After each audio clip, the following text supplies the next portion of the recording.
Welcome to the free Stress Reset course designed to prevent stress from becoming burnout.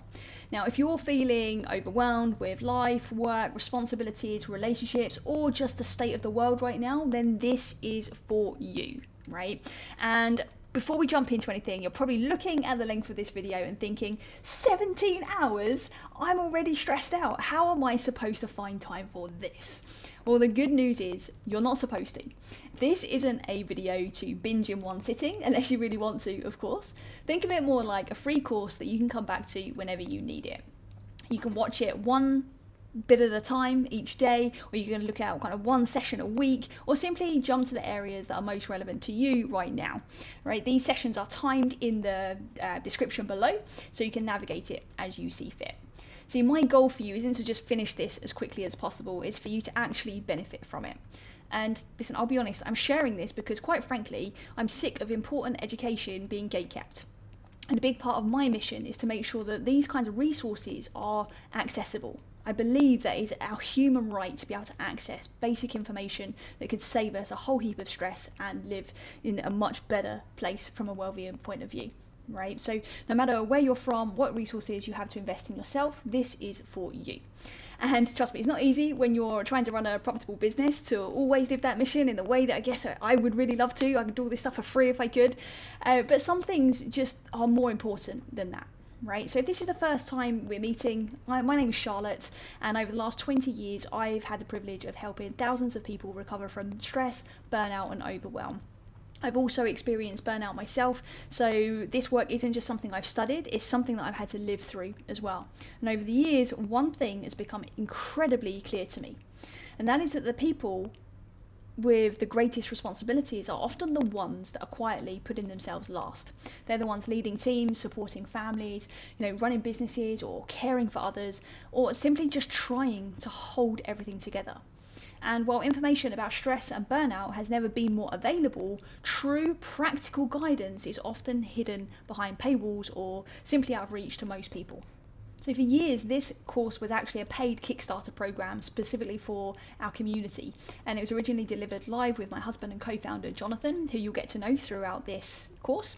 And you'll notice that it's a recording of that Kickstarter, right? So for privacy reasons, we've blocked out the faces of the attendees, but you can still hear their breakthroughs and how they might actually relate to you. So since this is a recording, obviously my work has evolved since it recorded, but this is really the foundation, right? Many of the newer frameworks I've created build upon what you're going to learn here, because these are timeless principles that will show you how your stress response isn't just working against you, even when sometimes it feels like it is. It's going to actually show you how it's trying to help you so that you can actually feel really, really good, right? Because sometimes we just need the right knowledge and the right tools and the right support to actually process stress in healthier ways. So before we begin, I do want to mention one important thing, and that is that this program is designed for educational purposes and to share the tools and strategies and insights that have helped thousands of people to better understand stress and burnout. It is not a substitute for personalised medical, psychological or mental health care. If you're experiencing severe distress or feel like you're in crisis or have concerns about your mental or physical health, then please seek support from a qualified healthcare professional. My hope is that this program complements that and supports it rather than replaces it. And last but not least, in the description below, you will find a link to all of the resources you're going to need throughout this course, including a workbook, soundtracks, reflection tools, and the Stress Less Scorecard, which is a short free assessment. The scorecard only takes a few minutes to complete, but it will help you understand where stress is affecting you most right now. So you can kind of watch parts of the program that are likely the most valuable for you. Plus, you'll be able to then retake that scorecard at the end, and you'll be able to see your progress after you've implemented everything in this course. So go ahead and click that link now, and I'll see you inside the course. If you have any questions, drop them in the comments or send over an email and I'll make sure I reply to you personally. All right, so enjoy and let's get started. Hello, welcome everyone. I think we've got quite a few into our list, so if you can please put your cameras on so we can see all you wonderful people. There's got a few more people just logging in at the moment, so we'll just let them get settled with their audio video and then we can get started. Let's move you over. Hello, everybody. Hello. I love those beautiful faces. You got your cameras on. I love it. I love it. I love it. I love it. I'll turn you up. Excellent. All right. Good. I think, is everyone joined? Everyone in? I believe so. There might be a few stragglers, I think, working their way in. Welcome, welcome, welcome, everyone. Let us know if you can hear us. Give us a little thumbs up. Feel free to pop the mic on and say a quick hello if you want. We're going to have a bit of intro time in a bit anyways. Got some Excellent. thumbs Okay, up. so that means you can hear us, which is good. Amazing. Perfect. Well, 2 people can hear us. I'm going to assume that hopefully means the everyone rest, else. Hopefully There the we rest go. can hear. Good. There we go. Can hear you. It's so nice to see your face, Preet. It's been a while. Not so sure if you can see Thank me. you. Thank you. I was sharing the meeting room with my wife, so I'm just trying to keep my mic off in case there is any disturbance. Yeah, No worries. problem. No worries. Wow, it's so good to finally see you all this evening. And we've been very excited about the Kickstarter, if you haven't noticed. For months now, I've been waiting for this day. So, guys, we obviously are going to be kicking off with our 10-day Kickstarter program. Obviously, you know that the purpose of this whole event is about making sure that you guys are free from unhealthy stress, having a game plan so that you can walk away knowing exactly what it is you personally need so that you can be healthy and well and you can be living the life you want to be living, essentially. All right, so give us a thumbs up if that's what you signed up for and you're in the right place. No doubt. There you go. Lovely. Perfect. Wow. All right. So welcome to day one. So day one is the Kickstarter initiation, and our aim for this Kickstarter is to arm you with everything that you need to be able to stop worrying, calm your racing mind, eliminate stress-related tension, and feel energized as well. And I'm sure everyone wants to feel like that. listen, guys, what we're obviously going to introduce ourselves a bit more detail in a second. We're going to get to know you guys a bit more. But one thing that's really important, okay, just straight off the bat for this whole experience is that as much as we're going to give you like the tools and really truly experience what it feels like to be stress-free as well over the course of this 10 days, it's really important to understand that we're not saying that your life challenges are suddenly going to disappear, right? Life's still going to be life. But we're going to be sharing proven strategies that are going to help you make immediate changes so that you can actually start to enjoy the process of life and navigate it in a healthy way without the stresses. All right. Does that sound good? You cool with that? Nice. Okay, Good. cool. Excellent. So let's just introduce ourselves quickly before we get started. So my name is Jonathan. For those who don't know, this is Charlotte. And we are both the founders of Wellness Theory. And we have both been in the health and wellness space now in the industry for well over 35 years combined. So a lot of years of experience. We're both from the UK. And we spent 7 years actually living in the Middle East and UAE, Abu Dhabi, Dubai. And now we are living in sunny/rainy Thailand. We are, guys. So most of you guys know us from previous things that we've been at, and you'll know that our mission is to help people realize when they're healthy and well, they can be a force for good in the world. And one of the things we've noticed in all of our time, okay, in this health and wellness space is that stress seems to be the number one thing that holds people back from being their best, right? Whether that's performing at the highest level at work or in your fitness or in your health or in your relationships, stress seems to be the one bottleneck that stops people from really going for it and living fully, in my eyes. And stress, obviously, as we know, can show up in many different ways. You guys have already been amazing at sharing in the WhatsApp group some of the things that you want to get from, obviously, this Kickstarter, and also some of the things you're struggling from. And you'll notice that, obviously, it's slightly different for everybody, right? Because stress can show up in many different ways, right? Low self-esteem, anxiety, burying yourself in distraction, procrastination, poor performance, chronic health issues, as you know as well, overwhelm, negative thinking. You get it, right? You get that stress comes in all forms, whether that be mental, physical, or emotional. So we're going to honor all of those different things as we work together over these 10 days. So just give us a thumbs up or raise your hand if you've ever felt stressed or overwhelmed in any way. Oh yeah, all right. We have as well. Good. We're all human. Exactly. Fantastic. And that's kind of one of the reasons why over many years we've been doing what we're doing. We've really decided to focus and specialize in stress relief. And when we talk about stress relief, we're talking about stress from an unhealthy stress standpoint, especially after having studied with some of the greatest leaders in the field. And we realized that it just keeps coming back. So this is where our focus needs to go here. This is where we need to really help. Yeah, absolutely. So guys, as obviously Jonathan introduced, I'm Charlotte. Most of you know me already one way or another, but I'm author, speaker, master coach, and I specialize in really with the mental health and emotional well-being side and high performance as part of what it is we do. And for those, I already said, my name is Jonathan. For those who do know me or those who don't, I'm an educator, speaker, and master coach, and I specialize in the physical and the energetic well-being sides of what we do, which includes health embodiment and breath work. So we both from our skill sets, we realized there was always something missing.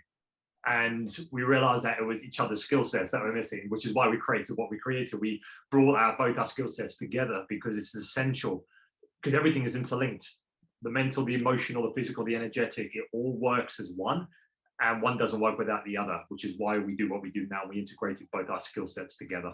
Yeah, one of the biggest things that we notice as well is that very often we will try one approach that's usually very singular, right? So we don't have this holistic view of ourselves. We don't view ourselves sometimes as a whole being, and then we focus solely on improving our mindset or reading this personal development book or working on just relationships, and then we might forget about other different things. So we're going to share with you kind of how that all links together, okay, over the next 10 days, and how you can really leverage that.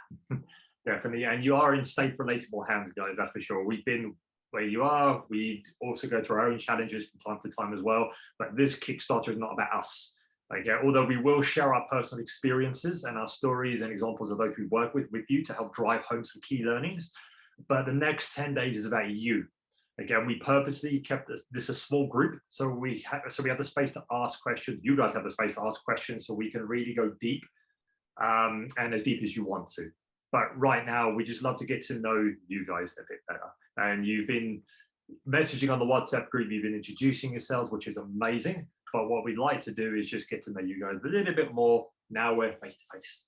Yeah, absolutely. So guys, would any of you like to just hop off your mutes and put your microphones on and just say a quick hello and let us know maybe what it is you want to gain from this 10 days? If there was one thing you wanted to walk away with specifically, I'm sure there's a bunch, but if there's one thing, give us your name, where you're from, what's the one thing?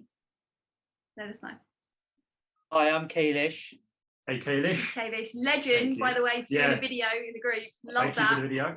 Showing up. I was hoping it would kickstart something. I'm sure it will. Yeah. I'm from London, and I've been working in the healthcare for the last 5 years or so. Just working in FM before that. So it's all been FM for the last 10, 15 years, high paced. And towards the end of last year, I got to a point where I couldn't get any job satisfaction, and I couldn't find any purpose.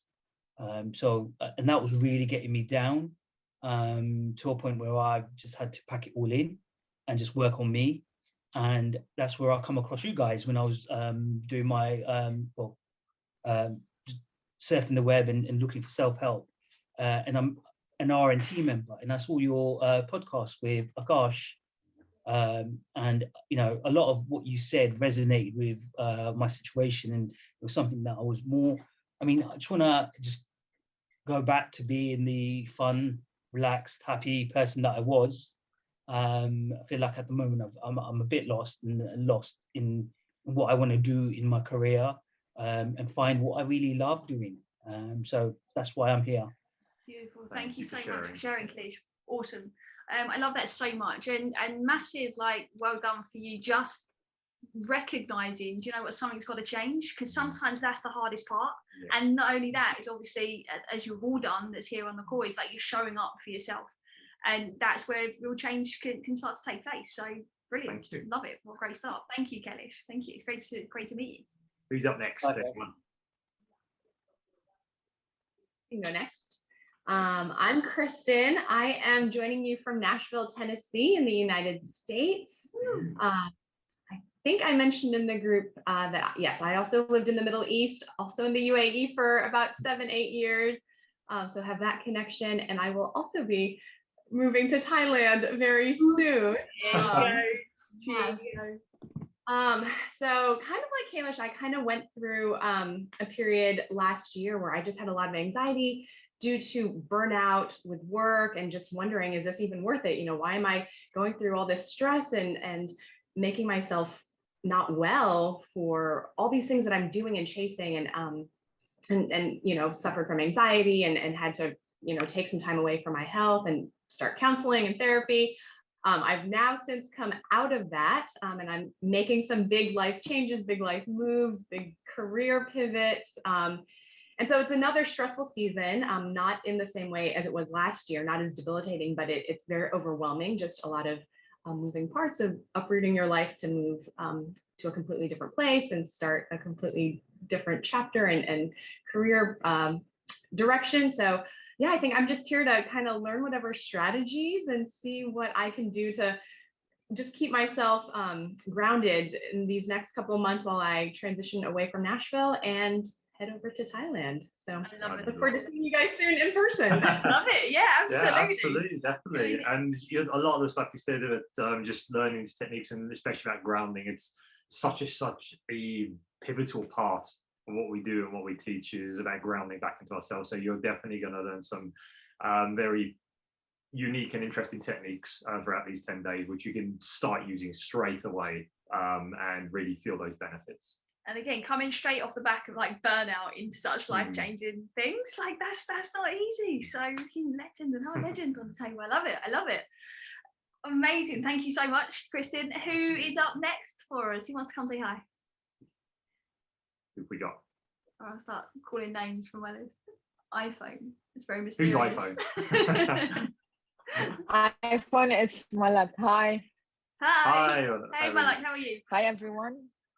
Hi, how are you? I'm okay, thanks. How are you? How's everyone? It's Malak from Lebanon. I'm 33 years old. I work as a telecom engineer in a very stressful market where it's dying since like almost 3 years. And due to the current position I'm taking, I know it requires a lot of responsibilities and I've taken it already. It was my decision. However, the drop in the margins is like causing me a lot of stress and anxiety at a certain level where I'm not even able to control my emotions. For instance, I try to fight and protect my job. However, it's so stressful that I try my best to avoid like giving up on the job, especially that the current situation internally in Lebanon, it's a mess and it's a disaster where I have to work abroad. Or I have to work online or remotely in order to help my family and my other brothers and sisters. And at the same time, I've been through a breakup since 2 months. I believe, Charlotte, I have already texted you many times regarding this, and it's adding a lot of stress and more stress, and maybe sadness and sorrows that I'm not even able to control my emotions. So I hope you guys, I believe in you. I've seen so many of the videos of your videos, and I believe that after 10 days, everything maybe at a certain level, I'll be improving myself, and I will have a better version of myself with you guys. 100%. That version of you is already here. You know that though, right? Yeah. Amazing. Thank you so much for sharing that. Really cool. It's really nice to actually see you. Same here. Thanks. Amazing. Who's up next? I can go, Preet. Go for it, Preet. Hey, how are you guys? My name is Preet. Most of you know me. A lot of familiar faces. I've been in touch with Charlotte for a couple of years now, on and off. We've had similar spiritual journeys together. And a lot of talks. I'm going through a personal transition. I moved my base from Dubai to Canada after 37 years. So it's a bit of a strange feeling for me. Dubai had become a home, and I was not very comfortable with change. What I would like to get out from the workshop, main thing would be to understand how to balance things or how to be in harmony. I mean, I tend to focus on one thing at a time. Either I will focus on my mental health or my physical health. But I think as a wholesome, how to package it and balance it on a day-to-day life was something that I would love to learn and take from. This will really help me with holistically help me with my personal development. Perfect. You're gonna love, I already know straight off the bat, you're gonna love kind of like day 9, day 10. Well, you're gonna love it all, knowing you, but it's I think they'll probably be like the most powerful in terms of integrating it, and then how do you pick it all up? So not only do you then realize holistically the approach you can have, you can pick the tools that resonate with you, but then you get to kind of plug that into your life. And especially if life feels a bit up in the air at the moment with transitioning different countries, and there's a few of you in the same kind of arena there, it'll be absolutely perfect. So stay tuned, Mr. Preet. Thank you. Looking forward to it. Excellent. So who's up next? Just unmute yourselves and start talking. Yeah, whoever talks first wins. Yeah. Linda. Yeah, Linda, go ahead. Hello, my name is Linda. I live in Ohio, the United States. I was in here 14 years ago. I'm originally from Jordan. As Charlotte and Jonathan knows me, I joined them last year. I have a stressful life. I lost my job due to Corona. I'm a mother for 2 beautiful girls, 11 and 7, and they are my motivation, and they are the ones that push me to seek to see better me, because I want to set example for my 2 daughters. I live also kind of a stressful marriage, far away from my family, far away from any support system, friends, and family too. Maybe I said family a lot because I miss them. So I'm seeking to gain my trust back, to gain myself back, and to know me better.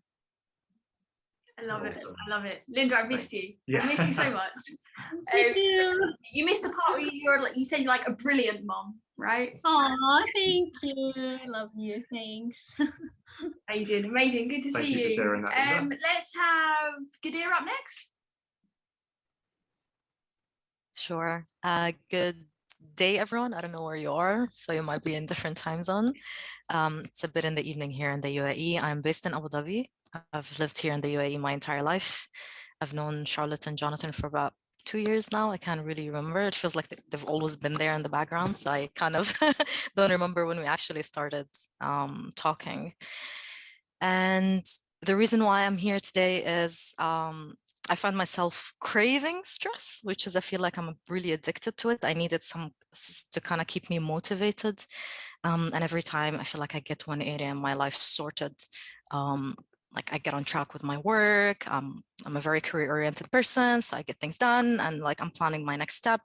And somehow I tend to neglect my health. And then the times that I focus on my health, my mental health, my physical health, I eat well, I exercise, I tend to neglect the other areas of my life. So it's been a challenge for me to kind of balance those 2 kind of areas. And I'm also going through a few transitions. I'm planning to move to Canada in the next, hopefully 6 months to a year.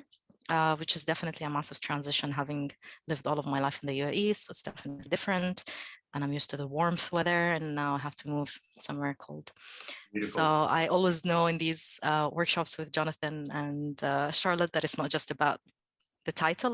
There's always a lot more than that. So I'm really excited to see what we're gonna go through in the next 10 days and get to know you all as well. Amazing. Thank you. Well, Gadir, you've already got a friend there in Canada, it seems. Yeah, I'll sort you out here. I've got my mentor as well on the call, which was a pleasant surprise to see her. There you go. So it's such a small world. Cool. Did you know you and Jamila? Did you know you was going to be Yeah. together? No, we just saw each other on the WhatsApp group, so it was a really fun surprise. Brilliant. I love it. Small world. In that case, let's have Jamila up next, shall we? Hi. Hi, everyone. Yes, Ghadir, it's really nice to see you.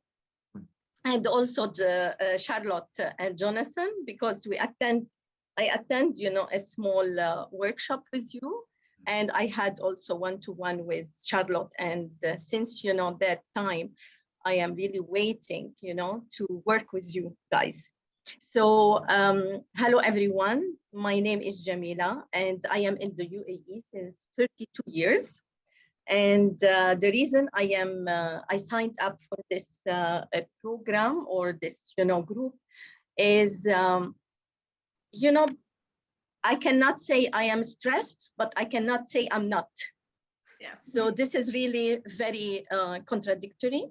But what is amazing that I went through a transformation, personal transformation since a few years. And it's not, I noticed that it is not only one time that you can change. It's not, that you are a new version of yourself, number one. I am a new version of myself, it is the version 1.2, 3, 4, 5, because you change a lot of behaviors. But still, I feel that there is something new that you can really learn. So I am overwhelmed. Some days is up, some days is down, some days I am really very happy. So I don't want to feel I'm crazy. So it is normal, I guess. I am taking care of myself more. Now I am writing a book, virtual book. It doesn't mean I am doing it, but the book in my mind is my inner peace. This is what I want, to seek. And I am in the chapter of self-compassion, self-care.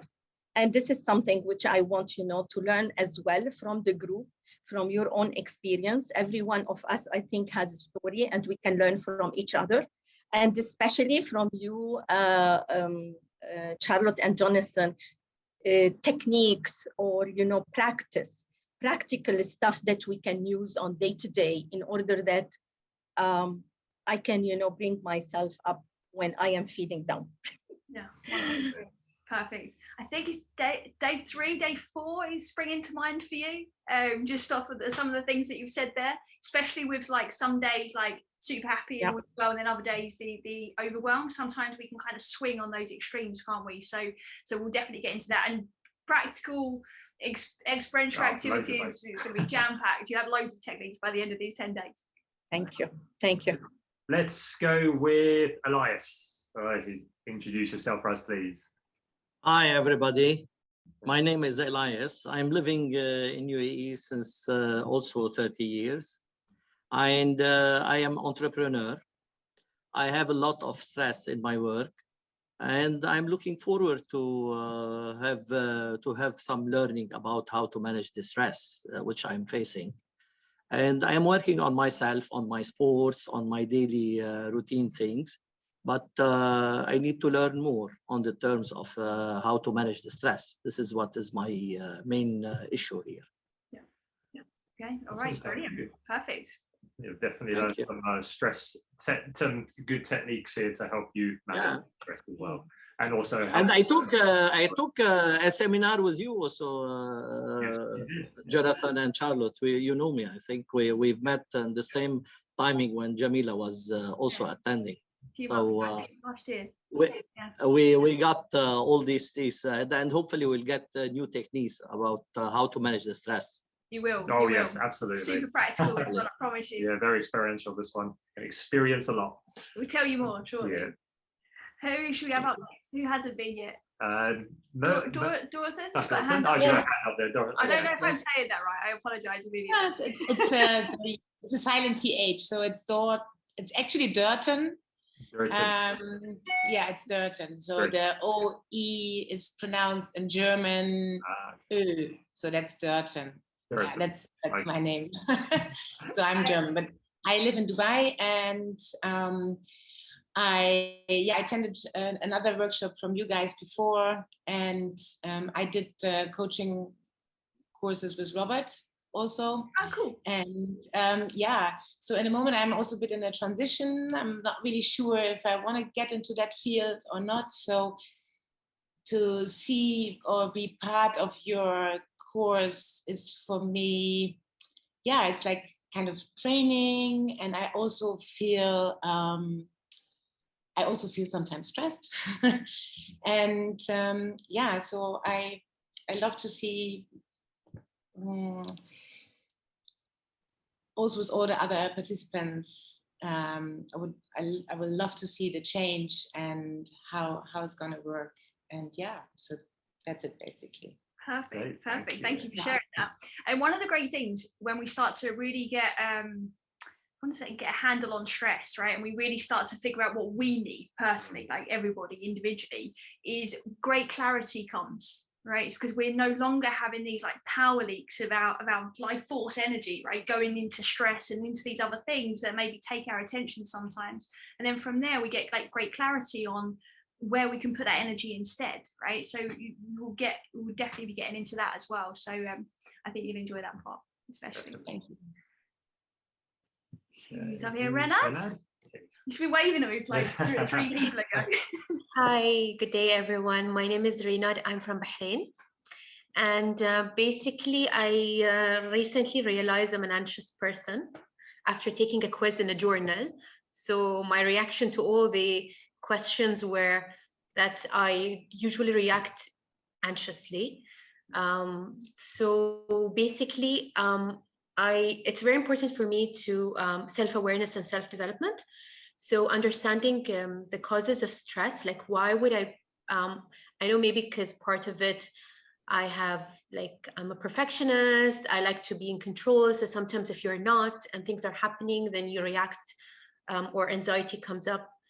So that's on my personal life. And at work, I realized that the more I'm stressed, I work in risk management. So it's a bit new field somehow in our country. So I have to always come up with things. And the more I need to think of new things and be creative and think about how many things I need to do, I just get stuck. So instead of actually achieving, I'm just stuck. Like, I don't know where to start and all of that. So I think that also causes stress, or it's because of stress. So I'm here to learn from you guys. It's my first time. I've never had any workshops with you, but I'm looking forward for 10 days of learning all of new techniques. Thank you. Perfect. Thank you so much for sharing. Thank you. I'm really excited to get into this now. Who hasn't introduced themselves yet? We've got Fatmas. Oh, who was this one? We've got two of someone. I can go next. Yeah, Alan, let's go for it. Hello, everybody. How are you doing? Ahlam from Oman. I live in Muscat. I was born and raised in Rwanda, in Africa, and I worked with Rachel. I've worked with Charlotte and Jonathan, and I was also part of the growth that we had together with Robert at some point. The reason I'm here is because of overwhelmed. I keep on getting overwhelmed because of a lot of things that happens around me. And I still get triggered by my family, which I hate. So one of the reasons I'm also here. Why else? I changed jobs, and then I realized that it might get redundant at some point, because what they want me to do is they want me to train other people who can do this job, and then this job is going to be cleared and I'm going to have to move probably to some other places. And that's a little bit scary for me. And that's one more reason I'm here. Thanks. Perfect. I'm excited to see where this is going to take you, Alan. Yes, definitely. I'd love to know that as well. Thank you for sharing. Okay, so I think a couple left. Mervat, is that how you pronounce your name? Just unmute yourself there. Yes. Hi. My name is Mervat. Mervat in Arabic. Nice meeting you all. I'm not so happy that I'm speaking, but I'm gonna speak. I'm a mother for two beautiful daughters. I'm a wife. I grew up learning that I need to serve people in order to be valued or loved or whatever. I did so many things to help people pursue their dreams, their goals, but I never did it for myself. So I am here to be able to learn how to connect with myself more, to know what really Mirvat wants. I'm not worried about stress that coming from work or jobs or too many, a big loads of work. I can do it. And I don't feel that stress is or can stop me. But I'm always feeling tense inside. And it shows in the health problem, the migraine headache, the pain in the neck and the shoulder always, but I don't know why. I don't see why I need to hold this stress in and what is it and where it comes from. So that's what I'm here for. Thank you so much for sharing. Thank you for speaking as well. I love that so much. I've fallen in love with you already. It's just on your story and what you shared. So I'm very excited to share all of this with all of you. But I especially think you'll enjoy tomorrow. Tomorrow is all about tuning in. We'll get into that more in a minute. We'll go over in a bit more detail about the agenda. But that will be a fantastic starting point. Yeah, absolutely. For most of you, really. Just Joanna and Fatima, I think, are remaining. I think so. Hi, Joanna. Hi, how are you guys? Thank you for having on this opportunity to express our feelings, solve our mental problems, and well, the story, like my struggle started actually 3 years ago. I've been good dealing with stress from work and life in general, and I've been reading a lot of books about positive thinking and all that. But the changes that happened the last 2 years were overwhelming. Like from the situation in Lebanon, I come from Lebanon, from the inflation to the big explosion that took a lot of lives, including some of my friends. For me, losing my business that I have worked for 7 years, I had 3 stores, 2 of them were totally damaged by the explosion. And now I had to leave my country and my family to live somewhere else because the situation in my country is unbearable, and I had to leave my family, my friends, my life there and start in a different country that it wasn't even my choice. And in this new country, it's nice, it's not bad, but it's not what I wanted. It's not what I had in mind for my life. And I want to thank Malak because she's the one who helped me to be part of this Kickstarter and this journey with you. And hopefully we can work together to help me and help the others to deal with their problems in a better way. Absolutely. Thank you so much for sharing that. And thank you for Malak for obviously bringing you along. It's beautiful, isn't it, how it works when you just meet somebody, they recommend something, and then you're on this path, and sometimes that path can be really, really challenging, right? It can be quite traumatic as well. And the beautiful thing is that there's so much that can come out of it, so much, all right? And that emotional charge that you're feeling, that'll start to dissipate, okay? I promise you that over the next few days, okay? Yeah. Because I promise you, everybody else is feeling something, right? Even if they're not showing it, right? So who else do we have? Is it just Fatima? I'm not sure if you can hear us, or if you want to pop your camera on and introduce yourself. Are you with us? Sure. Let's just jump into the chat. Okay. All right. I'm going to take that as a no. Okay, so let's get back to the presentation. John's our techie whiz. I'm not touching it, otherwise it'll all disappear. Exactly.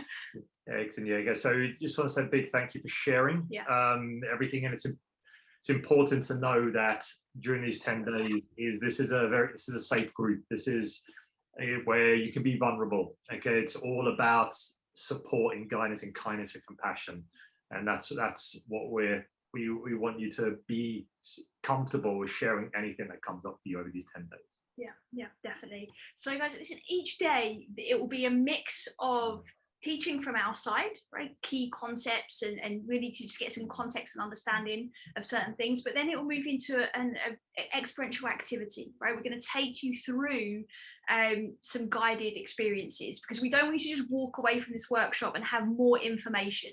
Sometimes more information can actually be part of the problem, right? We can actually stress ourselves out about being stressed by just taking in more and more. So what we want to do is make sure that you've got more of an experience of where you are and where it is you want to go, so that you can experience where your needs are right now and how to meet these needs. And then you'll have those tools that you do with us and additional tools that you'll be able to take away as well.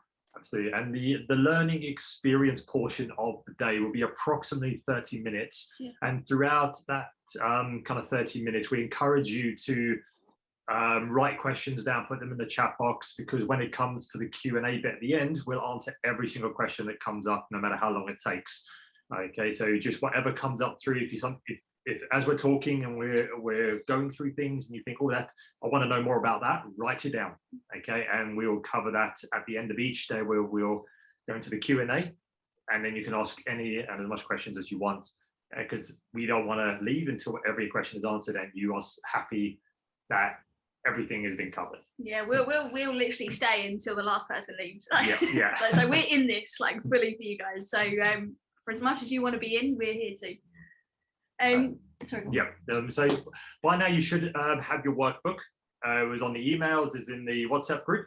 So if you manage to print it, you can obviously use that to write your notes down. If you have it as a soft copy, make sure you have paper and pen with you to write any notes down and for the tasks as well. But have the soft copy there with you to refer to, as we will kind of refer to it as we go through these next 10 days.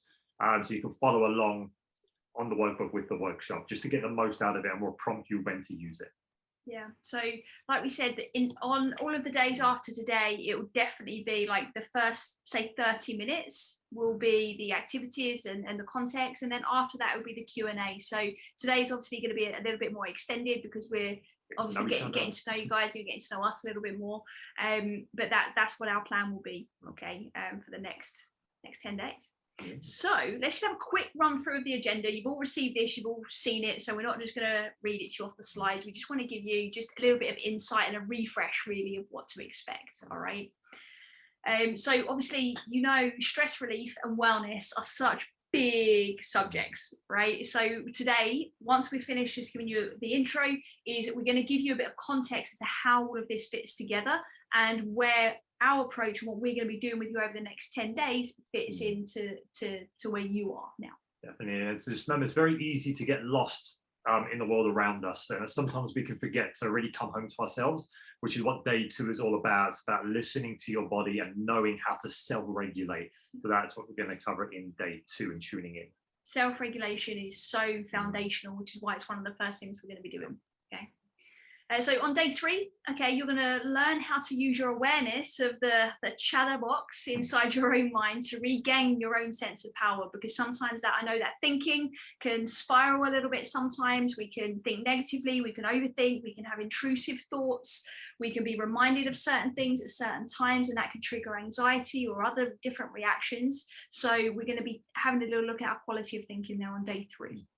And then in day 4, it's all about the emotions here on day 4. So as much as you all want to kind of know how to control emotions, it's a healthier alternative is emotional acuity. So this is being able to navigate your emotions by honoring them, okay, and by kind of discharging them in a healthier way. And that's what you're going to discover how to do that on day 4. So day 5 is really about that tension, right? Like one of you mentioned earlier. Yes. Tension I'm looking for the names. I've got like faces in different places. That tension inside of our body, right? It's surprising how much we actually neglect our body when it comes to stress. Right? I think we all know if we didn't eat well or we didn't sleep well, we didn't go work out, we all know how that feels. But do we really know how to connect with that tension, with any stress in our body, with our emotions? Because that is pivotal in letting it go. So on day 5, that's what we're going to do. We're going to be focusing on that stress-related tension and help you to know how to keep an open channel so that things can start to flow a little bit more easily and we can reduce that tension. Definitely. And then on day 6, we're going to be diving into one of the biggest return of investment areas you can focus on to boost your entire well-being and stress levels. Now, mastering this will improve your relationships, your work performance, sex life, health, and so much more. Okay, we're talking about sleep here. And more importantly, respecting sleep. It is the biggest return of investment that you can get, and some huge, huge wins can happen in this area. Yeah, it's like the low-hanging fruit. Yeah. All right, so day 7 is all about nourishment, right? So nourishment includes all of the things that we've spoken about already up until day 7, right? So the quality of our thoughts, our emotions, how we connect with ourselves, but it also includes the people in our life, right? Some of you mentioned there is you get triggered by others, whether that be at work, whether that be family. So it's about recognizing how do we nourish those relationships and the relationship with ourselves so that we can actually connect again on that deeper level, so you're not as affected. But we'll get to that. I've got a whole day for that. All right. But on day 7, the form of nourishment that we're going to be focusing on is how to meet your own energy needs, right? Your own nourishment in relation to nutrition. Right, and we're going to be sharing like biohacks and things that you can do to get the most out of your existing habits. So we're not going to be telling you what you should eat and this kind of stuff. It's not that kind of training. It's very much around, okay, how can we leverage and make sure we are in the appropriate state to be able to get what it is we need out of the fuel that we give into ourselves. Exactly. So how can we optimize what you're already doing? Yeah, that's the key. So from that is the question I'd like to ask you is, how would you like more energy? I lost countless, a lot of time. Well, how many times people have asked, "Oh, I wish I had more energy. I don't feel very energized today. I'm lacking energy." Just give us a thumbs up if you like some more energy. If you want more energy, give us a thumbs up. If you don't, thumbs down. Everyone wants more energy. So, and obviously, and the good thing about having more energy, but also who would like to stop being affected by other people's stress and energy? I think that's a key one that a lot of people want is, and we hear all the time, is how do I stop being affected by other people's stress and energy? Well, this is what we're going to cover in day 8. We'll be diving into how to nurture your own energy and what that really means for you. That's one of my favorite days. I remember that one. All right, day 9. Okay, this is where we're going to be sharing the key to moving into action. Okay, and maybe some of you, maybe even all of you, might struggle to act sometimes on the things that you know you should do for yourselves, things you know you want to do for yourselves, but maybe you don't actually move that into action. Now, the reason for this isn't because you don't want it enough, right? Or because you don't know what to do, or because you're lazy, or any other stories that you're telling yourself, right? It's likely because there's 2 missing ingredients that are essential to be able to actually follow through. We're going to share those with you on day 9 and how to implement them. And day 10, the final day here, is where we put everything together. You'll discover how you can optimize your days to be able to realistically implement and stack these tools in your life based on you as an individual. Amazing. So guys, give us a nod, give us a thumbs up if this is all making sense so far, and if there's any questions at this point. Some thumbs up. Any Good. questions at this point? If there are, pop them in the chat for us. And we can get to them in a second when we get to the Q&A. All right. Cool. Perfect. Okay, on we go. So now, before we kick into some context here, here's a pledge of interaction for us to agree upon over the next 10 days to ensure everyone has an amazing experience. So one is about showing up. We mentioned this already. It's about showing up for yourself. And that doesn't mean just showing up live right on the session each day, which is definitely priority number 1. We want you to show up every day, but it's showing up for yourself in terms of getting stuck in to all the exercises, asking questions, anything that's in your head. Remember, there's no such thing as a stupid question. Every question counts. And if in your head you think, oh, I really want to ask this question, but I don't, yeah, actually I'll leave it. I don't think I need to know. It's not that important. It is important. Okay, put it in the chat box, write it down, because every question is important here. Again, which kind of takes into page 2, ask questions, as many as you want. And the 3 is have fun. Okay, some of these things we are talking about stress, and we're talking about how to release unhealthy stress, and some things that might come up through some of these activities might be uncomfortable, but it's important to have fun while you're doing this. Okay, because if you're not having fun, it's not as enjoyable. And I can guarantee you're going to have fun during these activities that we do, especially these experiential kind of guided activities we're going to do with you. You're going to really enjoy those. All right. Yes, yeah, absolutely. You are, definitely. Well, this is the kind of fun we have anyway. Yeah, it's fun for us. Geek out on this stuff. Good. I'm sure you will love it. Just on that note, just want to nip back to showing up in case I forget to mention this later, is we will be closing the door to Zoom at 1/4 the hour. Okay, because we'll be going into some experiential activities, and we don't want people kind of coming in halfway through and if you're like super chilled and like breathing and doing some really nice cool stuff. Exactly, right? So just please know that we'll pop that on the group as well. All right, but yeah, have fun. Yes, sorry, have fun. That's right. Okay, so number 4 is no judgment to others or yourself. Very important. This group, like we said earlier, is all about being able to share whatever it is that you want to share. It's about support, and it's through kindness and compassion. Okay, and that is what we are here for. So the main thing is no judgment to others. We will never ever judge or criticize, and we expect the same as well from everyone in this group, and especially judging, criticizing yourself. I think that's the biggest thing that a lot of people do, is they're so judgmental and critical of themselves and their own performance. So hold yourself with compassion, with kindness, and we will do the same as well. Number 5 is about, again, like we said, the more you put in, the more you get out. If you want to go deep into what we're going to cover over these 10 days, the more you ask questions, the more you kind of throw yourself into these activities and these experiences, the more you are going to get out, guaranteed. Okay. And the 6 is be raw and real with yourself. And what I mean by that is as we go through things, there might be some things that contradict what you believe or what you know. It's important to be raw and real to the point where, as you ask yourself, I am going to be open to anything that comes up over these next 10 days. And if something doesn't feel right, I'm going to acknowledge that and accept that in myself. So I'm going to be raw and real with that. I'm not going to go, oh, I know everything. That isn't right. I'm going to refuse to believe that. It's about just being open to whatever shows up and showing up as your as who it is you are, the person who is willing to learn, who's willing to grow, and just dive deep and to connect it with yourself. And take what resonates, right? You might hear us talk about some things like, oh, that just makes total sense. And there might be other things where, not sure if that fits into your model world, and that's okay, right? So take what resonates, disregard what doesn't, and just enjoy it. Okay, but be curious. Definitely. The last thing is your workbook. Again, like we said before, you got the soft copy. Make sure you have some pen and paper for some of the tasks. Very important. And just if you've got your printed, great as well. Obviously, you got something to write on. Yeah. Just a quick one to add with regards to asking questions. So as we said, like after the first 30 minutes, if you need to go and you need to rush off, that's fine. Like, you know how much time you've allocated for this. But if you're anything like me, or how I used to be more so, is that I never really knew what to ask, right? So I'd kind of hang around for the questions, but I didn't really know how to articulate what it is I was really wanting to find out. And what I learned is that actually just from listening to everybody else's questions, sometimes I would get the answers that I was looking for. And then over time, I learned to articulate what it was I needed, or what I needed to know or wanted to know. So just remember that just listening to other people's questions are hugely powerful. And I've no doubt you'll enjoy some of the questions that each of you ask.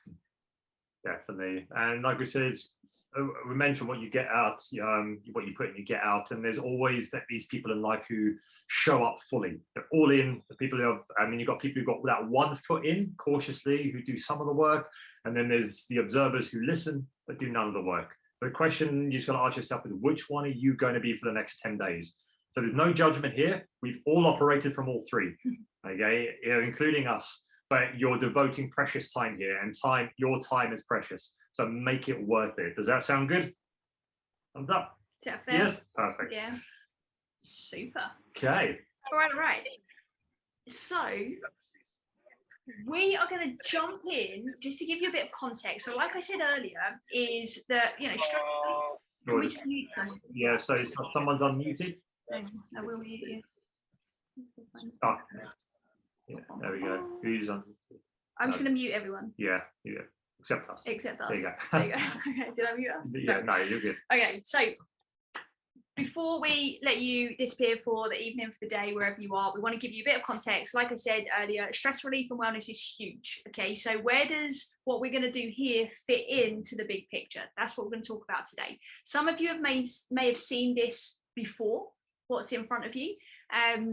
on social media or maybe in another workshop. We're going to go a little bit deeper into it, and this whole workshop is going to go even deeper into one of those areas. Definitely. So what you can see here on the slide here is what we call the stress awareness pyramid.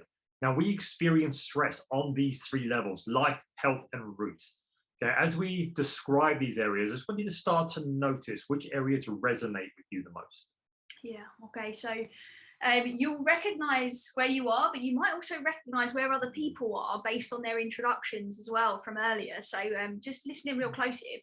So at the life level, okay, so at the top of the pyramid, all right, we're juggling our careers, our relationship, our finances, our home environments, our personal growth, the impact we want to have, our legacy, our life experiences, obviously, and our spirits, essentially. And we end up spinning all these plates in life, right? We're spinning them, and we're just trying to keep everything balanced through our responsibilities and our actions. But sometimes that can get a bit much, right? And if we're experiencing stress at this level, we'll likely find ourselves constantly putting out fires, right? We'll be busy being reactive to life's problems, and we actually find it hard then to step back and actually get some perspective of our own situation. And that can be really, really challenging. All right, so often here it feels like we're in the problem, and we rarely feel empowered to be able to actually then take it to the next level. We get stuck there, right? Work stress builds up, our zest for life just wanes, maybe our relationships start to suffer, or we start to feel like we're losing ourselves. All right, does the life level sound familiar to any of you? Give us a thumbs up if it does, either in the chat or on your camera. Perfect, okay, cool. Good. So at the health level, this is where we're managing our internal environment. This is our physiology. It's the home within ourselves. We're influencing and being influenced by our breath, how we move, our nutrition and hydration, our sleep, our quality of thinking, our emotional states, our energy, and our ability to move into action. So if we're experiencing stress at this level, we hold on to tension in our mind-body. Often our body feels heavy and tight. It can be hard to sleep at night, and we feel tired all the time. Okay, stress builds up inside and leads to all sorts of chronic pain, weight fluctuation, and general feeling of low energy and fatigue. So it's often hard to stick to self-care activities here too. We drop off quite quickly. So if any of that resonates with you on the health level, give us a little thumbs up, either on your screen or in the chat if you've experienced any of that or are currently experiencing that right now. Okay, all right. So listen, yeah, so just remember, it's also okay if you're experiencing is in more than one area of the pyramid. Okay, so if you think, oh, okay, life resonates with me, but so does health. That's okay. Okay. Yeah, that's quite natural. Yeah. All right. So at the root level, okay, this baseline, this the foundation of the whole pyramid. Okay, this is where we're revealing the conditioning of who we are at the core, and this is the foundation of lasting change. Okay, and what I mean by that is everything at this level is influencing everything above it. So whatever's going on in this root level, which I'll explain a bit more in a second, will affect how we operate in terms of our health and our self-care activities, and also then at the life level in those life areas we described. But the thing is, this layer, right, this root level is often hidden behind layers of life's distractions, right? And we rarely actually look at what's going on at the root until stress becomes a bigger problem, right? Until our emotions become out of control, or until we look in the mirror and don't recognize ourselves anymore, or until we can't concentrate or our performance drops, and these kinds of things. So at the root level, it involves taking a closer look at our unresolved negative emotions, our belief system, our sense of identity, our core values, our habits, our patterns, our inner child integration, any attachment injuries from our childhood, essentially, any past traumas, our life's purpose, and then any survival, psychological and spiritual needs that we have that are potentially not being met. Okay, so that's a lot to take in, I know at this point, but it's just to give you an overview. If we're experiencing stress at this level, it's easy to become emotionally triggered, very easy, okay? Physically, mentally, likely to be burnt out. Often we hear this is described as drowning, feeling like you want to explode or give up altogether. That was me, that's where I was at. I was wanting to just give up altogether. I was done at this point. That was when I knew something was going on at the root level. I'll share more about that on future days. But it's likely that if you're experiencing stress here, it's compounded stress, right? It's stress that's been stacked up over the years. And that's really, really required for resolution, okay, for you to be able to then enhance all of the above. Definitely. And just remember, it's easy to get tangled up in these 3 levels, which creates a vicious cycle that's hard to get out of. We end up living in a mix and confusion of these 3 areas, which leads us surviving our stress versus completing our stress and thriving. Okay, we end up coping and sometimes fall victim to unhealthy stress, which gets worse and worse. Yeah, absolutely. So why is this so important to know? Why are we just giving you all of this information straight off the bat? Why is this so important? Because over the next 10 days, we're going to be going deep on the health level. And you might be thinking, but I feel it at the life level, or I feel it at the root level, right? That's okay. The health level is like the easiest place to start, right? If you try and do all of these things all at once, you'll do none. Okay, so we want to make sure that you really get the real kind of pillars dialed in, so that we can start to take it up a notch and then take you to that next level. So by now, those of you obviously that do know us, those of you that don't, you're going to be getting to know us. You'll start to learn that we're very passionate about lasting change. Okay, we are not interested in convincing anyone that they're going to overcome years of stress overnight. Okay, if you're here looking for a magic pill, then I'll be very honest with you, it's probably not the workshop for you. Okay, we're going to be real, we're going to be honest, we're going to be giving you an alternative approach here, and it's one that we know works. Okay, so when we work one-on-one with clients, we focus on the whole pyramid, right? Everything, especially the root level. But unfortunately, because of the complexity and the fact that everybody is so unique, it's not possible for us to dig into the root level with everybody in a 30 minutes across 10 days. It's just not realistic. Okay, but also not everyone is ready to explore the root level. I really want you to hear that. Not everybody will feel ready to maybe dive into the root level. Okay, and one of the reasons we can attend so many courses and read so many books but not implement anything is because without the stability and safety and reliability within ourselves, we end up letting ourselves off the hook and we stay in our comfort zone, right? What we need to do is we have to make sure that our mind, our body, and our heart is all ready to embrace everything for the changes that you're looking for. So the easy win, and why we focus on the health level, is because this is where we create the strength to go deeper if it's needed. And if we don't feel like we need to go any deeper, then what you do at the health level influences your life level. Okay, so you get to almost like tick each of the boxes there. That makes sense. Okay, so as we work through this health level together over the next 10 days, you're going to find immediate relief inside your body, mind, heart, and your soul by the end of it, I promise you. You'll also be discovering how to reset your nervous system to create that internal environment that your heart and mind have been craving for so long. Your heart, mind, and body will be on the same page and work as one to live in health, happiness, and high performance. You'll discover how to find your center and stay grounded in your resourcefulness. You'll tap into the life force energy that's been waiting for you this whole time, and you'll get to know yourself in a new way by tapping into your inner self and getting to really know yourself. So you know what you need to do, how to fulfill those needs, no matter what challenges come your way. You'll also need to, all you'll need to do is basically over these 10 days is just be open and be ready to act on whatever you discover. Remember, everything over these 10 days is here to help you, here to support you, and is here for your benefit. So each day we are going to give you 2 action points. Okay, one action point is one which is a do it, right? Just do it for that day or the following day. The second action point is optional for those of you that really want to go all in and get the most out of it. Okay, so like we said earlier, is pick how engaged are you going to be with this process, because it's not about you showing up and having to tell us or show us your homework. It's not that kind of setting, but it's about you knowing, actually, do you know what? I'm here, I'm spending my time, I'm going to make it worth it. So go all in and do the action points that we recommend, okay? Because you'll get the most out of it. At this point, do you have any questions on the stress pyramid or what we're going to be covering over the next 10 days? If you do, you're welcome to unmute yourselves or pop them in the chat box, whatever you prefer. If you have any questions.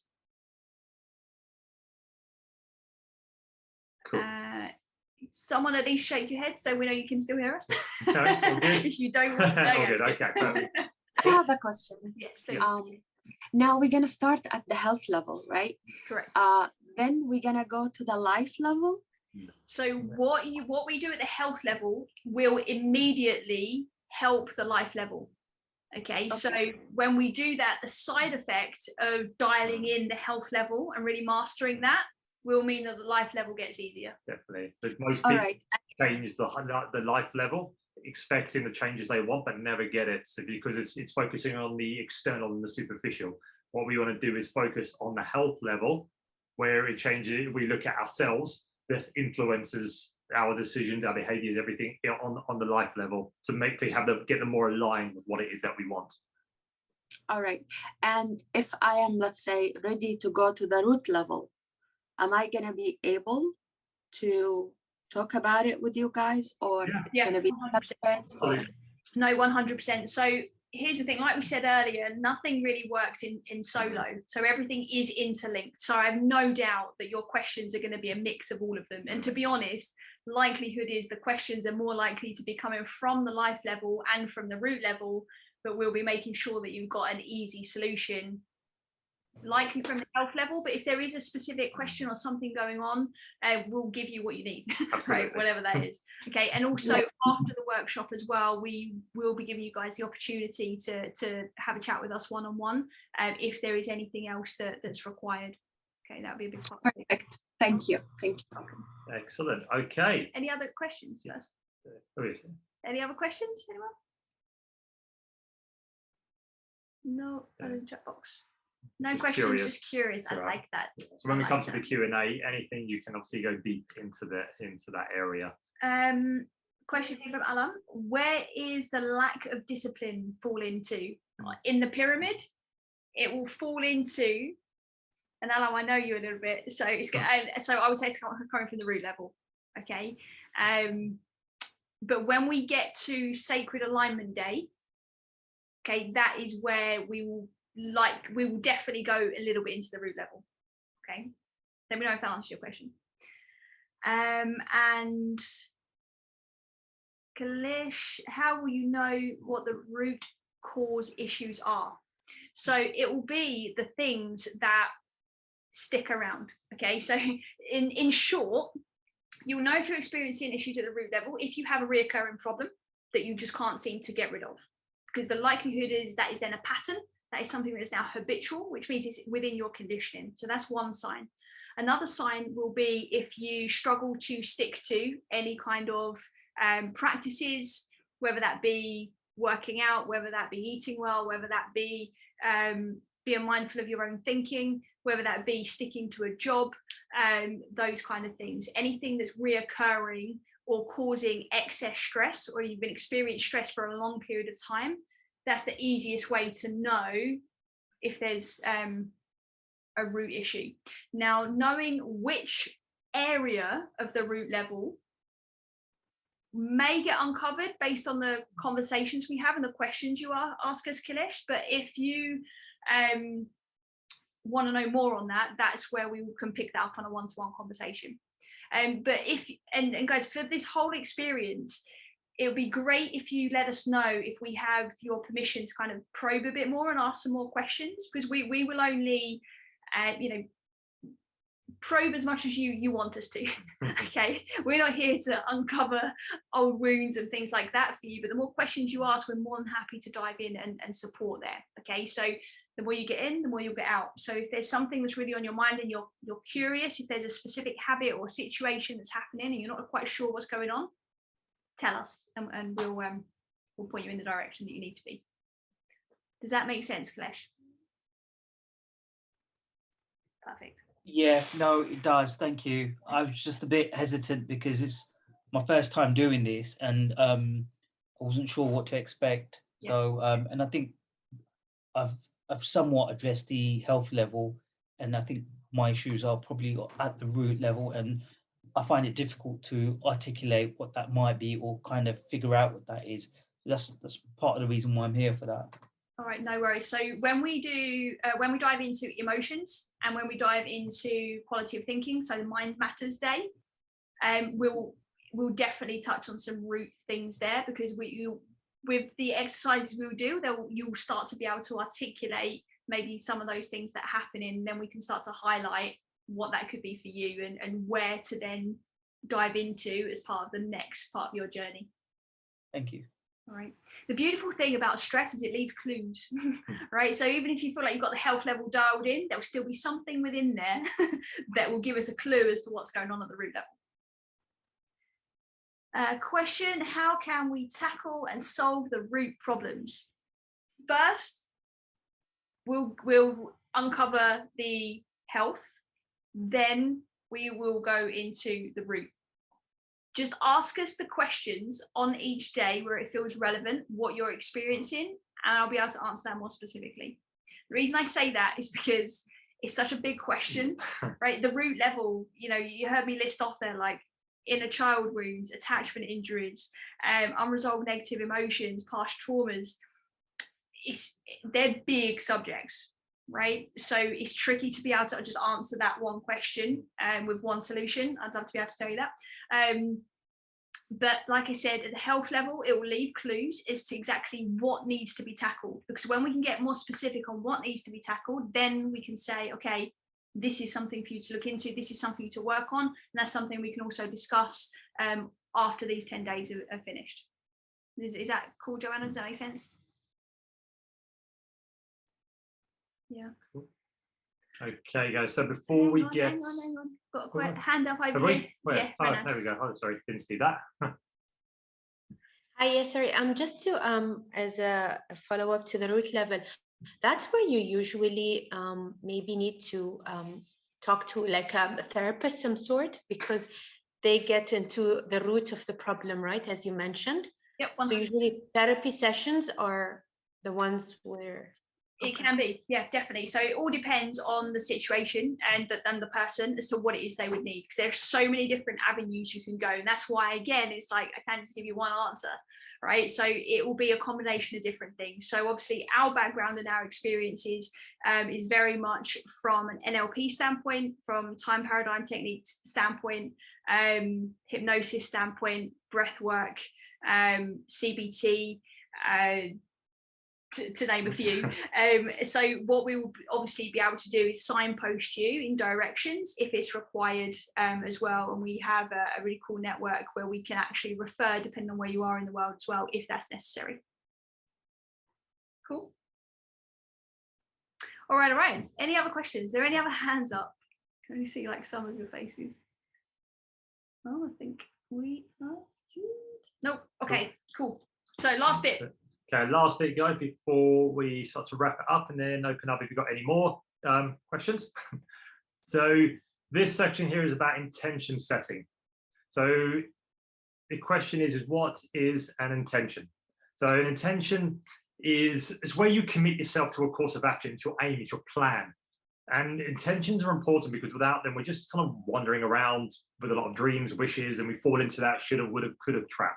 Where oh, I wish this was happening in my life. I wish I had this, or I should have done this, or I could have done this, but I didn't feel like doing this, or I was doing this instead. And we end up actually going nowhere. We get nothing done. So intentions help us to set a clear path and take that action towards what it is we want.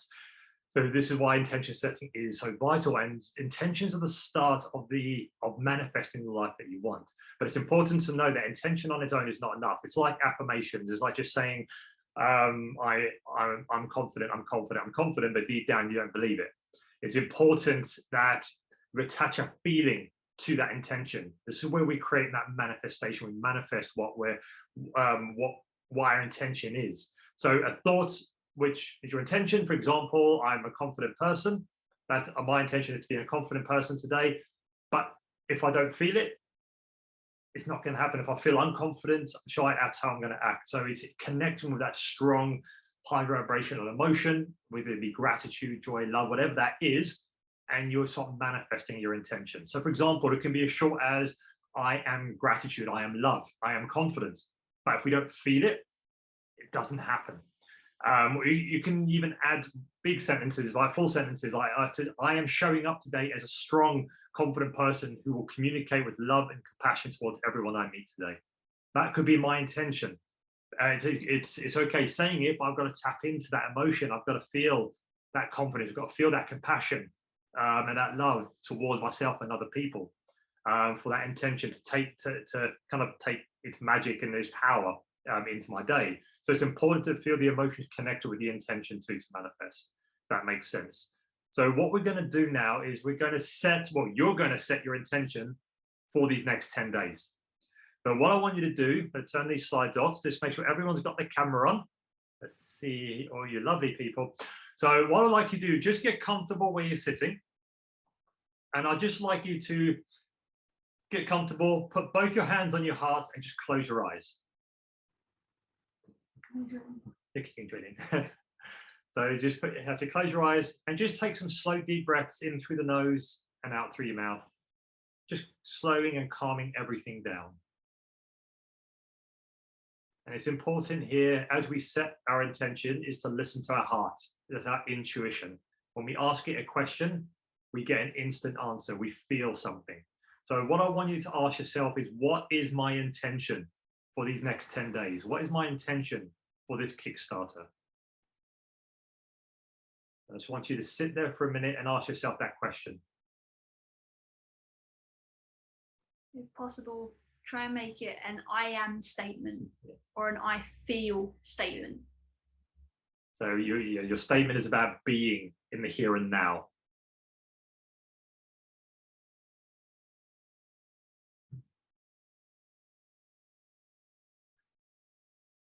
Good. Okay, so from that point, it's important with that I am statement is to bring that emotion up. If you've got one, or you're not sure if you've got one, you're still going to have time to set it. Okay, but that's what I want you to do, is when you set your intention for these 10 days or anything that you do in your life, is always bring your hands to your heart, take a slow, deep breath and ask yourself that question. What is my intention? What am I calling in to my life right now?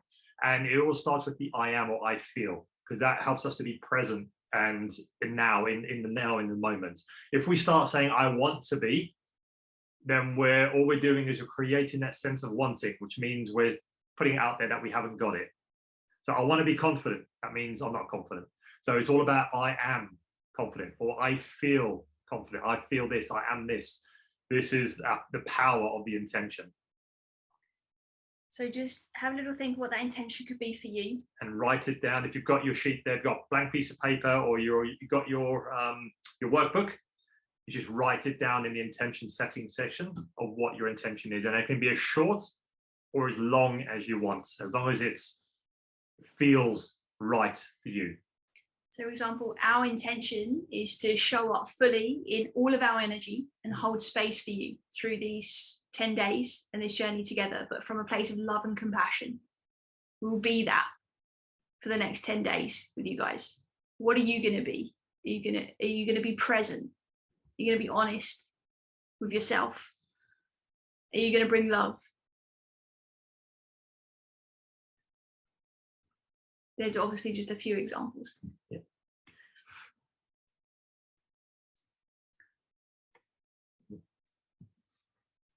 Cool. Excellent. Okay, so is anyone willing to share their intention? You can unmute yourself and share if you want. It's not compulsory, and if you feel like you want to.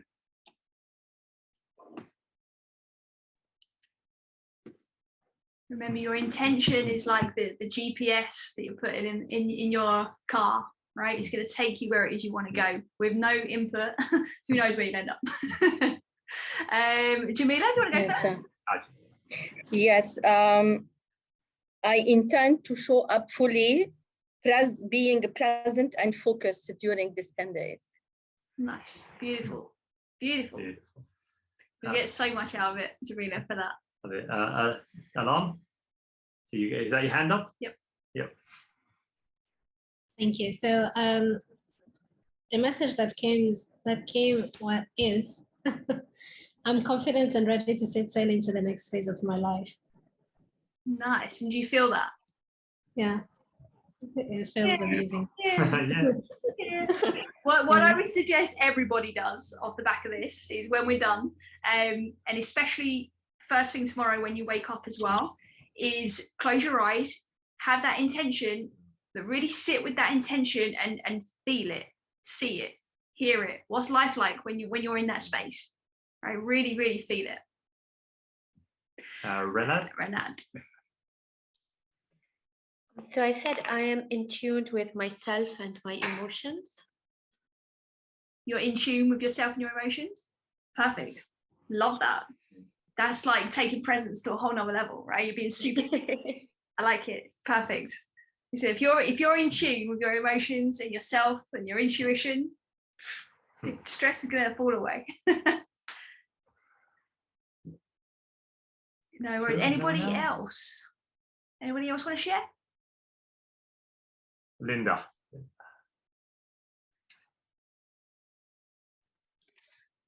I'm strong. I am not afraid. I am so ready to be in control of my life. And I'm so ready to love myself more. Love that. Love that so much. Got a question for you, Linda. If you're not afraid, what are you instead? Unstoppable. Unstoppable. I love that. Switch that out for me. Beautiful. Beautiful. Amazing. Does anybody else want to share? Kalish?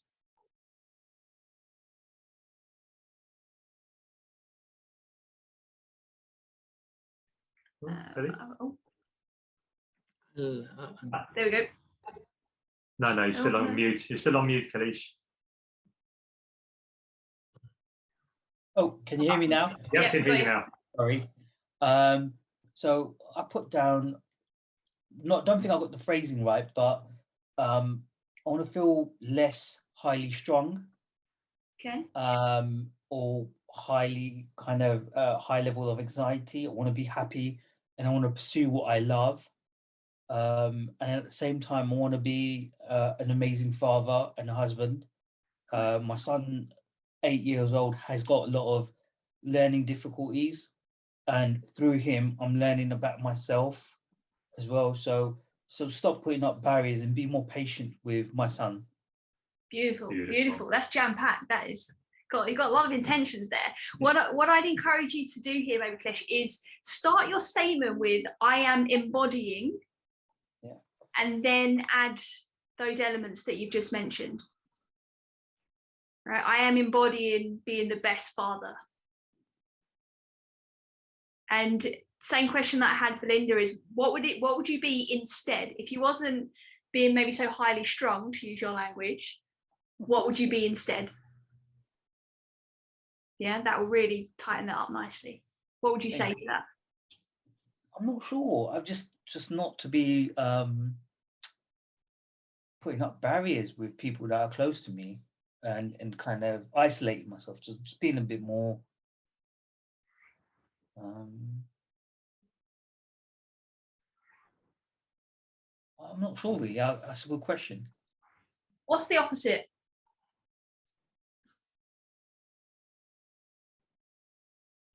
Carefree, I would have thought.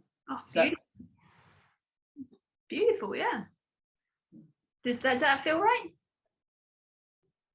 Somewhat, yeah. Okay, listen, sit with it, right? Sit with it, tweak it if you need to, if you want to. Close your eyes, feel into it. Okay, that might be new for a lot of you, but don't worry, by the end of the 10 days that we're going to take you through a little bit of a deeper experience there where you'll really connect with, okay, well, what is that answer? What is that intuition? What is coming up? What is the language that's now coming up for you? It will become a lot more second nature. But I'd suggest everybody to sit with that intention, really optimize the language you're using, and feel free, obviously, to then share that again, and we can add any little advices in there as well if needed. So guys, what we'd like you to do as one of your action points is before tomorrow's live Zoom session is in the WhatsApp group is to post your intention, what you've set. So you can have a good night's sleep, wake up in the morning, connect again with it and see what comes up. And then you can either put a video in, you've got to do a video of what your intention is and why you set it. So why did you choose that intention? Or you can just write it in, you can do a voice note, whatever you feel comfortable with.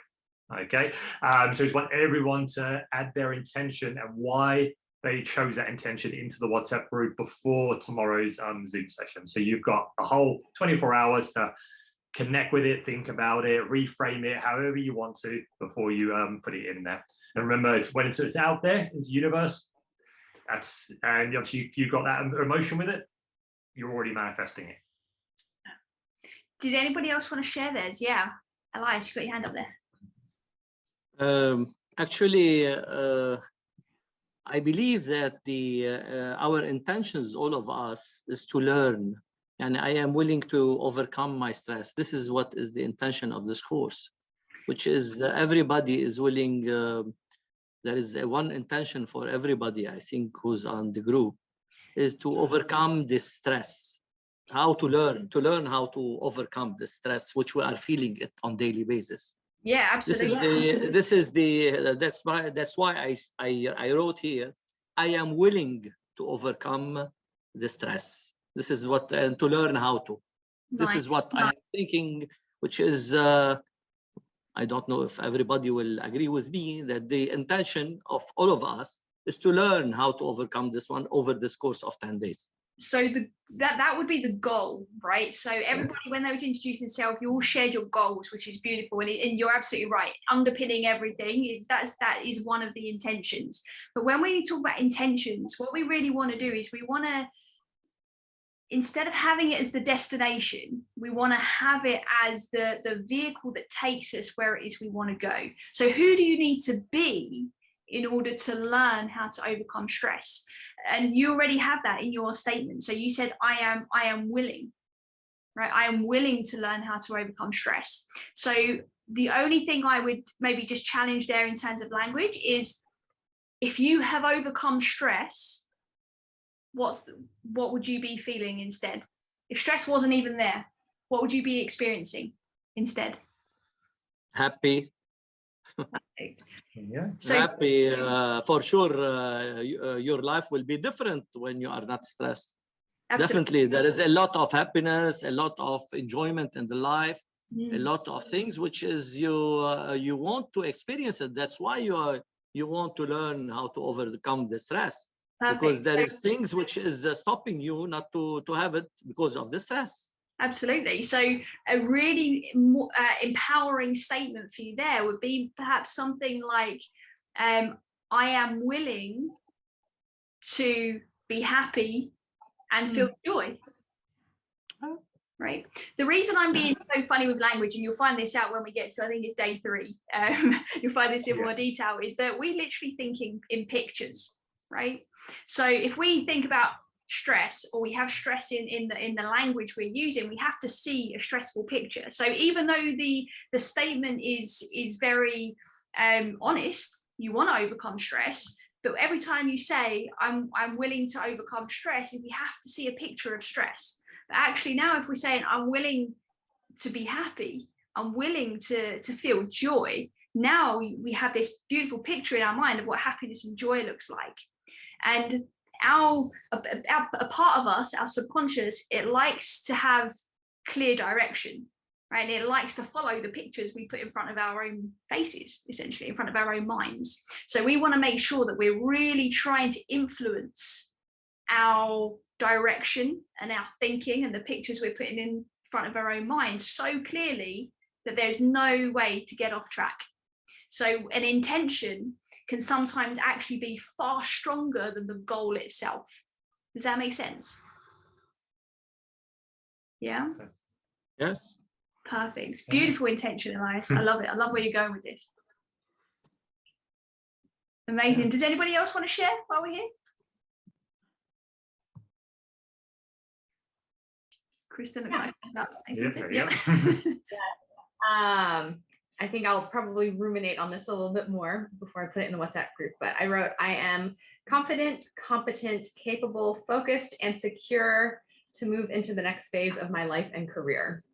Beautiful. Love it. Very precise. Very focused. Yeah. You're already living one of those intentions, right? With the focus.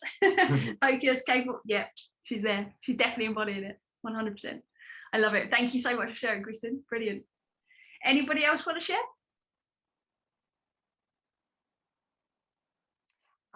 In order to to become a better version of ourselves through this journey with you guys, I believe we need to rely on the affirmation and the law of attraction, as I understand from you in this session. So the intentions combined with the emotionals can give us a better self of ourselves and maybe a better days and moments, especially whenever we're down.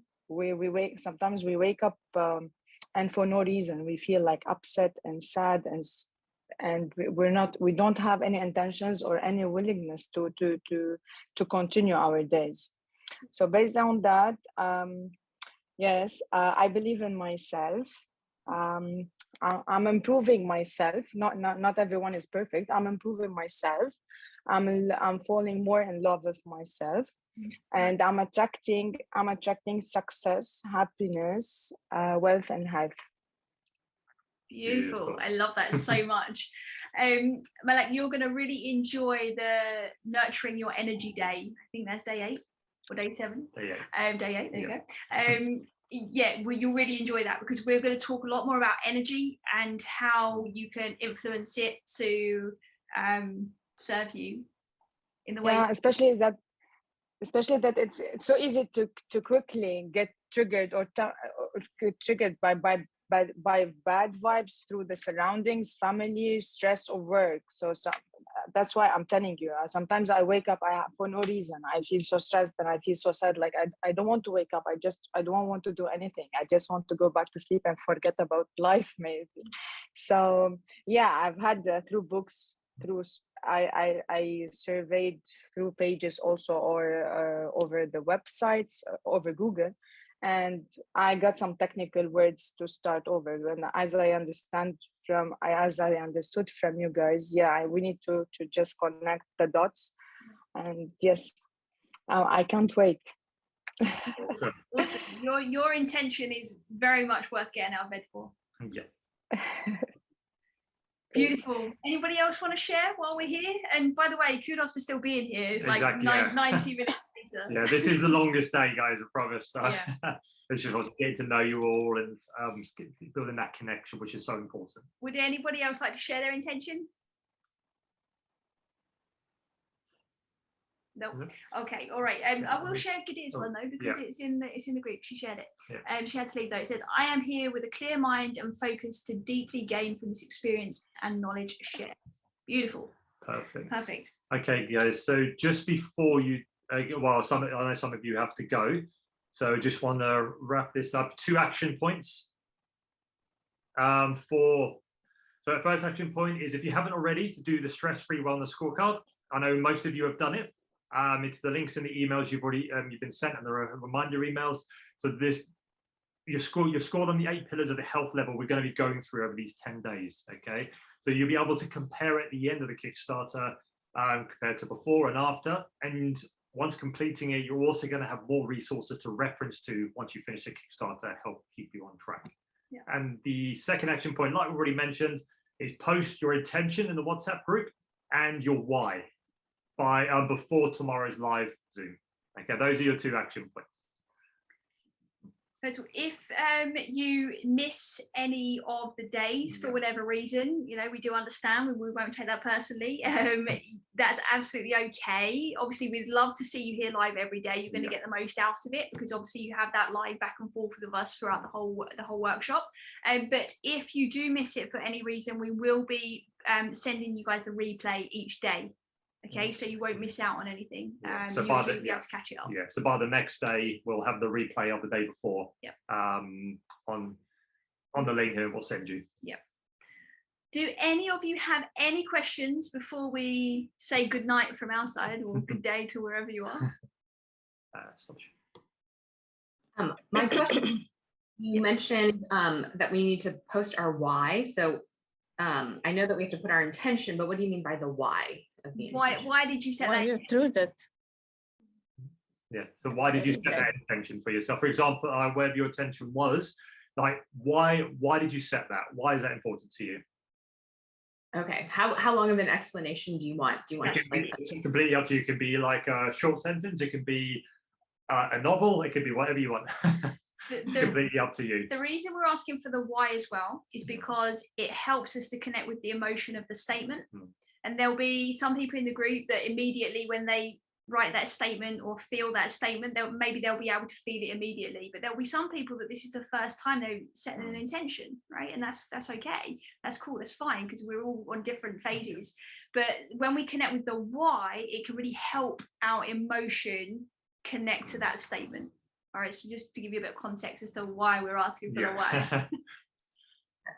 Yeah, amazing, great question. I have a question also, please. As I understand from this session for now, that the next day of our life, okay, it's a pre-preparation before we sleep. Say that again, for instance, tomorrow's like journey, it's a pre-preparation of our thoughts before we get to sleep. Yeah, exactly. For you, because it's obviously the evening for you there, right? Yeah, so it's almost very early in the morning. It's almost 8 cents, and to be honest, I've been through like a very a hard period and very tough period. I wasn't able to sleep properly even. I was sleeping for 5 minutes, 10 minutes, and then waking up for hours, and then falling back again to sleep for another few minutes. Where through this 5 minutes, I had a lot of nightmares, and maybe I tried a lot to just think of something positive before I sleep. Maybe I'm in Thailand or somewhere else having some fun by the shores, but still I couldn't manage to maintain a healthier like dreams, or at least whatever neutral dreams. It was fine for me, better than having nightmares. But maybe by tonight I will try to call it myself, to call the dreams I want to see myself through my dreams. Yeah, let's see how it goes. Absolutely. And like, over the course of the 10 days, you'll have lots of so many tools that are going to help you improve your sleep. We've got a whole day pretty much dedicated to it as well. But repeat your intention to yourself tonight when you go to bed.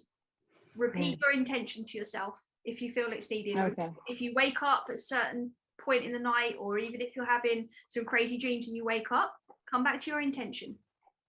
Close your eyes, like Jonathan just showed you. Close your eyes, hand on your heart. What's your intention? Repeat that intention, nice and slow and steady breathing, and just see how you go for tonight. Okay, I will. All right, amazing. Thank you everyone. Thank you. Thanks everyone. You're welcome. Thank you, John. Thank you guys. Anyone, if you do need to leave, you can do. If you want to stick around, please do. Amazing. Anybody else got any other questions? Those that are still here. Yes, Linda. So when we put our intentions on, do we put it as talking to ourselves as I am, as you taught me before? Do I said like I am, or I want to be? I am. Intention always wants to be who you're as being. much in the present moment as possible. Okay, thank you. Perfect. Amazing. Any other questions? Any other questions? Lovely. You just want to hang out? Yeah. We can hang out. Does anybody have any other questions? No? No. Okay. In that case, thank you for staying so long. Yep. Like it'll be obviously start time same as today, same for the next 10 days. Yep. Obviously, like we said before, the learning and exercise, the experiential part, be roughly 30 minutes. Afterwards, we'll do the Q&A where we'll just stay as long as needed until all questions are done, and you can leave as and when you need to. Obviously, the longer you stay, the more you get from it. But we understand that some people do have, some of you do have commitments. So we, like Charlotte said, we won't take it personally if you decide to leave us earlier. That's no problem at all. Amazing. All right. That's in that case, if you've got no other questions, yes, we'll see you tomorrow. Good night, good day, wherever you are. It's all mixed. But I look forward to seeing you tomorrow. Hello, everyone. Hello. How are we doing today? Can you all hear us okay? Thumbs up, wave, hi. Yep.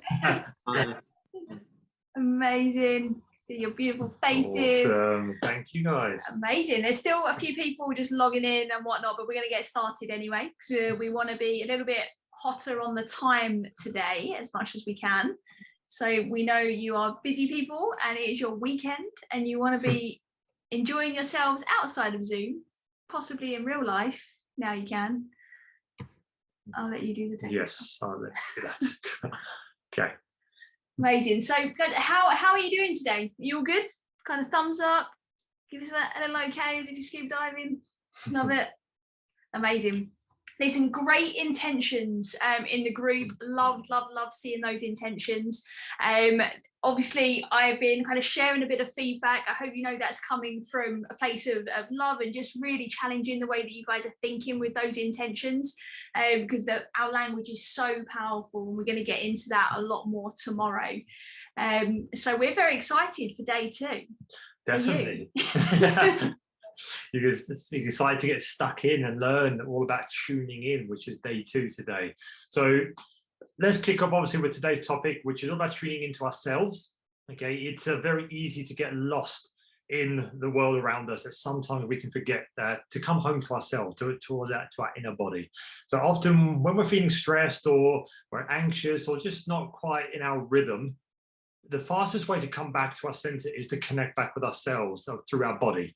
Okay, connecting with our body. The body is a gateway to the mind, heart, and soul, and it's often the easiest place to start with when you're looking to reconnect with yourself. Okay, if you want to be obviously healthy, achieve goals, or just to be well in any aspect of your life. So it all comes from that the easier starting point, which is connecting with yourself. Just got some Preach just joined. Awesome. Okay. Cool. So yeah, so like Jonathan said, today is all about tuning in, right? Tuning into yourselves via the body. And I'm going to kick off today. And we're going to kick off really and go straight into the content as we promised. Okay. And then we'll be opening up to really chat to you guys after. All right. But I'd really love to start today by muting all of you. That wasn't actually what I was going to say. Yeah. There we go. Amazing. So, going to start off today. I just want to share with you a personal story of mine that is really going to highlight some of the things that we're going to be working on today. All right. So, for those of you that don't know me, you will know that I started off in the fitness industry. So, I was very much focused on health and well-being from a nutrition and exercise standpoint, not so much from the kind of psychological and emotional side of things. And one of the reasons why I really started to focus in those areas was because I was having my own struggles, right? As we all do. But for me, it took me a while to realize that I was being given all of these clues all of the time. I just wasn't paying any attention to them. Right, so there were some things bubbling under the surface that I pretty much just thought was okay, must be normal to some extent. Just kind of pushed through. That was kind of my mindset. That's what I learned about emotions, is that we're going to have challenging times. We just make the best we can and we forget about it. But for me, what I realized is over time, some of my symptoms are starting to get a little bit worse. Right, so for example, when I was having conversations, or more like, I'd say confrontations, but not like fighting, but just like hard conversations, right? I would actually start really hyperventilating. I would be in tears. I wouldn't be able to articulate how I felt. I didn't even know how I felt. If somebody had asked me until that point, how are you feeling? I probably would have said fine, right? I was so dissociated to how I was actually feeling that I didn't know that I was feeling bad until a panic attack would arrive, right? Or until I got to that tipping point and I would just burst. And that's actually a really big sign of burnout, which I didn't learn until much later. And the reason I'm sharing this with you is because my body was talking to me the whole time, my whole life, to be fair, right? And I was really out of touch with what was going on inside, right? And that's really what we're going to be talking about today, is how do we tune in so that we can stay regulated? Because when our body is doing one thing, i.e. hyperventilating, right? Or giving you these emotions or tears, or you can't really articulate and speak, right? It's very, very hard then to start to realize that you're out of rhythm, right? And it's our job actually to know when we're out of rhythm and to know how to get back into rhythm. Okay, now everybody gets their own sense of regulation throughout their upbringing, right? So from childhood, you start to learn what's safe essentially and what's not. So you really start to learn how do you recognize what is safe and what is not, and your body starts to learn to stay in a state of stability or in a state of chaos. And when we are experiencing a lot of things you guys shared with us yesterday, it's highly likely that a lot of you are actually feeling quite dysregulated on a physical level, which is another reason why we're speaking about the health level, isn't it? Yeah, absolutely. That is 100%. And I think it's important to realize that when we share this stuff with you, it's because we want you to understand that today you're going to discover how and why it's so important to self-regulate. Okay, you're going to discover how to relieve anxiety, overwhelm, and reset so you don't snap at the people around you, at your loved ones, and how to connect with your body and listen to those signals like Charlotte mentioned. Because when we get to listen and become aware, that's half the battle. That's like 50% of the work done. Because when we become aware and we listen, then all from that point is just understanding what do we need now to regulate ourselves, to regulate our nervous system. And you're also going to discover how to become aware of yourself in a new way that you might not have done before, or if you have done, maybe even going in a bit more deeper into that connection with yourself. So I was just going to add there as well. It's like I didn't learn until quite late in life that we had to pay some attention to our nervous system, right? And a lot of people take the body for granted, don't we? I think we could all agree that we just trust it to keep our heart beating and to keep breathing and to keep doing all of the beautiful things that it does for us, that actually we can sometimes fail to realize actually part of it is our responsibility to recognize what's going on. All right, so that's kind of one of the reasons why that is our focus point just for the time being today, to get you on that right track so you're immediately in the right space to be able to actually regulate yourselves. Definitely. And guys, so what we're going to do is, as we go through this, what I want you to do is, if any questions come up for you, or you want to understand anything a little bit more, and you're thinking, I kind of understand it, but I need a bit more clarity, write it down in front, and put it in the chat box, write down on the paper in front of you. And when we get to the Q&A, we can dive into these questions and really make sure that you leave today's session with full clarity on everything that we're going to go through. All right. So as you can see in front of you, just gives us a thumbs up that you can actually see the screen in front of us. Yeah, so you should see a man or a body with a window in the middle of it. Random picture, I know, but I'll explain it shortly. So as you guys know, the body is super powerful and it represents so much more than what we see on the surface level, right? It's so much more than our limbs that help us move and the framework that houses our internal organs, right? It's so much more than that. It's actually an expression of our subconscious mind, right? So it actually stores our patterns, our learned behaviors. It stores our past traumas and emotion that we haven't learned to let go of. And it also remembers how to keep itself safe or not. It will remember how we should or shouldn't deal or cope with certain situations that happen in our lives, right? So our job is to master it, like we said earlier, so you can regulate it and learn to really dance with it, right? So that you can start to have your body working with you rather than against you.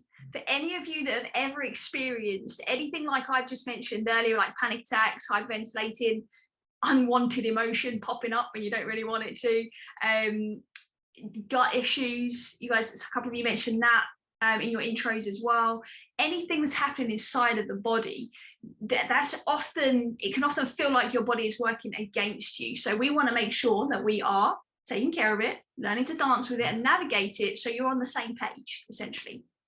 Okay, so imagine for a moment, okay, inside your own body there is a window. just like you can see on the screen. You can have anything you want outside your window. It doesn't have to be green. But you've got this window inside of you. And we call this window the window of tolerance. Okay, and when we are operating from the window of tolerance inside of ourselves, we are calm, we're centered, we're connected, we're grounded, we're curious, we're open, we are present, and we can actually be compassionate when we're operating from this space inside of us, which we're calling the window, okay, the window of tolerance at this point. But the thing is, over the years, your window can literally start to change size, right? So as you can see on this slide here, you'll see it is sandwiched between two other functions. So we've got the window of tolerance in the center, which is where we tend to feel good and we feel safe and we feel stable and secure and good, essentially. Then we have these other two functions. We call this hyperarousal and shutdown. Okay. Now, different situations happen in our life to cause us to either shut down or to become hyper aroused. Okay. Now, when we are in shutdown mode, this is when we will find ourselves withdrawing, maybe from social situations, pulling ourselves back from situations where deep down you probably actually really want to put yourself forwards, but you're not, you're pulling back because you're in shutdown mode. We can feel depressed here. We can feel helpless. We can feel hopeless. We can feel like we're going through the motions of life. That's also a form of shutdown. We can feel like we're stuck, or we can feel numb. That is a sign that we are in shutdown mode and we are not operating from our window of tolerance, that resourceful mode. Okay, so the hyperarousal mode is when we are hyper aroused, right? When we are overly emotional, when we overthink, when we are anxious, maybe when we are panicking, when we're in fear, when we're in anger, when we feel rage or frustration or irritation. Okay, that is when we are in hyper arousal mode. So if we have too many experiences that cause us to shut down or to be hyper aroused, then our body starts to learn that this is normal, right? And we actually start to live in a space of either shutdown or hyper arousal or flicking between the two throughout life, because we've learned that that's normal. And when we do that, we start to notice recurring patterns like panic attacks, anxiety, OCD, depression, to name a few.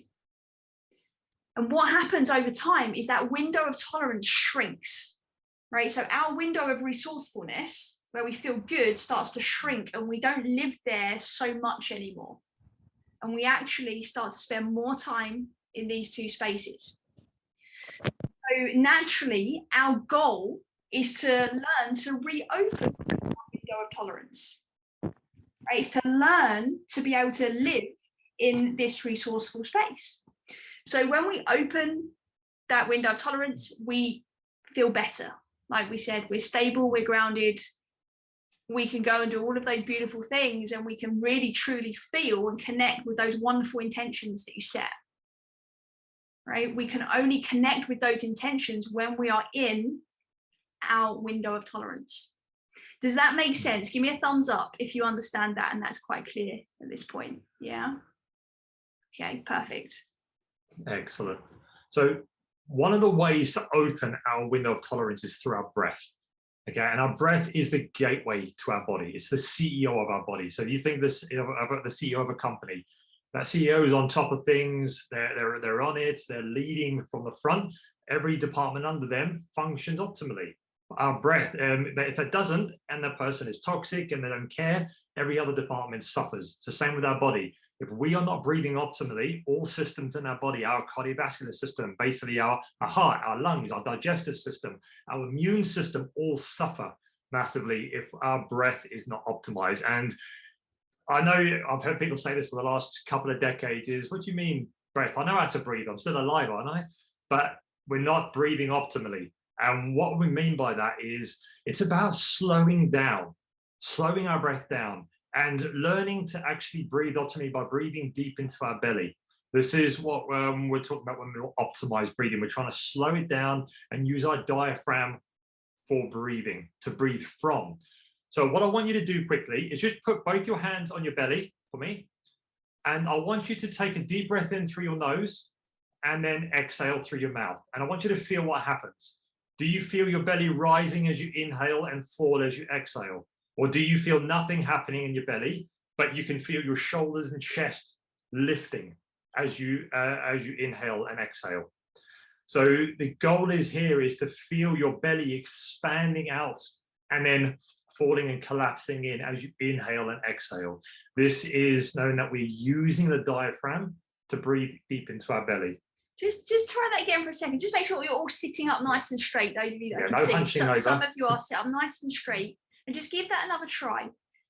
Really breathe into the belly so you feel like your belly moving out. And it should feel natural. So it shouldn't need to feel forced.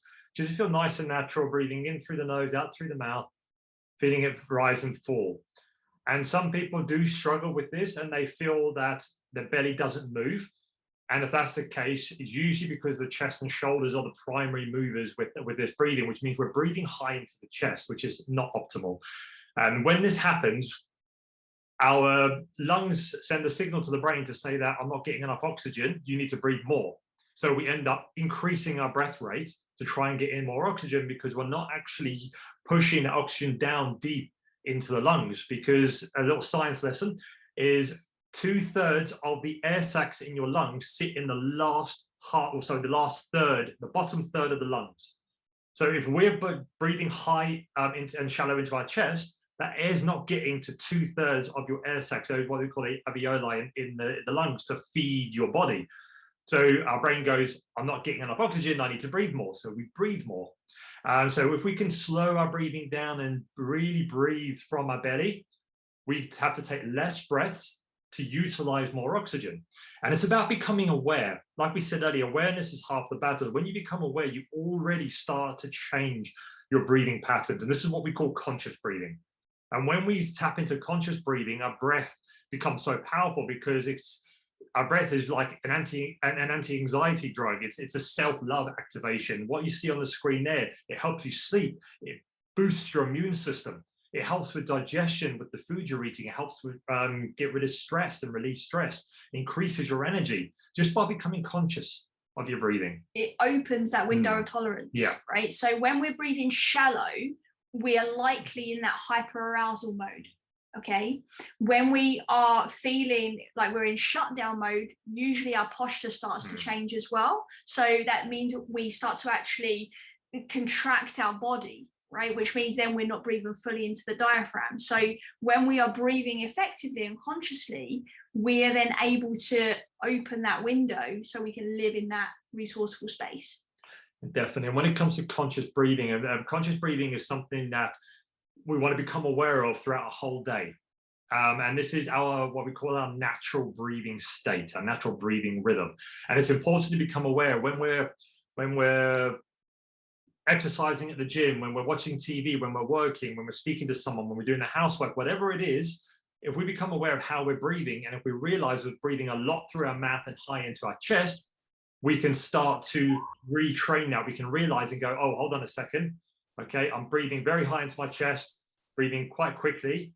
So I just need to switch and slow it down. And you carry on with your task, whatever you're doing, watching TV, speaking to someone, but with more awareness of slowing it down and retraining it. And the one thing I just want to really touch on with this is the nose is designed for breathing. The mouth is designed for eating. The mouth is not created for breathing. So it's very important here when we look at breathing is to switch from mouth breathing to nasal breathing. And it is very important. And the reason why is because when we breathe in through the nose, there's a chemical reaction happens where the body introduces nitric oxide. And when that happens, that kills off harmful pathogens that enter through the air in your nose, and then before it hits the lungs. But we don't have that immune response when we breathe in through our mouth. So all the dangerous pathogens that we breathe in enter our body, which is why if you look at people who get ill a lot, sick a lot, they suffer from a lot of headaches or anxiety, they usually tend to breathe a lot through the mouth, in and out through the mouth, When we start to switch that to nasal breathing, we activate what we call that what we said before yesterday, that parasympathetic, that rest and recovery response in our body. It allows our body to heal and do what it needs to do naturally. So conscious breathing is about, if you notice you're breathing fast, is slow it down to 4 to 5 seconds inhale through the nose, 4 to 5 seconds exhale through the nose. So you're looking at 8 to 12 breaths a minute as optimal breathing. And this really switches on that rest and recovery mode of your nervous system, that parasympathetic. It helps you to relax and ground and calm. If we start to breathe 15 breaths or more per minute, we activate that stress response. Okay, so it's important to slow it down as much as we can. And obviously stress is needed. We already said this, stress is important throughout your day to help you adapt, grow, and take on the challenges of the day. But 80% of your day should be spent in that conscious breathing state, and that can take practice and take time. So what I want you to try now is just sit up straight. We're going to go from fast breathing to slow breathing. So I want you to start off just by breathing in and out through your mouth at a fast pace. Just want to follow me. Let's start that now and go. Just breathe in and out through your mouth at a fast pace. That's it, keep going.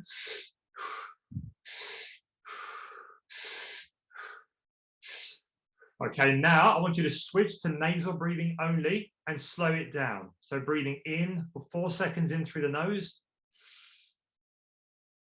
and breathing out for 4 seconds through the nose. And again, in for 4 seconds and out for 4 seconds. Now the question is, can you notice any difference between those two? So just in the chat box, put a little thumbs up, and if you notice any difference between the fast breathing and the slow breathing, the mouth breathing and the nasal breathing. Excellent. So just write a little thing in the, what did you notice? If you pop it in the chat box, just let me know, what did you notice in there? So usually when we breathe fast, we tend to feel our body heat up, we feel our heart racing, our palms might start to get a bit sweaty. And when we breathe slow and through the nose and we slow it down, we feel calmer, we feel relaxed, and it just feels, we feel more resourceful. Okay, and just after a couple of breaths, we can really calm everything down. So you've just opened your window of tolerance that we mentioned earlier, which means now you're going to actually take on a lot more of what we're speaking about today, just because you've opened that window of tolerance. You're going to be able to sleep better tonight because you've opened that window of tolerance. Yeah, for knees. Yeah, so he said, Renee, I started yawning a lot because I feel I need more air. Yeah, so that's what Gideon said as well. Yeah, so yawning is never a sign of tiredness. It's a sign the brain wants more oxygen. It's enjoying what you're doing. So when you take deep, slow breaths, you start to yawn. Your brain's sending a signal saying, I love this. This is refreshing. This is great. I want more of it. So keep breathing. And when you retrain to that slow, calm breath, you will stop yawning, because your brain's getting all the oxygen it needs to function at its optimal state. So when we fast breathe, this activates stress. We spend too long here, this equals illness and dis-ease. But when we slow it down, we activate that rest and recovery. And this is where we want to stay when we want our body and our mind to recover and rest. Okay, slow it down and really focus on that breath, because our breath grounds us into ourselves. It helps bring us back to our center, to our calm, relaxed state, our natural state of being. When we feel stressed or anxious, it's usually because we've lost that connection with ourselves, and that breath helps to ground us back into our body. And this is something you're going to experience in today's experiential exercise. So I know, you did the same thing, that yawning. Perfect, yeah. So you're going to go deeper into this breath work during today's exercise. So does that make sense? Just give us a little thumbs up if what we've just gone through makes sense to you. If anything in there doesn't, please write it down and we will go deeper on it in the Q&A. Let's get rid of that. So, like Jonathan said, we're going to go deeper into breathing in further days throughout the Kickstarter. But for today, we need to realize that we cannot open our window of tolerance through our breath if we actually can't connect to our body very easily. So you guys all just did an amazing job at doing some deep breathing, which is great. But sometimes we need to listen to the subtle signs, right? It's important that you start to recognize when your body is telling you it likes what it's doing. And it's important that you start to realize when it's telling you it doesn't like what it's doing as well. So that's why today we're going to take you through a body scan exercise. Okay, because we can't change anything in our life if we cannot connect to where we are right now. It's just impossible. Okay, the body scan is going to allow you to discover and connect with where you are now, so that you know intuitively what it is you need to be well, feel present, and see what it's like. Because this exercise on its own, it literally, if you didn't come back to Kickstarter and you just implemented some conscious breathing and did a body scan daily, that alone can actually help to remove stress from your body. Okay, obviously we're going to be sharing lots of things with you so you can remove it quickly. Okay, but that's really how powerful the body scan is you can actually just take this away alongside the conscious breathing and your awareness of when you are hyped up, when you are shutting down, and have these two tools to be able to bring you into that present space. Absolutely. Now, before we get into that, to the body scan, after today, your action points after today's practice is to practice the conscious breathing.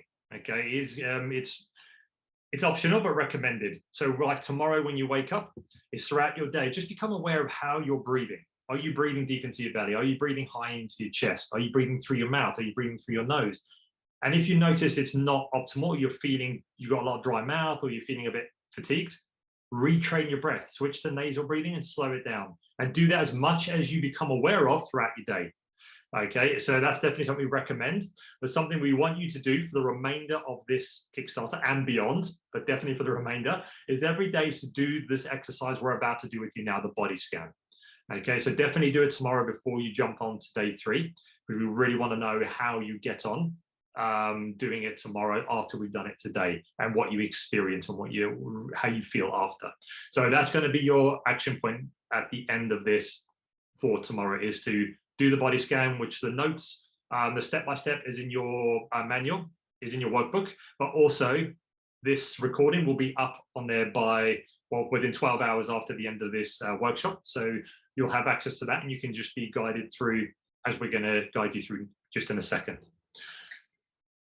Cool. Yeah, so we're going to invite you to come into presence with your body in a new way. If you've done this before, this is the chance to go a bit deeper into it. If you've never done it, it's going to be a new experience for you. Okay, you're going to feel your body in a new way and observe your body as a witness while focusing on any sensations, energy, or feelings that you're experiencing in that moment. The body scan gives you the opportunity to listen to what your body is communicating with you. And we advise you to do this on a daily basis. It's very, very powerful, especially at the beginning, while you're reconnecting with your body again. Okay, it works to break the cycles of physical and physiological stress and psychological stress and tension that can really feed on itself by breaking the pattern through presence. It's about being present, being aware. Through this, we immediately start to create that sense of lightness and ease with the body, which allows us to live freely and flow freely. So we're going to start with some conscious breathing, and then we're going to bring your intention through the body. So yesterday, a lot of you were asking about the root level of the stress pyramid. And it's really important to know that to do that work at the root level and to do it really effectively and in more of an enjoyable way, okay, it's essential that you learn to listen. Okay, I think we've said that about 100 times already just today. So that's what this body scan is going to do for you. All right. So just take a moment, get yourself comfortable. Okay, get yourself seated and relax, so you can maybe sit back or sit yourself up straight wherever you feel comfortable. Okay, and then DJ is going to put a little soundtrack on for us. Yes, I'll put a little bit of a soundtrack on for you. And we will take you into your body scan. Those of you that it's nighttime, please do not fall asleep. Okay, body scan is all about just listening and being present. It's not necessarily about relaxing. Okay, a lot of people, when they start to hear nice music and feel like they're about to be guided, they just suddenly relax and get all chill. And sometimes that's perfect. And that's what we're looking for. Today, what we're looking for is your presence. Okay, give us a thumbs up if that's okay. You be present and stay awake for me. Beautiful. Perfect. All right, so just relax. I'm going to turn this music Okay, can you hear like a little heartbeat on your side? Someone give me a thumbs up if you can. I need to turn your volumes up, guys. Just make sure your volumes are to full. Yeah, you can hear. Alarm can hear. Perfect. Okay, You can hear? brilliant. And you can hear my voice okay? Fantastic. Okay, so I'd like you now to just invite you to close your eyes and just naturally breathe, sit back, get yourself comfortable, and keep your eyes closed for the duration of this guided session. So just taking a few natural breaths. Bring some gentle awareness to the natural flow of breath in and out of your body. Allow yourself to transition from where you were to where you are now, welcoming yourself into this moment. And as you notice the sensation of the breath drawing into the body, I wonder if you can just be open to the experience just as it is, resisting the urge to change it, resisting the urge to judge or critique how the breath should or shouldn't feel as it comes in and out of the body. Notice what it feels like as the breath enters your body, and notice what it feels like as the breath leaves your body. So keep bringing your awareness even deeper now into your natural flow of breath. Notice any sensations, whether the breath feels smooth or rigid, shallow or deep, or cool or warm as it enters and leaves the body. Whatever's coming up is perfect.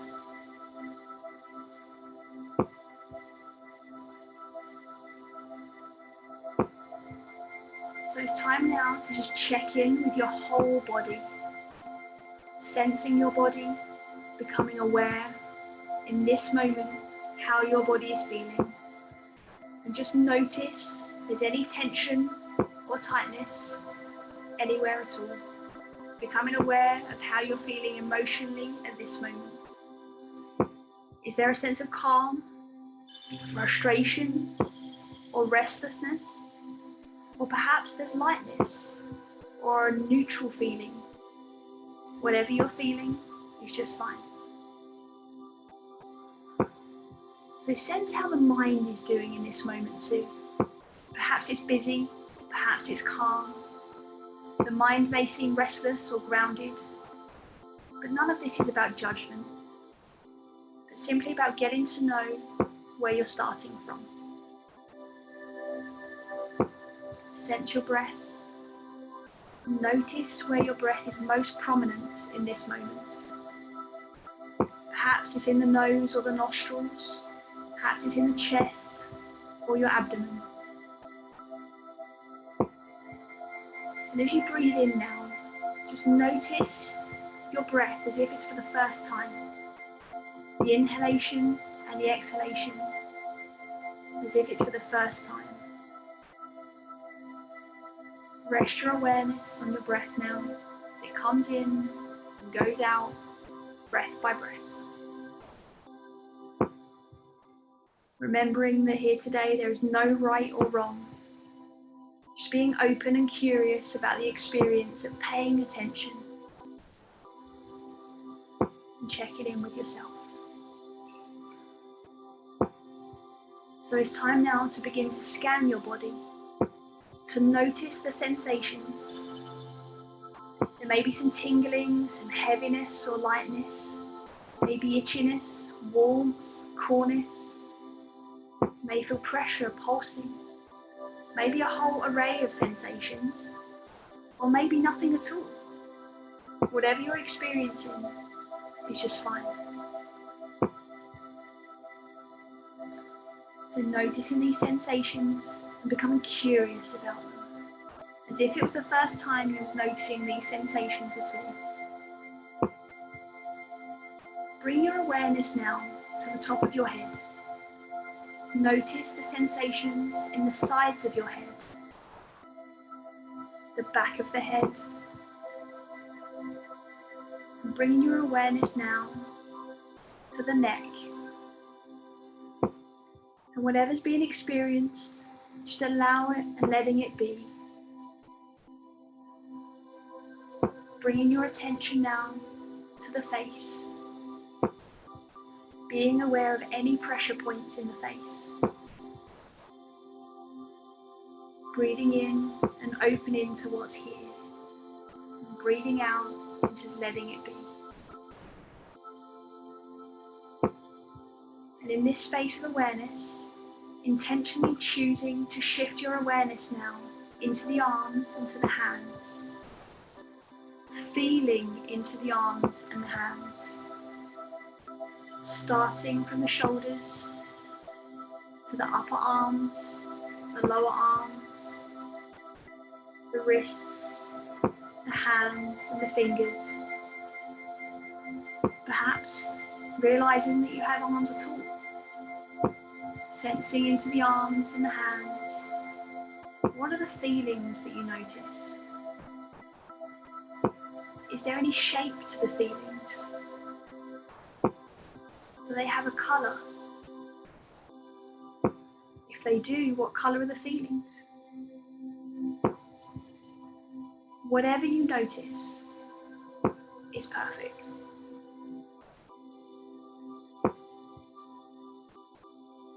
So in this space of awareness, move your awareness into the torso. Notice sensations in the back, the upper back, the lower back, and at the same time in the chest and the abdomen. Knowing now that this torso is the home of ventilation in the lungs, and circulation in the heart, digestion in the stomach, and for many of us also is the place where we hold many emotions. Perhaps anxiety, restlessness, frustration, joy, peace. Spending a few moments now in this torso region, just feel into what's here.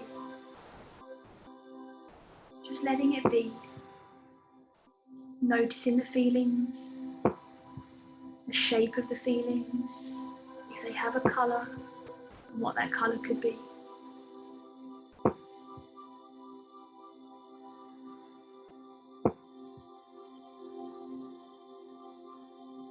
See if you can use your breath, particularly your next out breath, to find some softness in your torso.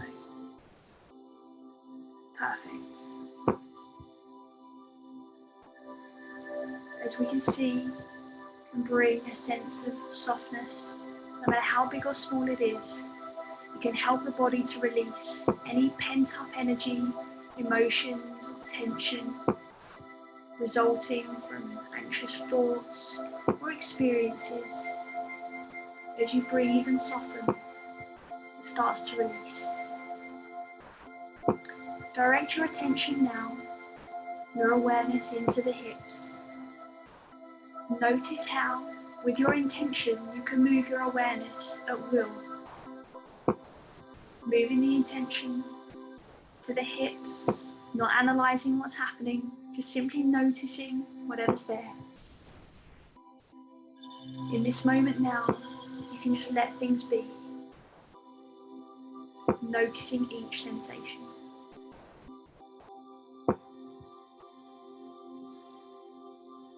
Bringing your awareness now, feeling into the entirety of the legs, the thighs, the backs of the legs, the knees, the shins. Noticing any feelings in the calves now. Bringing awareness to the feet and the ankles. And whatever is being experienced, just allowing it and letting it be. Move from the top of the ankle joints down to the top of the feet, to the toes, and to the soles of the feet.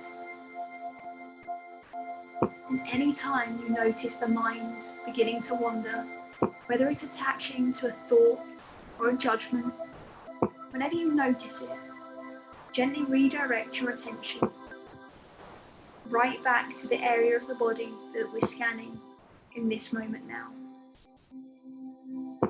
Rest here for a moment at your feet,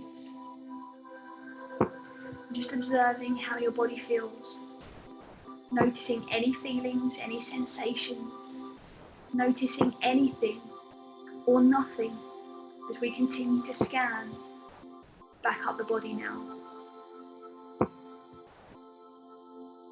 Keeping your awareness to the feet, and then noticing sensations on the soles of the feet, the toes, tops of the feet, and up to the ankles.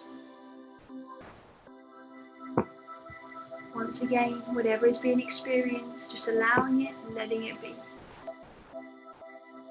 Intentionally moving the awareness now up into the legs, noticing any feelings in the calves, the shins, the knees, the back of the legs, the thighs, feeling the whole entirety of the legs with a sense of curiosity once again. Almost as if your mind was inhabiting your legs. What are the feelings? What are the shapes? Do they have any colour? Do you notice any sensations? Anything that comes up is perfect.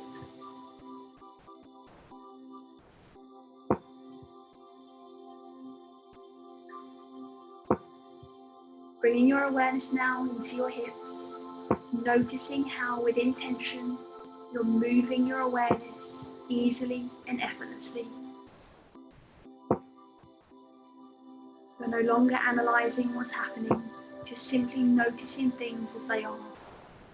In this moment, now, letting things be, noticing each sensation in this space of awareness.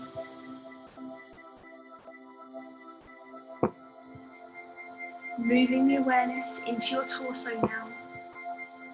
Notice any sensations in the back, the lower back, upper back, and at the same time in the chest and the abdomen. Knowing even deeper now that this is the home of the air in your lungs, the beat of your heart, the digestion in your stomach. And remembering that this is a place where we tend to hold many emotions. Spend a few moments now in this torso region, feeling into what's here once again, just letting it be, noticing any sensations or no sensations. Whatever comes up is perfect.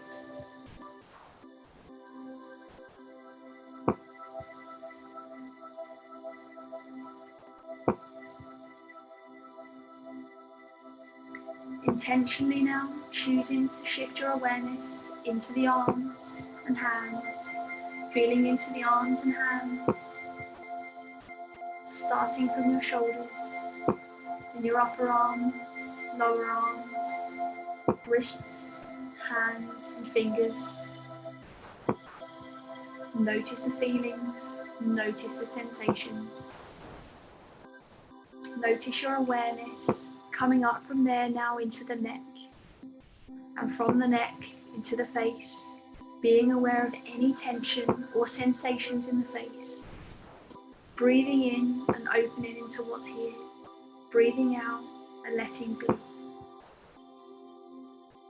Now within this space of awareness, as you're hearing my voice now, intentionally choose to shift awareness to the head, the top of your head, sides of your head, the back of the head, and even to the ears. Keeping your focus and noticing what sensations there are. Breathing in and out consciously now. Letting go of any intentional awareness of the head, the face, the shoulders, the arms, the hands, the torso, the hips, the legs and the feet. And gently come back to your breath. As you breathe in, notice how the whole body expands. Breathing out and noticing how the body contracts. Getting the sense of this body as connected and whole. And just taking a moment now to bring some small, subtle movements to your fingertips and to your toes. And as you bring your attention and energy back to this present moment, keeping your eyes closed just for a little longer, pay attention to how the body feels now you've completed the body scan. There's no guarantee that you're going to feel more balanced or more relaxed. You might notice some sensations that are particularly difficult, that you didn't even know were there before. Whatever your experience, can you notice it gently with compassion? And allow this new awareness to guide you throughout the rest of your day and your night. Remembering that you can return to this body scan anytime when you notice you're in need of feeling grounded, calm, peaceful, and resourceful. You can practice the body scan as a way to tune in and pay attention and reconnect to the body, the mind, the heart, and the true sense of who it is you are. Anytime you choose.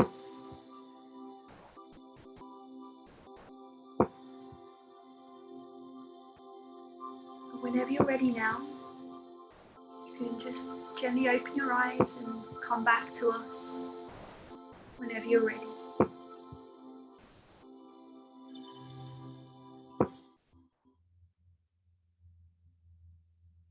How are we doing? Are we awake? Some of you look very chilled. How are we doing? All right. Guys, feel free to unmute yourselves. I would love to chat to you and see how you're doing and how you're feeling, and we can obviously lean into our question time. Somebody said feeling hungry. I love that. There you go. Your body's yearning for some nourishment there, Alan. Guys, feel free to unmute yourselves. I'd love to have a chat with you. Yeah, tell me, how are you feeling? Anyone? I had a hard time actually focusing because I felt like my mind kept being pulled in other directions. So, and I think it's just how I've been living my life, just always go, go, go. And so for me to just sit down, my brain was like, okay, this is what you have to do next. You should be doing that. Like after this call, you should do this. And so I couldn't actually do a scan because my brain was, it felt so like disassociated. And then I felt anxious. Like I felt like, okay, I'm like this time I could be using to do something else, which I know is not the purpose of it. So I don't know. I felt very like disconnected in a weird way. That's completely natural. Hands up if anybody else felt like that. Did anybody else feel like this today? A couple of you. I often feel like that sometimes, even still after all this time, get lost in the busyness, right? And it's completely natural, right? It's completely natural, but it's your body's way of telling you that perhaps we need to shift that focus back so that you're in control of your focus, right? Because when our mind is wandering around like this, it is a sense, like you've said, it's a reflection of how you're living life. And if you're constantly thinking about the next thing, well, what happened to the present moment? What happened to this sacred time right now? Definitely. I remember the first time I ever started doing body scans. Body scans to me were so powerful at the start of my journey, but it took me, I lived in my head. My thoughts were all over the place. I was a doer. I had to be doing all the time.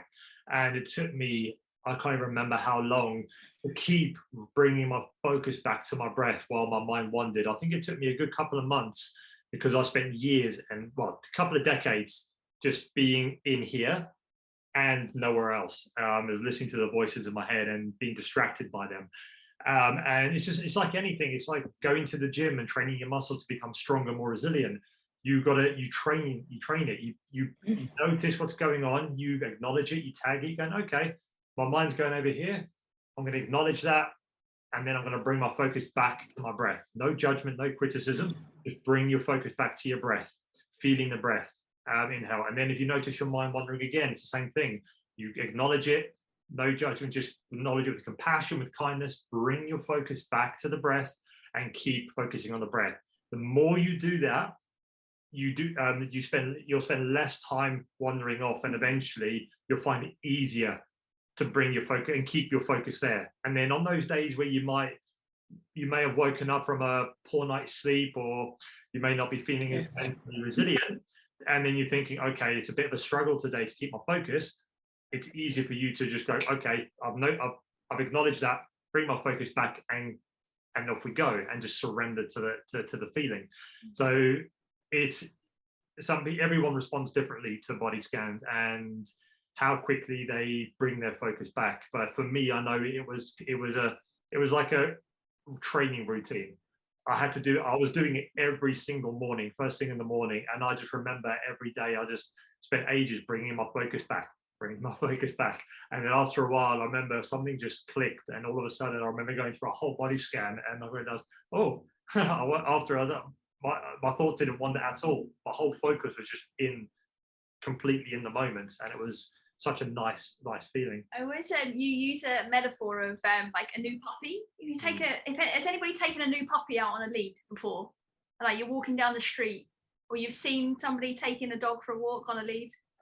You must have at some point, right? It's like, oh dear, you need to come to Thailand and hang out with the dogs on this beach. No, so when we're walking a dog, right? Let's say we're walking a dog that's a little bit unruly, right? That's maybe not used to being on a lead. The first time you take that dog for a walk, they're all over the path. They're running into the road, they're trying to run into the neighbour's garden, they're just all over the show, right? But when you go out day after day after day, you keep inviting the dog to come back on track. Eventually the dog knows how to stay on the path, right? And eventually the dog doesn't even need a lead at all, right? And that's exactly the experience that I noticed as well when I first started. And like I said, even if now we're in a busy period or something like that, there are some days where that still happens because it's natural, right? The majority of the days now is fine, right? You go head to toe, up and down again as many times as you like, but you please know that it's normal. You're going to have some days that are going to be more challenging. You're going to have some days that are not. Something that really helped me as well in the beginning, especially, was doing body scan, but also with your hands. Right? Because if your hands are busy kind of just scanning with you, right, your mind is thinking what's going on with the hands, right? So you can literally do that exercise, top of the head, sides of the head, face, neck, shoulders, arms, hands. You can literally take your hands with you, touch your body as you do it. It will really help to bring that focus. Those touch cues will be really powerful. Thank you, Kristen, for sharing that. It's important. We've got some hands up. I think Jamila, your hand was up first. I think. Yes. The exercise was really very beneficial, but I had, as Jonathan was mentioning, I am practicing mindfulness on a daily basis for 10 minutes. And first time I started, when the trainer was asking me, what is your body telling you? I was surprised, because is it true that my body is talking to me? And since then, I am more aware, because I am as well on the doer side. I am very much all the time action, action, action. So what I'm doing now, I'm stopping. Even on my calendar, I am putting like stop, for pausing for 1 minute or 2 minutes. And my body is telling me when to stop, and this was really very, very interesting. But today with the body scan, I noticed that I have difficulty and in breathing very well, like tightness in my chest. And this is really something which is like alarming me. Okay, what's going on? Maybe, my day was okay. I had, good day till now, but maybe something and a feeling happened, and I am trying, to push it down. But my body is telling me that there is, something going on. And I do a lot of self-talk with myself, not because I'm crazy, but it is really giving me a lot of relief, and connection with the present moment. Perfect. And as Jonathan was also mentioning, yes, during the scan, I was going, drifted, and coming back, yes, with my thought. But the only feeling I was like tightness in my chest. Yeah. So I wanted to share this with the group. That's perfect. Thank you so much for sharing that again, because other people potentially have experienced that today or may experience that as they start to practice it. And it's very important to be aware that sometimes we can have too much self-talk or too much analysis going on as well. So this is just a blind spot for any overthinkers that are with us. Okay, if you notice anything, just notice it. Okay, just notice it. There doesn't have to be a meaning to it. Okay, there doesn't have to be that tightness in the chest. Perhaps you literally just need to take some breaths.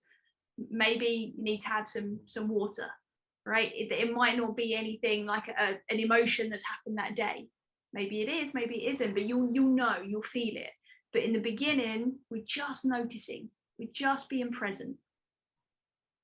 Yeah. Thank you so much for sharing, Jamila. Rena, I'd love to hear from you. Hi, good evening.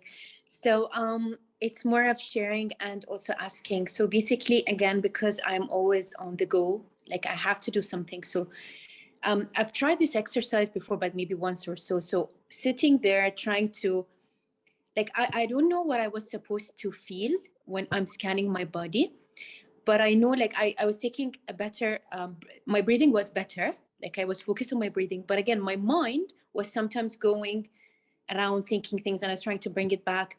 And the feeling I got was, I don't really stay still that much. So I was like, oh my God, how long have we been, for how long are they going to do this? Like, I can't stay put, but I was really forcing myself. It's okay, just relax. It's okay not to not to even move, you know, I was just trying to relax. So, but when it comes to what are we supposed to feel when we scan our body, like as a feeling, I'm not sure. Like, is this the thing that's going to come with time or what? Yeah, so, great question. So I remember when I first started doing body scans, I couldn't feel anything, right? And it's very much similar kind of question. I'm like, what? Why am I doing this? What should I be feeling? And the questions were going. And reality was like, I just needed to do it a little bit more often so I could start to notice subtle sensations. Okay, so for me, unfortunately, over kind of my life, I learned to what we call dissociate, right? So I struggled to feel a lot of emotions until I was at my tipping point, right? Like I shared at the start of this call. And so when I come to sitting still with myself, it actually felt really uncomfortable. I was bored. I was thinking about the next thing to do, like some of you guys have shared. And the reason I'm sharing that is because it took a while to start to notice subtle sensations. Right, so in the beginning, you're not supposed to even feel anything. Like you're not supposed to anything, right? So you're not supposed to be setting yourself up for anything. It's just the observation that needs the practice, right? So the goal right now isn't the feeling and like trying to create feelings or look for stuff. It's really just observe. And for now, what you're observing is that perhaps there's some more stillness needed for you, and that practice of bringing yourself back to the now, bring yourself back to the now. Once you've started to master that a little bit more, you'll start to notice some of those sensations come up. And like Jamila shared, like tightness in the chest is one great example, right? But until we practice that level of mindfulness and presence with ourselves, we're less likely to be in tune with the feelings. So don't stop looking for anything. Yeah, I think an important thing to also realize is when you start doing kind of this inner work, it's the ego will kind of kick in now and again, and it will say things in your mind. You'll start thinking, oh, this isn't working for me, or this is taking too long, or I'm not feeling anything. That's the ego kicking in, trying to stop you from doing something that it's not comfortable with, it's not used to. So anytime where you're doing inner work with yourself, whether you're body scanning, whether you're doing any meditation, where you're focusing on your inner self, you're going to come across times where you're going to think, oh, this isn't working, it's not for me, I don't think so, I should stop doing this. That just means that it's working. That's the time to lean in. That's the time to lean in and surrender even more. Trust me, I was the biggest I say a critique when it comes to anything like this before. I was like, what, meditation? Very skeptical. Very skeptical, yeah. Meditation, breathwork, what's all this rubbish? I said, I did for years, anyone who mentioned it, it was like, yeah, I'm not even going to pay attention, I'm not even listening to you. If it, like, literally, if you can't eat it, you can't drink it, or you can't use it, like train with it, it doesn't exist. And that was my mentality for so many years, and I suffered. It wasn't until I started to connect and start to feel, and again, I was the same. I didn't feel anything when I first started body scanning.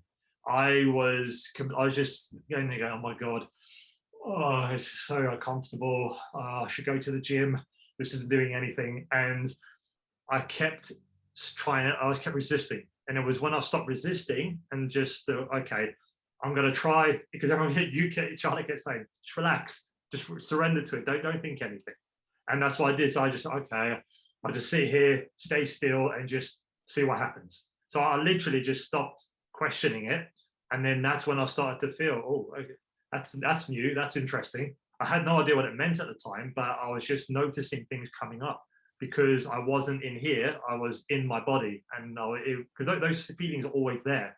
It's just that I didn't realize it because I was living in my head and I wasn't connected with my body. So I think it's important to realize that ego can try and stop you sometimes by trying to stop you from doing something that's, it's good for you, but it's uncomfortable. And it's trying to stop you from keep you in your comfort zone. So lean into it, surrender to it, and you trust me, and just keep practicing. It's like anything in life. You want to get better at it and connect with it more and master it, you've got to practice it. And you can do this like last thing at night when you're laying in bed. You don't have to make it a thing and like you have to put it in your diary and 30 minutes here and there. You can do that, of course, but that doesn't work for everybody. So think of the time where maybe it fits best for you, where you can just take that time to be mindful. So yeah, less thinking about it, more practicing it is always the key. Awesome. Amazing. Linda. Yeah.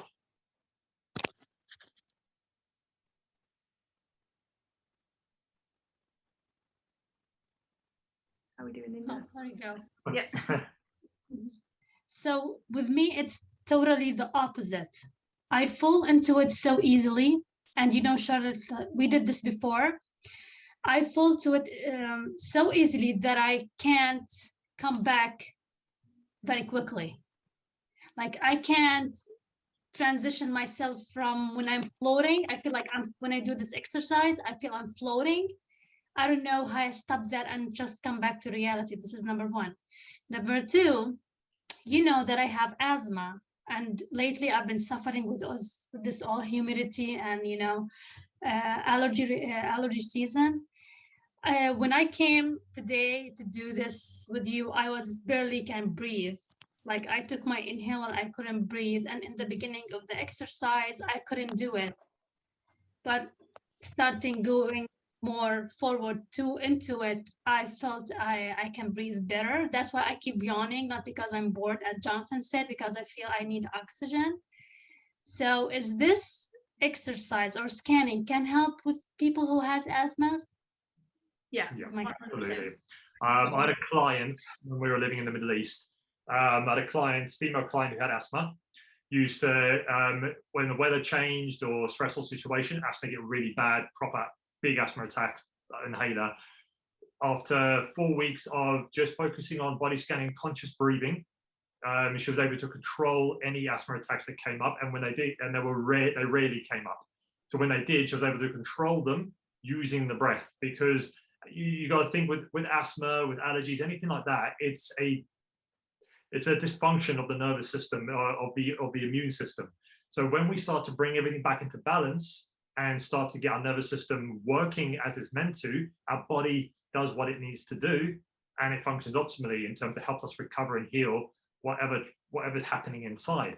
So breathing is the key when it comes to dealing with asthma. The more you can slow your breathing down, focus on conscious breathing throughout your day, slowing everything down, body scanning, breath work, and just for really focusing on that slow exhalation, it will really help to shift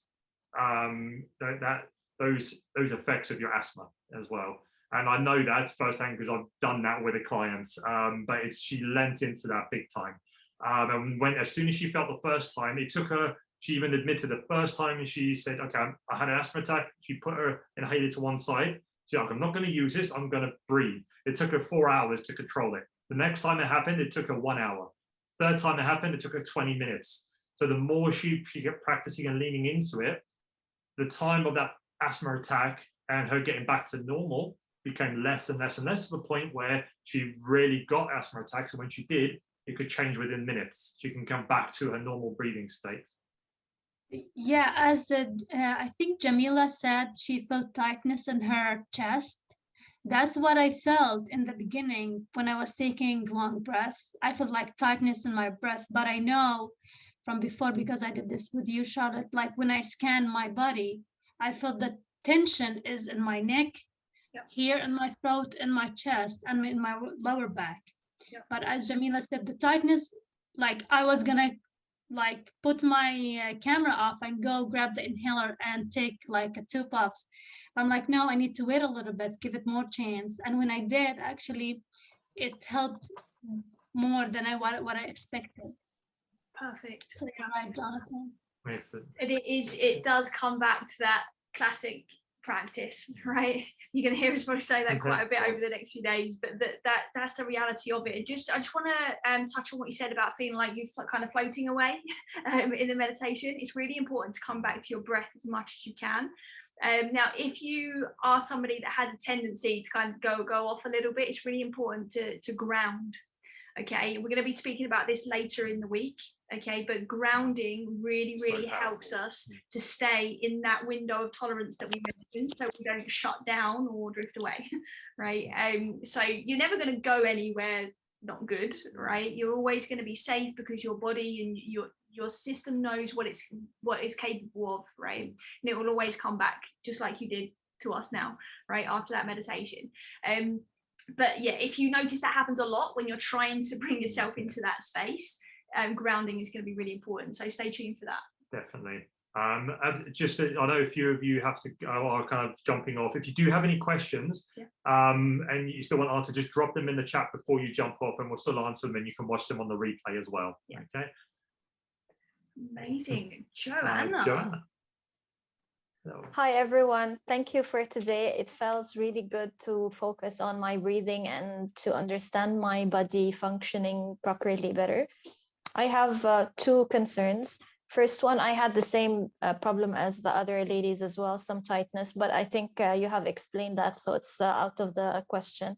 The second thing, I realized that I have some tension, or I don't know how to express. It's not tension, it's like I'm compressing my abs, so there's pressure on this area a lot.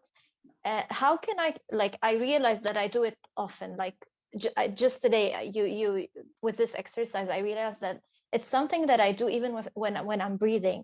And after the exercise, I have the conscious now to know that it's happening. So how can I control it, or how can I minimize it so I can, have a better relaxed posture, or minimize that pressure on this area? Great question. Better, yeah. Yeah. So you say you're feeling that tensing up into the abdominal region. So like my abs are contracted all the time. Like even when I'm breathing, it's like contraction at all times. I never felt that before. I just realized it now, and it's something that is natural for me. I just realized that it's happening. Cool. So one thing that can happen around this area, so it can be, again, a trained condition response that we've trained ourselves into. When do you exercise a lot, or have you exercised? Not recently. No, not recently. I used to, but not recently. So there are things where, from a physical standpoint, where we're kind of conditioned into bracing the abs and tensing it, and we get kind of stuck in that momentum of everything we do is about keeping them tense and tight. Another thing as well, which is a very common one, is holding on to emotions in and around the abdominal area. Now, I know this because I used to hold a lot down here, and a lot of men that I've worked with also hold a lot, and it's usually down to like fear and control, those emotions where, for me, I used to be a massive control freak. Like if I had to try and control everything around me. Really was. Yeah, I was. Guilty of charge. Yes, and the problem is, when we try to control things we can't control, that feeling of control, or that feeling that we feel out of control, that comes from our core, our abdomen area, in that solar plexus area. So when we feel that tightness in there and it's constantly there, for me, I know personally it was a combination of fear, control and fear, and that fear of losing control of what's happening around me. And that emotion, because I was holding on to it and I wasn't doing anything with it, I wasn't really aware of it, that stayed there. And I had a lot of issues around my abdominal area, with my digestion, my gut, my core, all that area. It was so blocked and tight, because I was holding on to this fear of not wanting to lose control of everything that was happening around me, the stuff that I couldn't control, people, situations, all that stuff. Sometimes it can actually be like a trauma response as well. It's like we've learned that we have to stay in that mode, right? It could be big trauma, small trauma, if there's really so much of a difference. Trauma is trauma. And when we hold on to that, you're in that kind of protection mode. And like we mentioned earlier, that window of tolerance or hyperarousal, that it's likely that you've spent a lot of time hanging out in that hyperarousal space, okay, which is just a signal to say, hey, let's calm it. So the conscious breathing that you've already done today, and diaphragmatic breathing as well, so just breathing deeply into the belly. And I would say just start there for now. Over the next days, you're going to learn loads of other ways to help relax and bring you to that space, but the conscious breathing and deep belly breathing will just immediately help. Yeah, I was struggling to do that because the tension was there. Like I felt like my abdomen was contracting, so I couldn't really relax that area to breathe from that area. Like my tummy was so like stressed and bulky. So I would hope that I can work on that. I will definitely do the exercise with breathing. Is there anything else I can do or work on? Where do you feel the most relaxed in your world? Is it maybe it's the chest. I feel like here is very like congested, like it's like someone is holding me from my throat, but this area is like relaxed, and the like the lower the tummy and the abs are not as relaxed as the upper side. There's two other things that I would suggest just straight off the bat. Is one, practice breathing exercises when you're in a place where you feel super comfortable, right? Maybe you're staying in bed, maybe staying on your sofa, maybe you feel cozy. Practice when you're in that kind of environment. Okay, set the scene if you need to, put candles on, incense, whatever you like. Get yourself into that zone and then practice the breathing. That will help immediately. But the second thing I want you to consider as well is how are you expressing your emotions? Do you express your emotions? No. Yeah, not really. So that would help too, right? And there's many different ways you can express emotions, and we've got a whole day on emotion. But that would be something worth considering. Right, is recognizing the emotion, and then how is that being expressed? Are you speaking about it? Are you breathing through it? Are you allowing yourself to sit with those emotions? And there's many ways. Okay, but expression, practice your breathing in a place where you feel super relaxed or calm and safe. That's a brilliant starting point for you. Thank you very much. Thank you. You're welcome. Amazing. Thank you so much for your questions. Anybody else? How's everybody else feeling? I have another question if no one else does. Tell us, Kristen. How long should a body scan typically take? And can you do a shorter abbreviated one? Because I'm just thinking the length of time that we did it, I could not last that long. Like I think I opened my eyes during it and I was like fidgeting. Can you do shorter versions and like build your way up? Absolutely.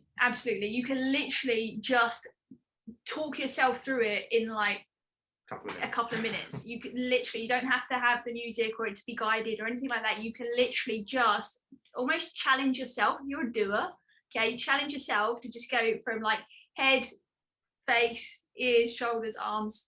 Just do that quite consciously, and then do your best though to start extending the amount of time you sit. Because one of the things about the restlessness, it's a sign that this is likely the very thing that you do need to do, right? Is whenever you notice that resistance or we're trying to get on with the next thing, that's definitely a sign that's the thing you need to do. So I would start small, build up. But even if you've got access, for sure you'll have access to apps. Who doesn't? But there's loads of free meditation apps. Insight Timer is one that I really like, and there's so many different body scan ones out there as well, and that are different durations as well. So if you like guided, there's so many out there for that. But you can simply take yourself through your body parts whenever you want, or however you like, and it will still work. Just build it up over time. Thank you. Amazing. How else are we doing? Kailesh, how are you doing? Haven't heard from you guys today on this. Kailesh? Hi there. Yeah, it was really, I mean, I used to do a lot of headspace, so the body scanning thing is I'm quite familiar with, but it was a really different experience this time around, in the sense that I was just concentrating, and then I kind of just blanked out in a weird way, and I've only just come back to, because I felt something felt a bit itchy, so I had a bit of rub, and then I've only came to, but it was definitely something I'm going to go back and replay and rewatch today, to understand what happened, because I couldn't quite place it, because it's not how I would usually. The body scan that I usually am familiar with is a bit different to how you carried it out. So it'll be interesting to kind of go back and review what happened there for me personally. But I definitely helped, definitely reset, felt a lot calmer. Head was a lot less heavier, a lot less stressed, just kind of in a different mindset. It was really, really good.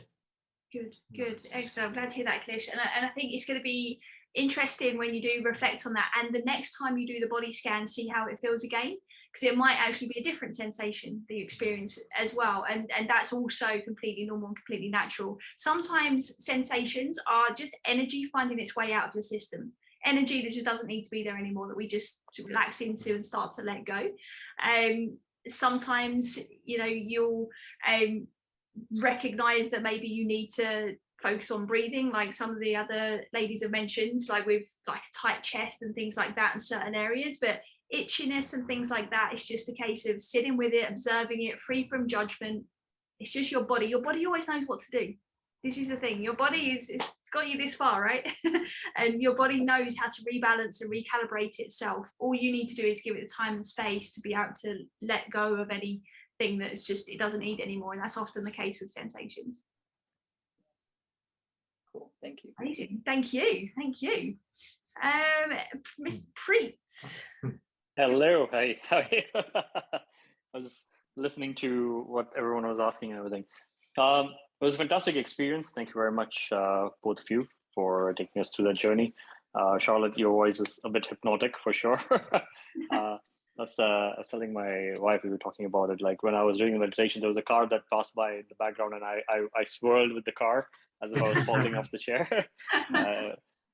So I think Jonathan, the story that he shared resonated with me quite a bit. I'm also a bit of a head thinker.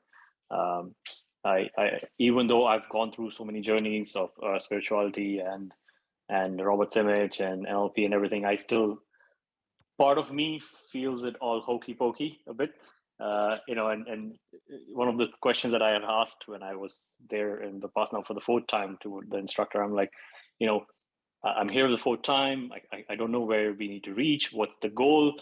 You know, I need to see something tangible. Like, where should I go? Like, what's the next thing? And, you know, he looks at me and he's like, Preet, the goal is just to be here and not go anywhere. And that hit me in a different level. So it was reassuring to know what, you know, from his story that, you know, the penny will drop one day. You just need to keep doing the practice. Because for me also, after a month or two, I'll be like, okay, can't feel any tangible benefit. So I'll stop doing that. So thank you very much for sharing the story. And it was wonderful. You're welcome. Thank you for your feedback. I think it's one of those things, especially when we're quite goal orientated, like we want an outcome and we're very much doers on the most part. And we're used to everything being fast paced as well, and it always does come back. From what I've learned anyway, is just be here now, right? Like that sense of presence. If we can really master presence, like really master it, like actually master it, then I think we wouldn't be on the call. Like this Kickstarter wouldn't be happening, in all honesty. We'd all become Eckhart Tolle in that case. Exactly. Well, we've got to learn to live in the modern world with what we have. But bringing ourselves back and remembering we have the ability to is really important. Yeah, and there's something that I continuously struggle with, and I think I want to become more self-aware of it now. I'm either in the past or the future. I'm never where my feet are. And I think that's one of the goals if I want to achieve something this year is to be where my feet are, like be present. Yeah, absolutely. So thank you very much. I think this will really help me with that journey. Awesome. You're welcome. Thank you for being here. Hello, everyone. Hello, can you hear us? Yes. Fantastic. Yes. I'm actually really happy that you can see us, because we were literally just sitting in the dark because there's a big storm coming and we just had a big power cut literally like 5 minutes ago. So this is good. Yes. So if you see the lights going off on and off in the background, that's just because the power keeps cutting out. It's all good though. We've got a backup plan. So Yeah. We're good to go still. How are you all today? Are you well? Get some nods. Good. Did we body scan yet today at all? Anyone? Yeah. Okay, nice. Got some thumbs up Linda there. did, yes, Got a few excellent. shakes of the head. That's okay. The day's not out yet. Amazing. And a thumbs up as well. Fantastic. All right, brilliant. Listen, welcome back to day 3. Very excited to have you back. And again, kudos for showing up and stepping up and showing up for yourselves yet again. You'll be surprised and on various different things, the amount of people that will sign up to things and then dip in and out or not show up at all. So you guys are smashing it already just for showing up for day 3. So yesterday we obviously covered tuning into the body, and I just want to reiterate something that I sent into the group earlier today about on the voice note, which was that when we tune in to our body, right, and we take that time to really connect with our own awareness, we start to take the authority back in our own life.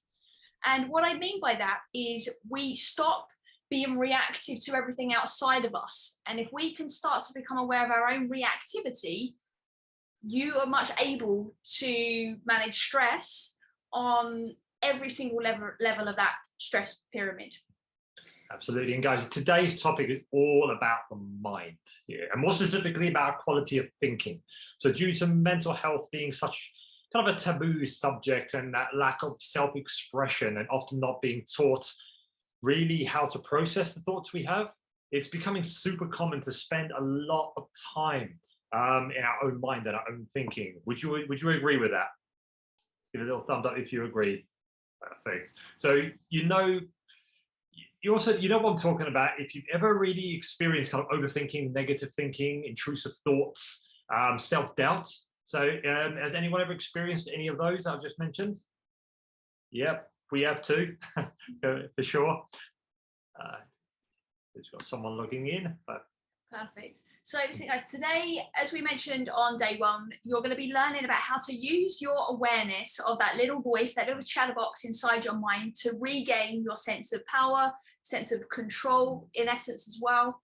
And you're going to discover how to actually examine your own thoughts so that you can stop them from spiraling if you are overthinking, if you're negatively thinking, or if you have any intrusive thoughts as well. You'll have some tools that will help you to be able to navigate those. All right, so before we jump into that, I'd really love to tell you about an insight that I got, which literally saved my life, and it might help some of you.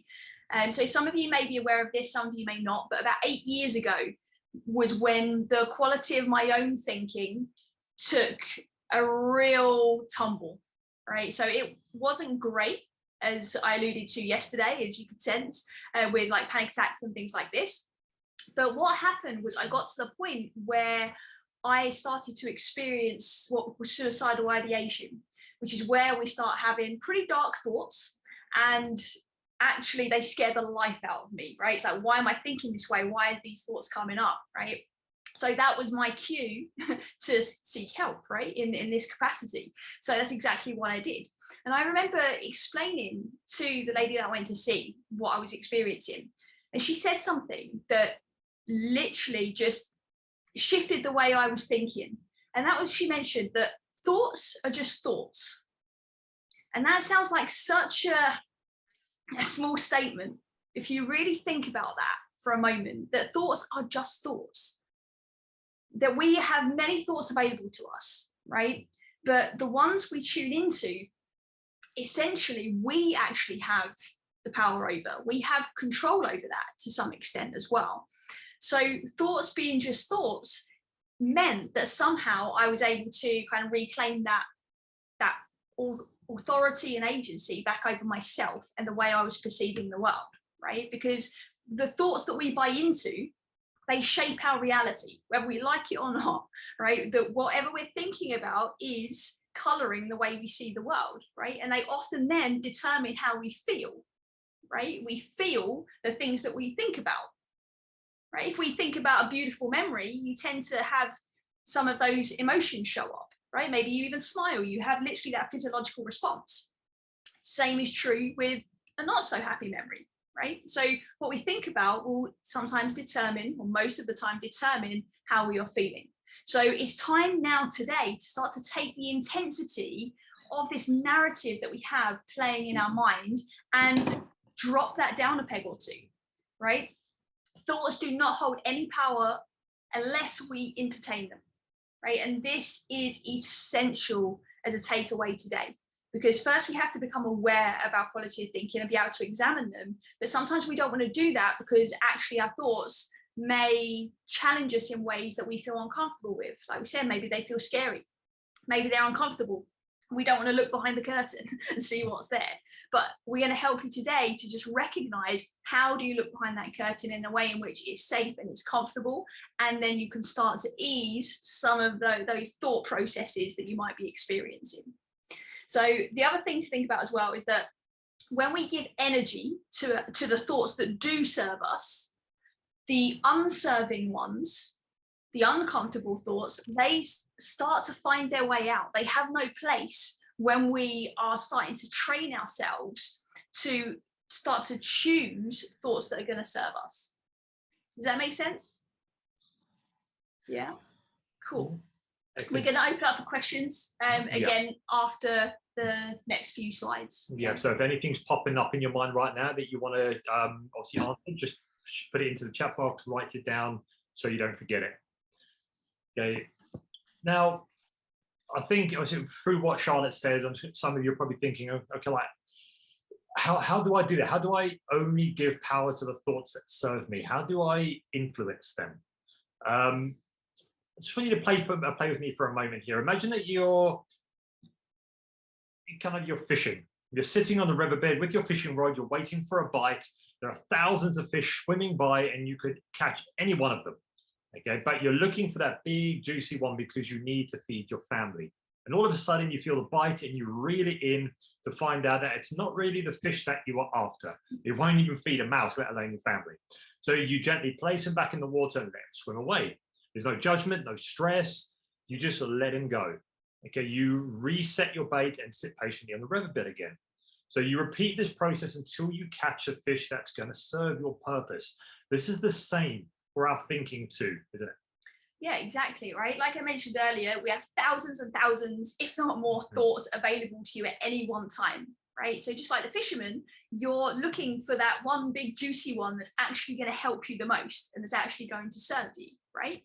And the thing is though, all of a sudden, sometimes you can notice certain thoughts pop into your mind that are not so helpful, right? And this might not be true for everyone, but let's say you're stressed out in a work situation and all of a sudden you start thinking about how maybe the other person's doing something, or this isn't right, or that isn't right, or perhaps you're trying to go to bed and go to sleep at night and you've got these thoughts popping into your mind. The reality is those thoughts may well not be serving you, okay? So when you start to recognize that that's not the thought you were after, that's when it comes to a pivotal moment, right? And that's when you get to choose to either stress out that a negative thought has come into your mind, and then judge yourself for thinking this way again, right?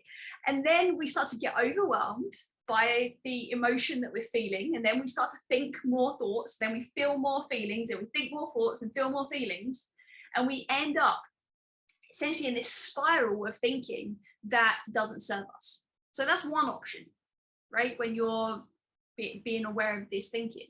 Well, the other option is you can just let the thoughts swim away in the same way the fisherman does, right? You can literally just put them back and say, thank you, but no thank you. That's actually a possibility. And you can do that free from judgment, right? You can literally just let go of it, knowing that that's not the thought for you, and it's not the one that's going to serve you in that moment. It's not going to serve your purpose. So therefore, you get to then sit and wait patiently, tune in to your thoughts and into your body like you learned to do yesterday, and wait for one that does serve you, right? Or even create one that serves you. Is that making sense? Give us a thumbs up. Is that clear? Yeah? Yeah. All right. So becoming the observer, right, just like the fisherman, allows you to look at your thoughts objectively, right? So that you know whether they're serving you or not. We can literally step out of that picture, right, of what's in our mind, and we can start to look and see, okay, well, is this one useful? Is this not useful? And notice the terminology I used there. I said, is it useful or is it not useful? Not positive or negative, right? So when we start to take a step back, naturally our thoughts will start to slow down. Now, if anybody here, and raise your hand if you've experienced a racing mind in the past or even presently, right? Constantly thinking, somebody touched upon this yesterday, absolutely, right? So the more we can observe and take that seat of the observer, our thoughts will naturally start to slow down because we are learning and we are holding space for them. And that's where we are then able to start to see our thoughts through a different lens and from a different perspective. Definitely. So guys, let me ask you this. Have you ever had a friend come to you for advice and it's glaringly obvious what they need to do to fix their problem, but they just don't seem to get it? You're offering that advice and you say, why are they not getting this? Or maybe perhaps you're watching a movie and you can see the character is making a poor decision and you know it's not going to end well. Well, that's because you're looking at the situation as the observer. You're from the outside, you're not in it. Therefore, you can think objectively. And this is the position we need to take within our minds too. Does that make sense? Yeah? Yeah. Perfect. All right. So by now, you're aware that obviously taking back your ability to be objective about thoughts popping up is going to be useful, right? You know that your thoughts are shaping your reality. Okay, what we entertain is going to shape what you experience.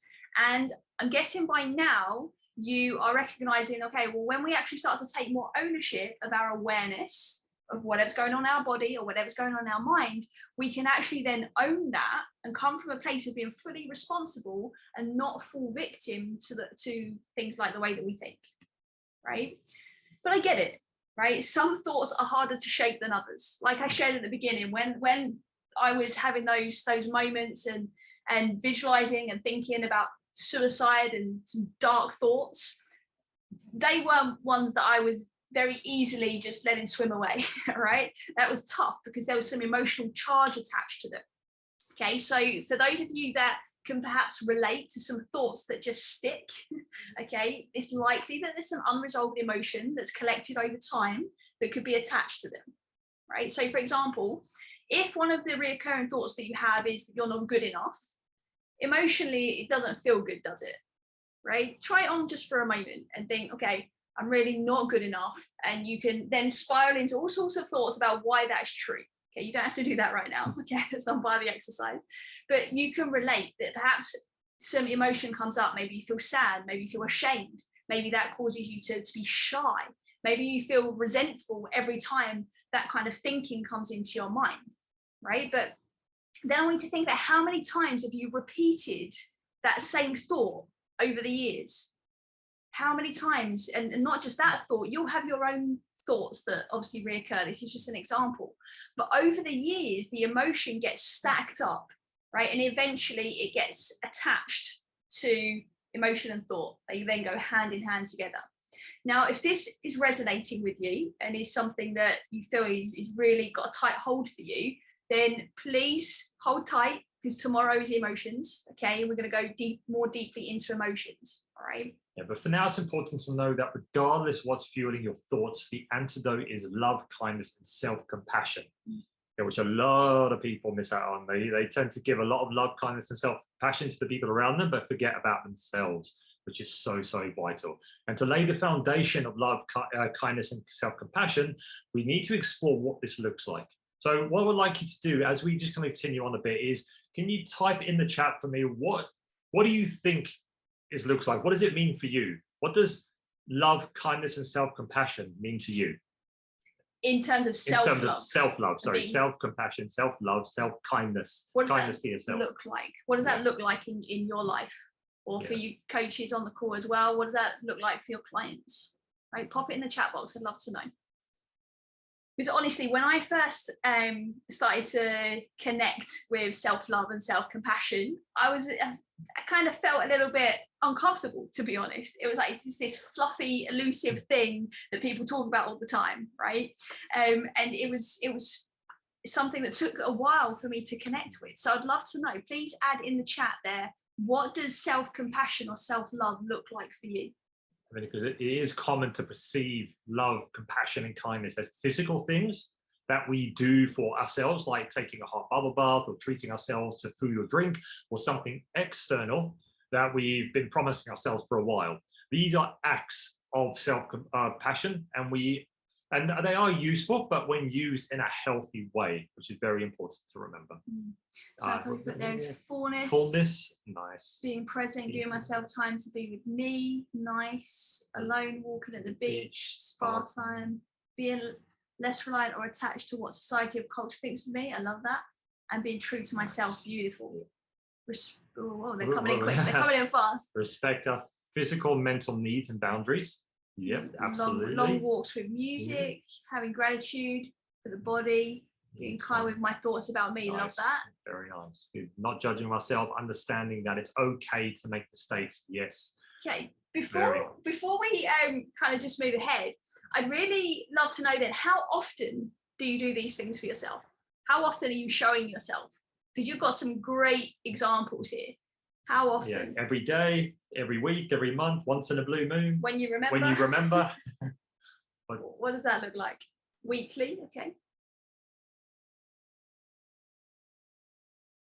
Daily routine. Daily routine, good. Every few weeks. Every few weeks, okay. Weekly, okay.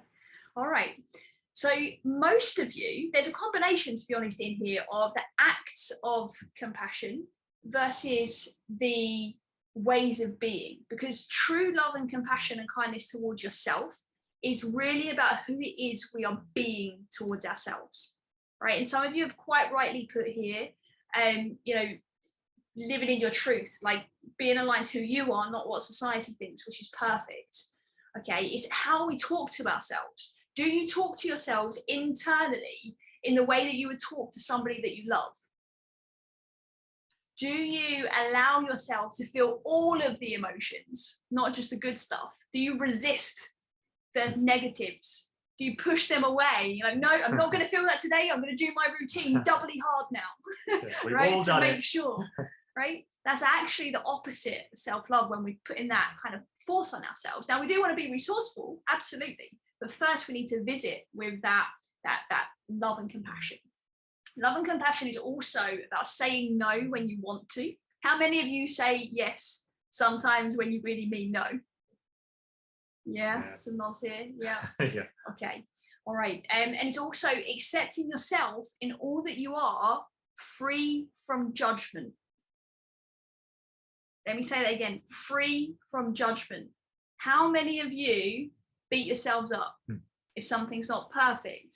How many of you maybe replay things in your mind because you're tuning in and you're trying to almost redo it, even though it's not possible? Yeah. Yeah. That's that's obviously then the opposite of compassion, self-compassion. You know, guilty as charged, try not to judge. We've all done it. Listen, we're human, right? Exactly. We're gonna we do it as well, but it's important, like we said, about becoming aware, catching yourself and reframing it, and being able to not just kind of go deeper and deeper into that judgment and keep judging yourself and criticizing yourself, because we are humans. We're going to experience these not so great emotions we don't want, and we're going to judge ourselves. And it's becoming aware of that, and like Charlotte said, is asking is this serving me? Is it resourceful? Is this something I need right now? And then if not, is obviously changing it to what we did, which we're going to show you how as well. One thing just to highlight on this call is I know we've got a lot of people here that have got some beautiful intentions and some very amazing goals, right? You're what describes like high performers, achievers, people who want to do something, right? You've likely seen our events. I know a few of you come to like our Become a Force for Good event back in October, where we was obviously really getting you guys all charged up about going out, looking after yourselves first, and going out into the world and making that difference. So you guys are here because you really want to drive change, right? Which is such a fantastic thing. But if you're beating yourself up and judging yourself every 5 minutes, that is such a waste of your beautiful life force energy. And we have to start to own that, because before you start letting go of emotion and like past result, I can't get my words out, past emotions, and the root level of that stress pyramid that we shared on day one, we have to be able to start really owning self-compassion. Definitely. We have to. Yeah, and that's about giving yourself the time and prioritizing your care that you deserve. We prioritize so many things for other people, our jobs, our work, the people around us, and we forget to prioritize ourselves. Self-care is so important for us to show up as our best selves for the people around us. And it's okay to also like that true love, that compassion, that self-compassion, that kindness, is that asking for help when you need it. And I think that was a big thing I learned growing up, is I didn't need any help. I can do it myself. I know everything. I can help myself. I don't need help. But I wasn't being true to myself with my ego. That wasn't self-love. That wasn't self-compassion. It wasn't until I started to ask for help and get help that I started to realize that we are human beings. We all need help and support to be able to get to where we want. No one has ever been successful, got to where they want without support and without help. And it's about doing those things that you're resistant. So when things come up and you're resisting them, your ego's coming and saying, "Oh, I don't think this is working. Maybe it's not for me." That's when you got to lean into it. That's when you got, like we did the body scan, and when thoughts are coming in going, "Oh, how long is this going to take?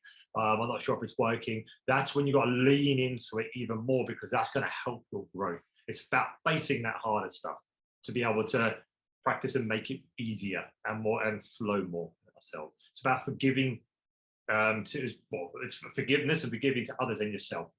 Okay, because remember, we all make mistakes. We're not all perfect. That's the great thing about being human. It's our perfection is in our imperfection, and it's about forgiving ourselves when we make mistakes and understanding it's a learning experience. We can always learn something from it. So another form of self-compassion is one that we mentioned yesterday on the Q&A, when I believe it was Joanna, I asked, like, do you express yourself freely? Do you express your emotions? And most people don't, right? They don't necessarily express their emotions. They don't express their truth. And that can also feed into a poor quality thinking cycle as well. So expressing yourself freely is really important. And that doesn't mean, being rude, and it doesn't mean not showing up and being kind and considerate to others, but it means you honoring your truth and allowing yourself to have the space to be able to express that. Patience is another big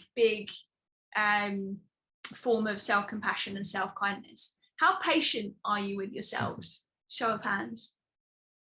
If you are patient, put your hand up. No, not so much. Yeah. Right, so let's a couple of you there, which is cool. This is good. And again, it will likely be sometimes, right? Sometimes you are, sometimes you're not. But again, when you allow yourself to have patience with yourself, it enables you to slow down. And when we slow down a little bit from this busy world that we're living in, right, and you allow that space for yourself, then you can observe what is really happening. Right, you can observe and connect with that body scan. You can start to focus where your awareness is and where you want it to go. And when we start to do that, it builds more confidence, right? It builds a new thought pattern, a new rhythm in our mind, so that we can actually start to think resourcefully. Is that all making sense so far? Yeah, definitely. I know we've got a couple of questions that popped up in the chat, and we'll definitely get to them when we come to the Q&A and go deeper into them. But shortly, we're going to invite you to practice some self-compassion as we guide you through a visualization exercise. But before we do, just to kind of reconfirm your action points off the back of today's call, is the first one is to practice the self-compassion kindness meditation that we're about to take you through. So we'd like you to practice that. You were about to say something? Yeah, it doesn't even have to be the full meditation, right? Because it's more of a visualization, but it's really important that you are leaning into the ways of being compassionate, not the doing. Yesterday we mentioned a lot of you guys are doers, right? You're here, you want to just go, which is amazing, but who are you being in the process? That's the task, right? That's the thing to think about. And the second task that is optional, okay, but highly recommended for those of you that really want to get the most out of this and really want to see massive changes, is to examine your quality of thinking. Okay, personally, I'm a huge fan of journaling and writing, right? Even painting actually really helps me, but the writing, okay, and journaling helps you to see the language that you are using in your own thinking. So I would challenge you to actually keep a thought diary if you feel comfortable to, just for the next week or so, and make a note of any dominant thoughts that are coming up that you don't feel are serving you. And then revisit what comes up and ask yourself, well, if I was speaking to myself as if I was speaking to somebody that I love, what could I swap that thought out for? It's a really easy starting point to start to fine tune some quality of thinking. Okay. Cool. So guys, so just please take a moment now to get yourself comfortable. Okay, so you can sit where you are. If you want to change to sitting on the floor, that's up to you. But just turn off any distractions and allow yourself to be guided through the self-compassion visualization. So I can see there's a few questions coming into the group here, and we'll definitely answer those just after this visualization. Visualization is only going to be about 10 minutes, so a little bit shorter than yesterday's. Okay, so just get yourselves comfortable, and this time I'm going to really get you to focus on some things. Okay, so it's going to be a case of you using your creativity in your own mind, which you all have. Okay, and just gently be guided before we go into some Q&A. All right. Okay. So get yourselves comfortable, closing your eyes, sitting comfortably.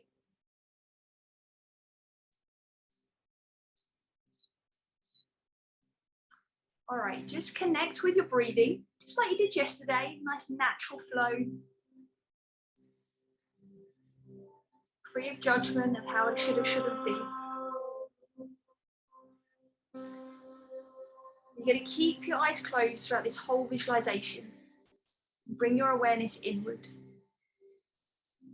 You're going to relax and gently follow my voice. Just being aware that you do not want to fall asleep, and instead the intention is to perhaps fall awake.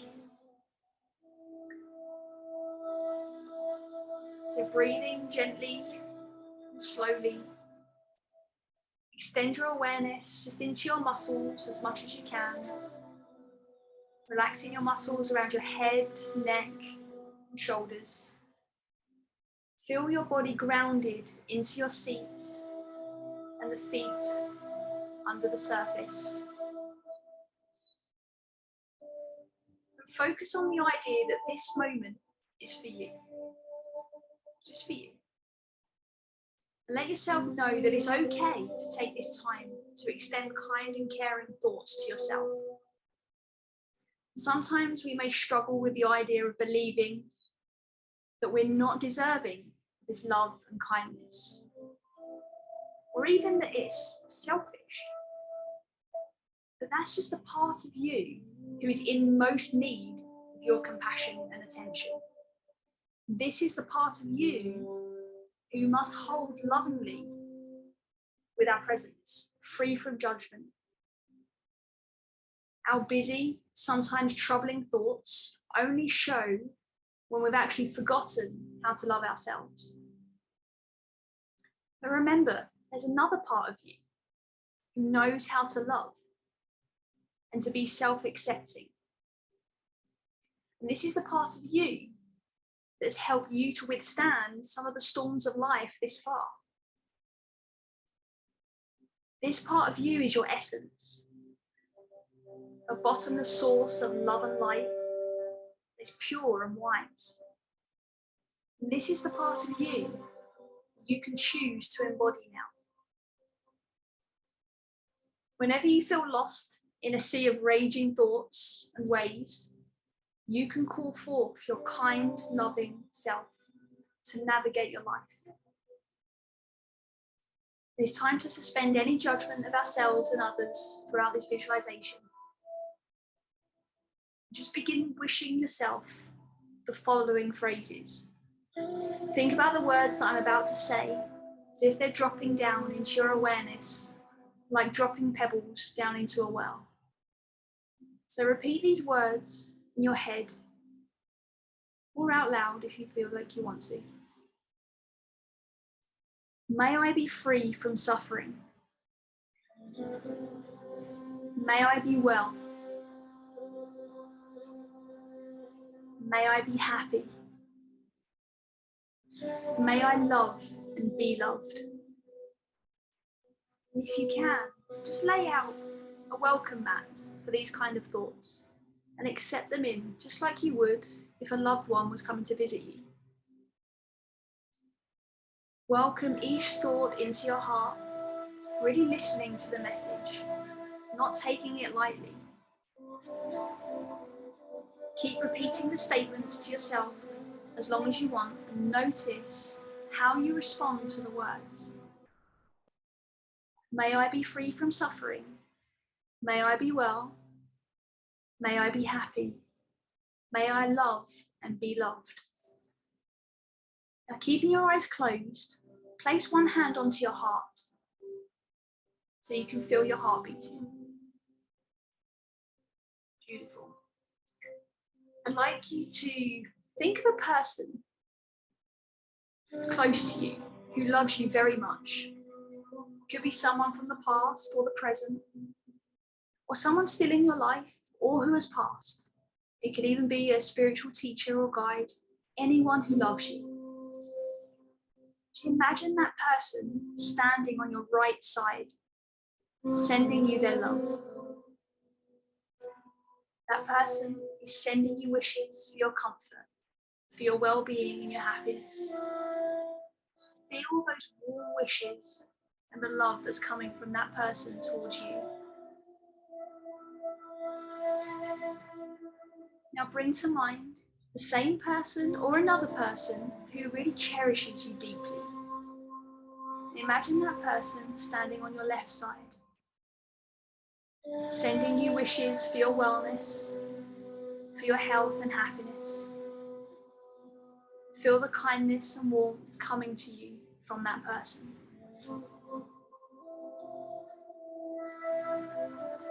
Imagine that you're surrounded on all sides by the people who love you and who have loved you. Picture all of your friends, loved ones surrounding you, sending you wishes for your happiness, your well-being, your health. And bask in the warm wishes and love coming from all sides. You are filled and overflowing with warmth and love.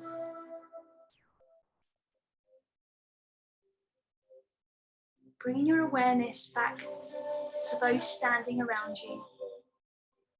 Begin to send the love that you feel back to those people. You and these loved ones are similar. Just like you, these people wish to be happy and healthy. Just like you, these people wish to have a good life.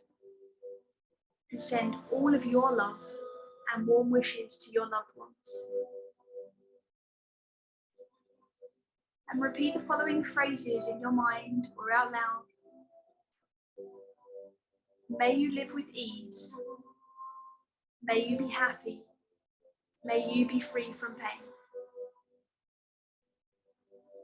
May your life be filled with happiness, health, and well-being.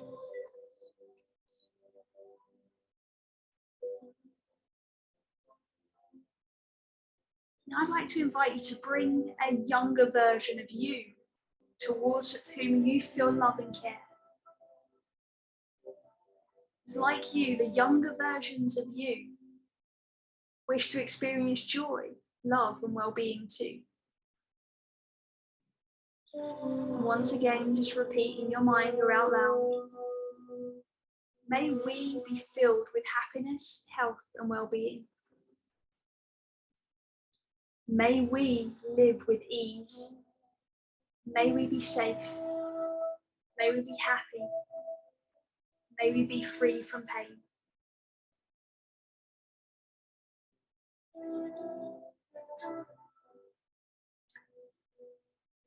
I'd like to invite you now to think of an acquaintance, someone perhaps you don't know very well, but you don't have any particular feeling about. You and this person are alike in your wish to have a good life. You send all of your wishes for well-being to that person, repeating once again, may we be free from suffering, may we be well, may we be happy, may we be loved.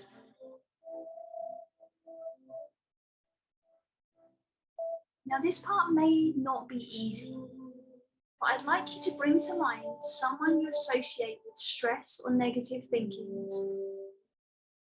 Keep it easy though, by starting with someone that perhaps you just find a little annoying rather than your worst enemy at this point.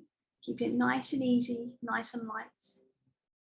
Remembering and feeling all of the love and kindness that you've been feeling throughout this visualization. And focus on the person in your mind's eye. And focus on how they, just like you, are probably just trying to do the best that they can to be happy. Even if it's perceived as undesirable. If they have done things to annoy or offend you, then you might be able to extend some thoughts of forgiveness, love or kindness. Maybe you cannot, but maybe you can try. So if you can, and whatever good feelings you can muster, begin extending the same loving kindness towards this person by repeating, may you be free from suffering, may you be well, may you be happy, may you love and be loved. Now finally, allow those feelings of loving kindness to extend to yourself, your loved ones, strangers, and even those you may have problems with. You may like to extend these feelings to everyone here in this group and the whole population of the planet and those who need it most. Repeating once more, may we be free from suffering, may we be well, may we be happy, may we love and be loved.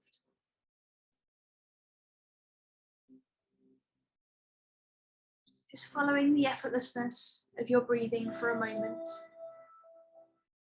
Notice its nature, its peace. Let it reground you in a soothing, non-judgmental force. After all we live, after all we experience and go through, we can always return to this breath. And take a moment to reflect on all of the times that you forgot this softness that lives inside of you. Notice all of the places you choose to fight instead of resting here in your heart. And take a couple of minutes to sit quietly now and reflect on your feelings.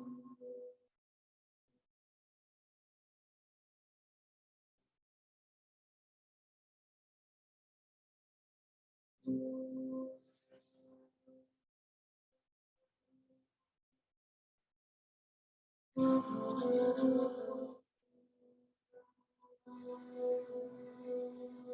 invite you now to take a big deep breath in and out.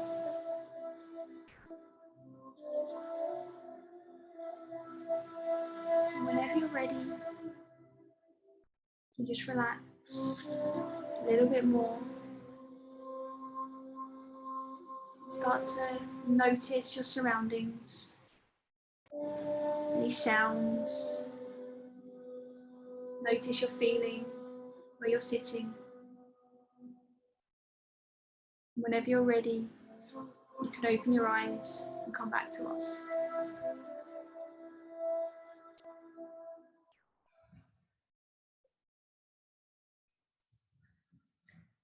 All right.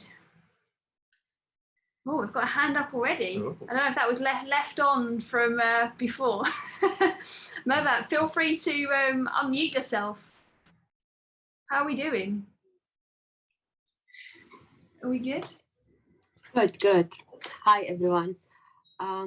It was emotional for me. Yeah. But it felt good.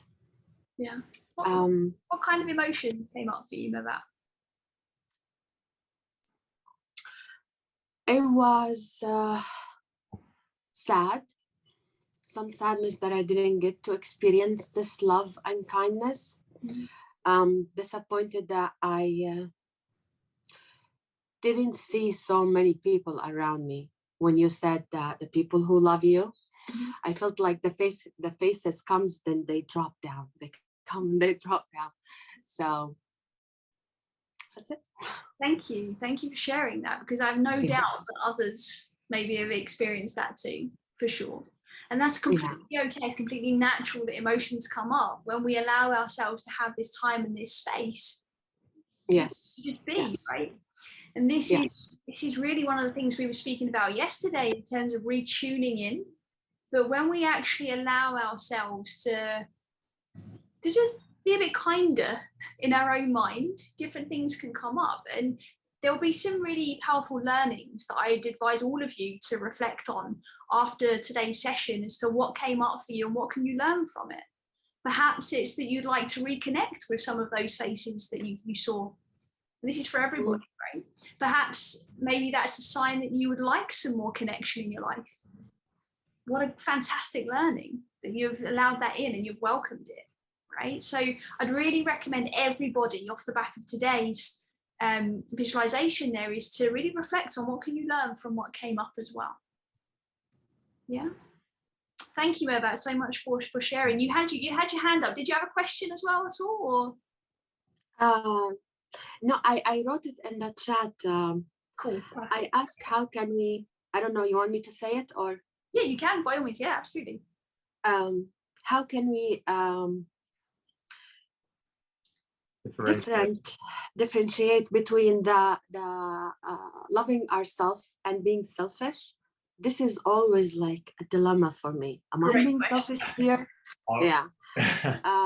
And also how to balance between taking care of ourselves and being kind to ourselves and the discipline, how we deal with our responsibility and our everyday important stuff in our life without being spoiled, you know?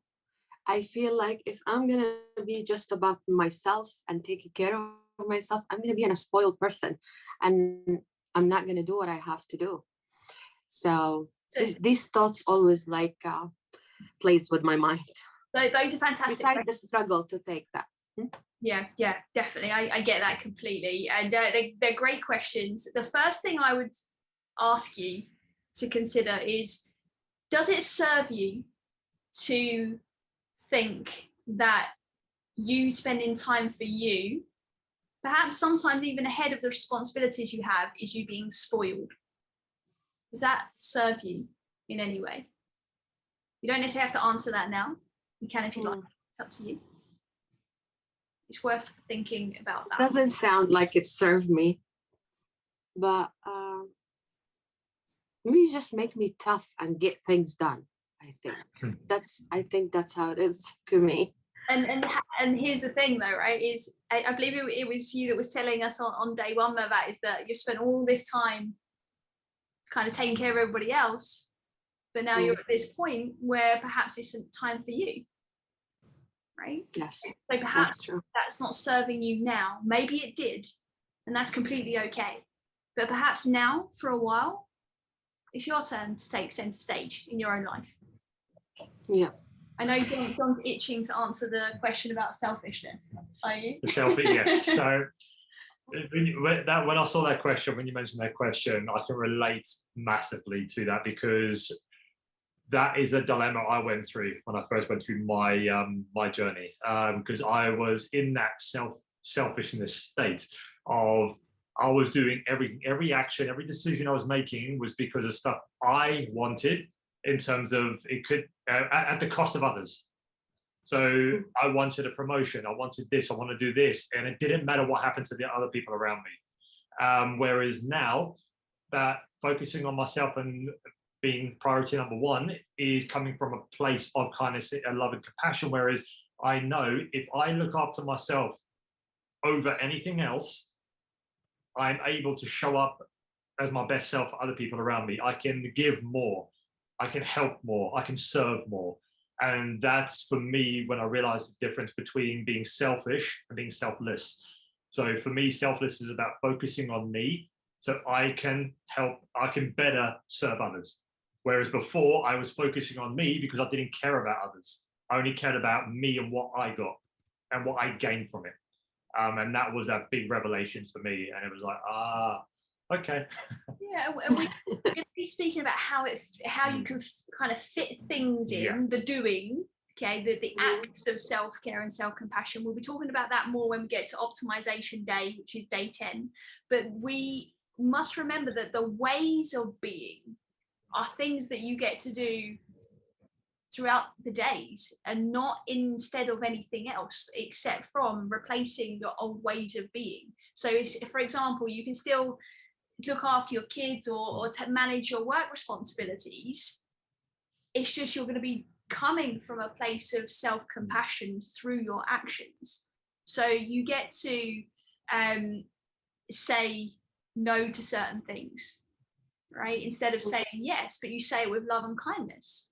Not even that you have to justify it, but perhaps it's this isn't possible for me to take care of right now, but this is when would be appropriate. That's a lovely way of saying no. There's actually a great book, it's like 100 ways to say no in like a loving way or something. I'll find it for you.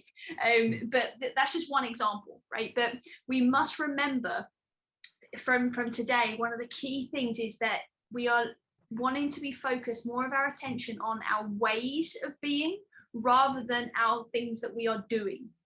Right, so you guys had some beautiful things at the start, which was like taking a walk on the beach, listening to music, and those things are fantastic because they can help you drop into a compassionate space.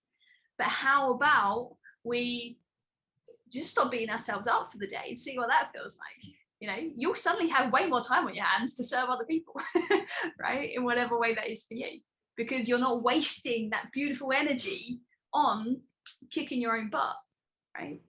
Right. Right. Does that make sense? Does that answer your question?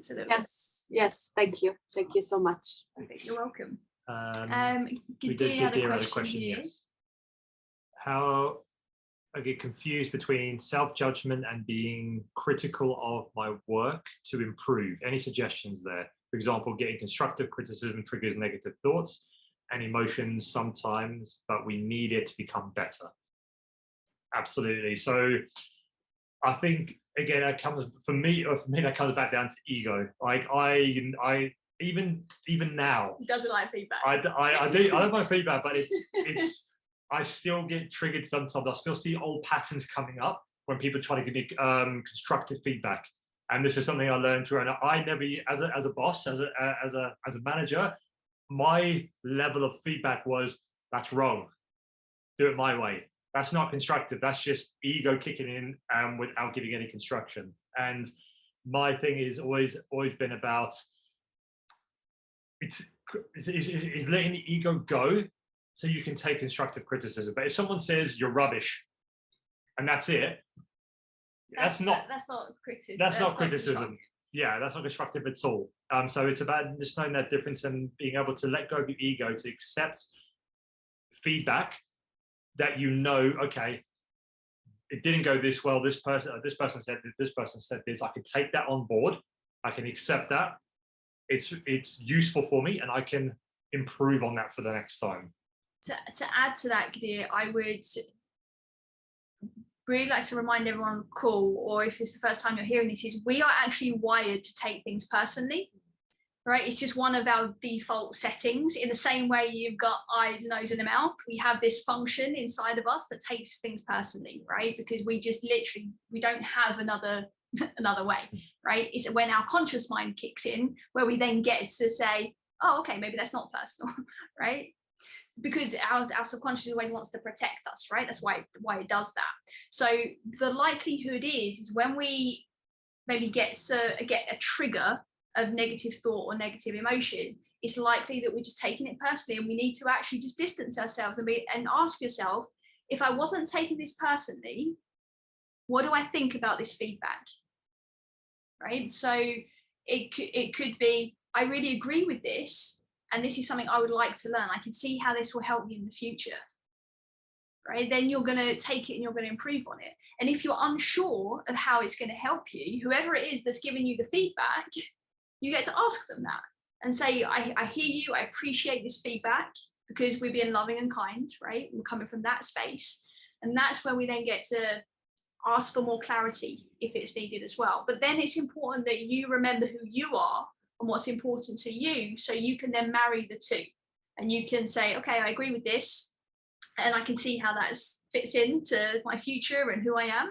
And if it's not, you get to disregard that, right? Because it's your prerogative, right? You're the authority in your own life.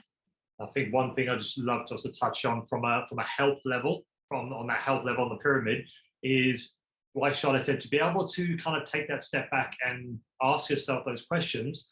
It's much easier to do when your sleep is good, when the food and the hydration you put into your body is optimal, when you're moving your body more mindfully as it's designed to move. These all help you to get into that more resourceful state. If you're not sleeping well and you're feeding rubbish into your body and you're not moving your body well, it's so easy for you to get triggered and to flip straight to like that, getting triggered and being angry or getting frustrated or annoyed that someone's judged you or criticized you, instead of thinking, actually, okay, what can I take from this to improve myself? So I think it's very important to also realize that from a health level, what you do for yourself in terms of sleep, slowing things down, what you feed yourself, how you move your body, your energy levels will have a big effect on being able to tap into that state, to be resourceful and ask those questions. If going back to what we mentioned yesterday about the window of tolerance, right? Are we want to be in that hyperarousal state or shut down mode? If you are in a situation where there's some judgment going on, okay, and I'm talking about external judgment from others, whether that be feedback or anything else, bring yourself first back into your window of tolerance. There is no point in saying anything. Like, walk away if you need to. Take some of those conscious breaths that we referred to yesterday, and then re-enter the conversation. With regards to self-judgment, open your window of tolerance. It's the first thing. That's why we went through that yesterday. Open that window, connect with your breath, connect with you, so you're feeling grounded. From there, you get to then have a sense of influence, and you feel empowered to actually then think about your thoughts, right, and how you're responding. Does that answer your question, Gadir?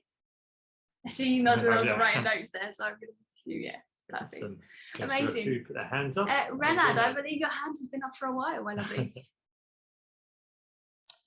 Hi, good evening. Yeah, I just wanted to share an experience. First of all, thank you so much for the session.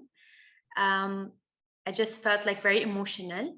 I'm the type who, like, I love people a lot, and when I love a person, I love them a lot. So, and when you love people a lot, you always feel that they don't love you enough or as much.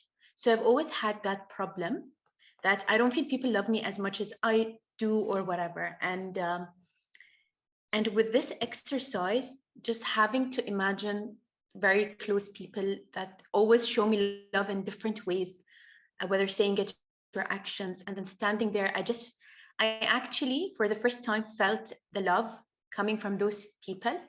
So it was just very amazing, honestly. Like, I don't know if what's this exercise or what is it called? Because I was like, I have to do this every day to remind myself, because I'm very hard on myself, and I've been trying to have this self-love and self-compassion for a while, especially with when COVID happened. It hit me hard because I'm a people's person. So suddenly everyone disappeared and people had their own priority, and I'm no one's priority, you know, because everybody has their own different priorities. So I've been working hard, but this exercise was very, very powerful. So thank you so much. Welcome. And you're more than welcome. It's beautiful what you've shared there. When we suddenly become open to love and compassion toward yourself, you will start feeling it amplified from everywhere. I mean, from a song that you hear on the radio, from a stranger that you've never spoken to, you will just start to be even more tuned into that, right? A bit, and that's from an emotion and energetic standpoint. Now imagine what influence that will have over your quality of thinking and you being kind to yourself, right? That right there is a way of being that you carry forward, but you do need to practice tuning in when it's new, right? That is really, really important. And that can literally be you just putting your hand on your heart and saying, good job, Brenna, right? Good job, Linda, right? Smashed it today. This has been epic, right? Whatever. Just practicing that kindness.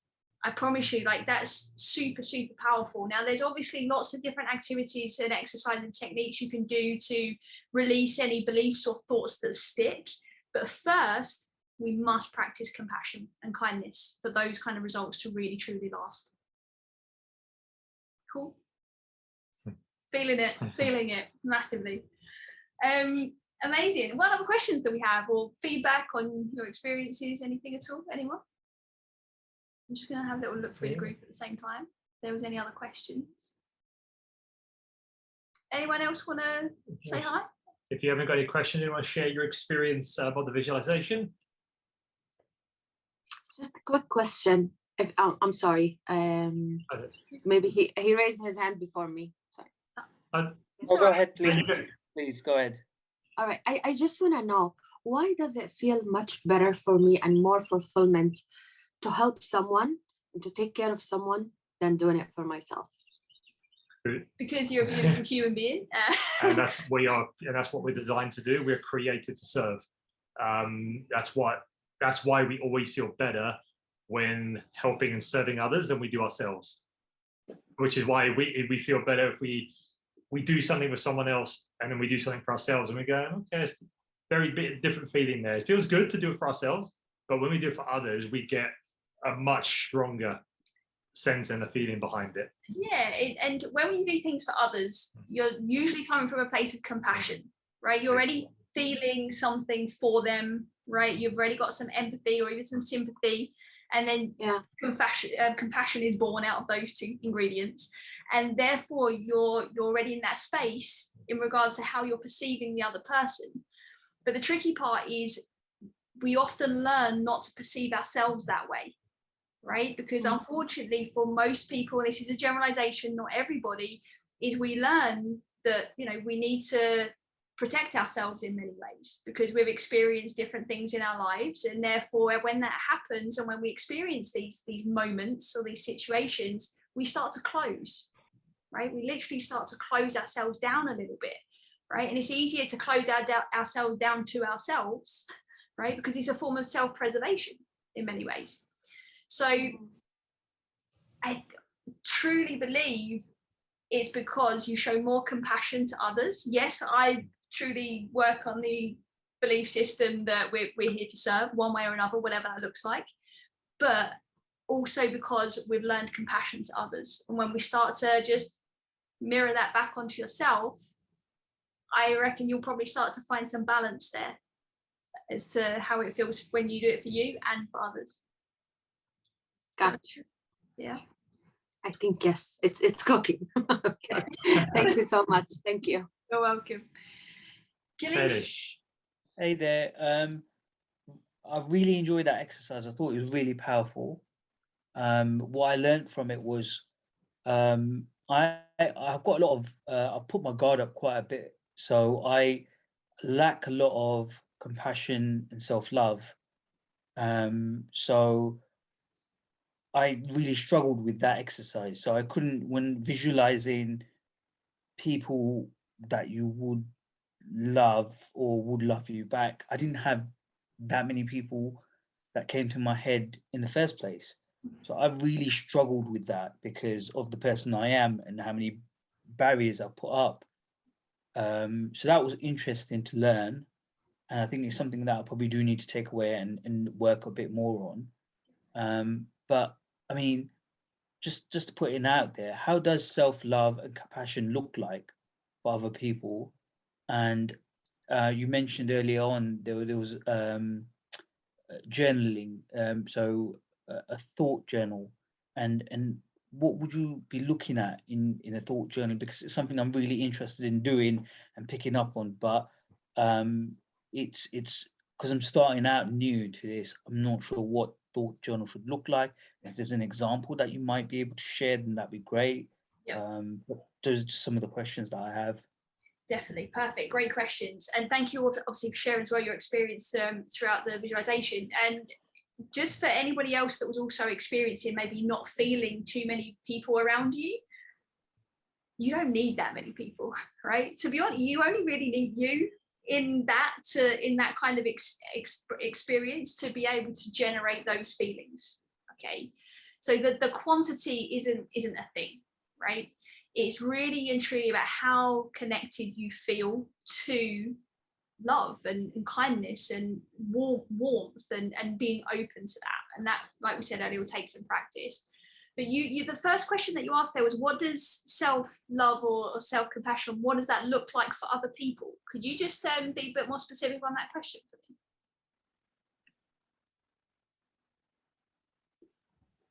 Well, I'm not sure what it looks like, so I don't know what that. I don't know. Does that mean for some people it's music, some people it's going out walking, or what does that kind of look like? Because for me, I can't really put a finger on it, or I can't really identify what my kind of method is or mode is that I need to adopt. Let me ask you this: what makes you feel good? Music, movies, those are the kind of like main things, but these are a lot of these activities in isolation. Yep. So those are two great acts of self-compassion, and you just plugging that into your day is already you being compassionate to yourself, right? That's already one thing right there.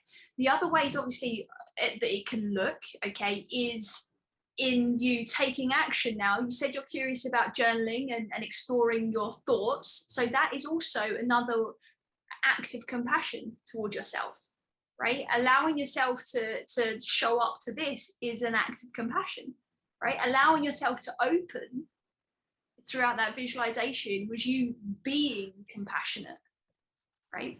So you're already connecting to them. It's just now figuring out, okay, what of this stuff is actually really connecting with you, because like you said, it is slightly different for everyone.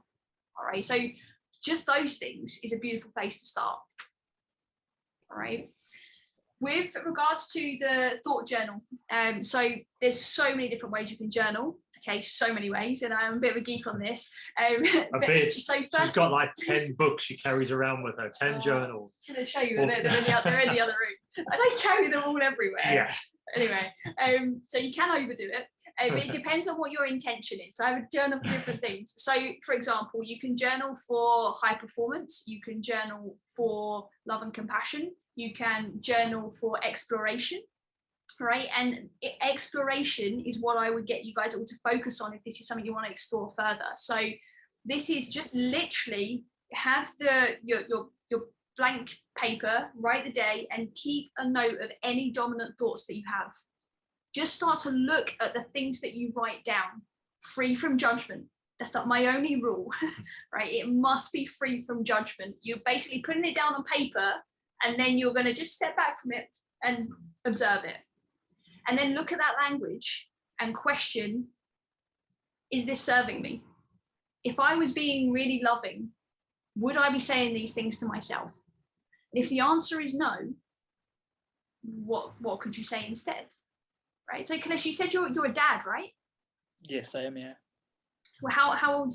1, 2, 3. How many kids you got? So I've got 2 kids, a boy and a girl. Boy's 8, and I've got a daughter who's 5 years old. It's actually, we had a birthday party in the park earlier today for my son. Nice. And it was him and a few of his other friends that also had birthdays around that time. So they all got together. But I kind of really struggled with social anxiety. So I turned up late and I left early because I wanted to come back for this. And also kind of, I don't know, I don't do well around social kind of environments. I do prefer my own company. So I don't know, I could picture him, I could do a lot of it is kind of doing stuff for my family and kind of enhancing their how would you say it, the relationship, our relationships that I have with them, and build stronger bonds and kind of to break some of the cycles that I could see in generational cycles of trauma and stuff like that. So brilliant. Listen, that's amazing, right? And I love so much that that's your intention. Like, what a great dad. I think what's going to be vital now is you leaning into the relationship with yourself, obviously with your family, continue to do that, of course. But when you are journaling and you're noticing some of the thoughts that are coming up, for example, around today's example, what were the thoughts that were in your mind when you was thinking about going to your son's birthday party in the park in that social situation? Write down the thoughts that come up and then ask yourself, if your son was saying these things to himself, what would you say to him? Right? Whether he's 8 years old, whether he's 18 years old or 80 years old, doesn't matter. What would you want him to be thinking? And just see what you can come up with. Just lean into some of the breathing that we mentioned, yesterday.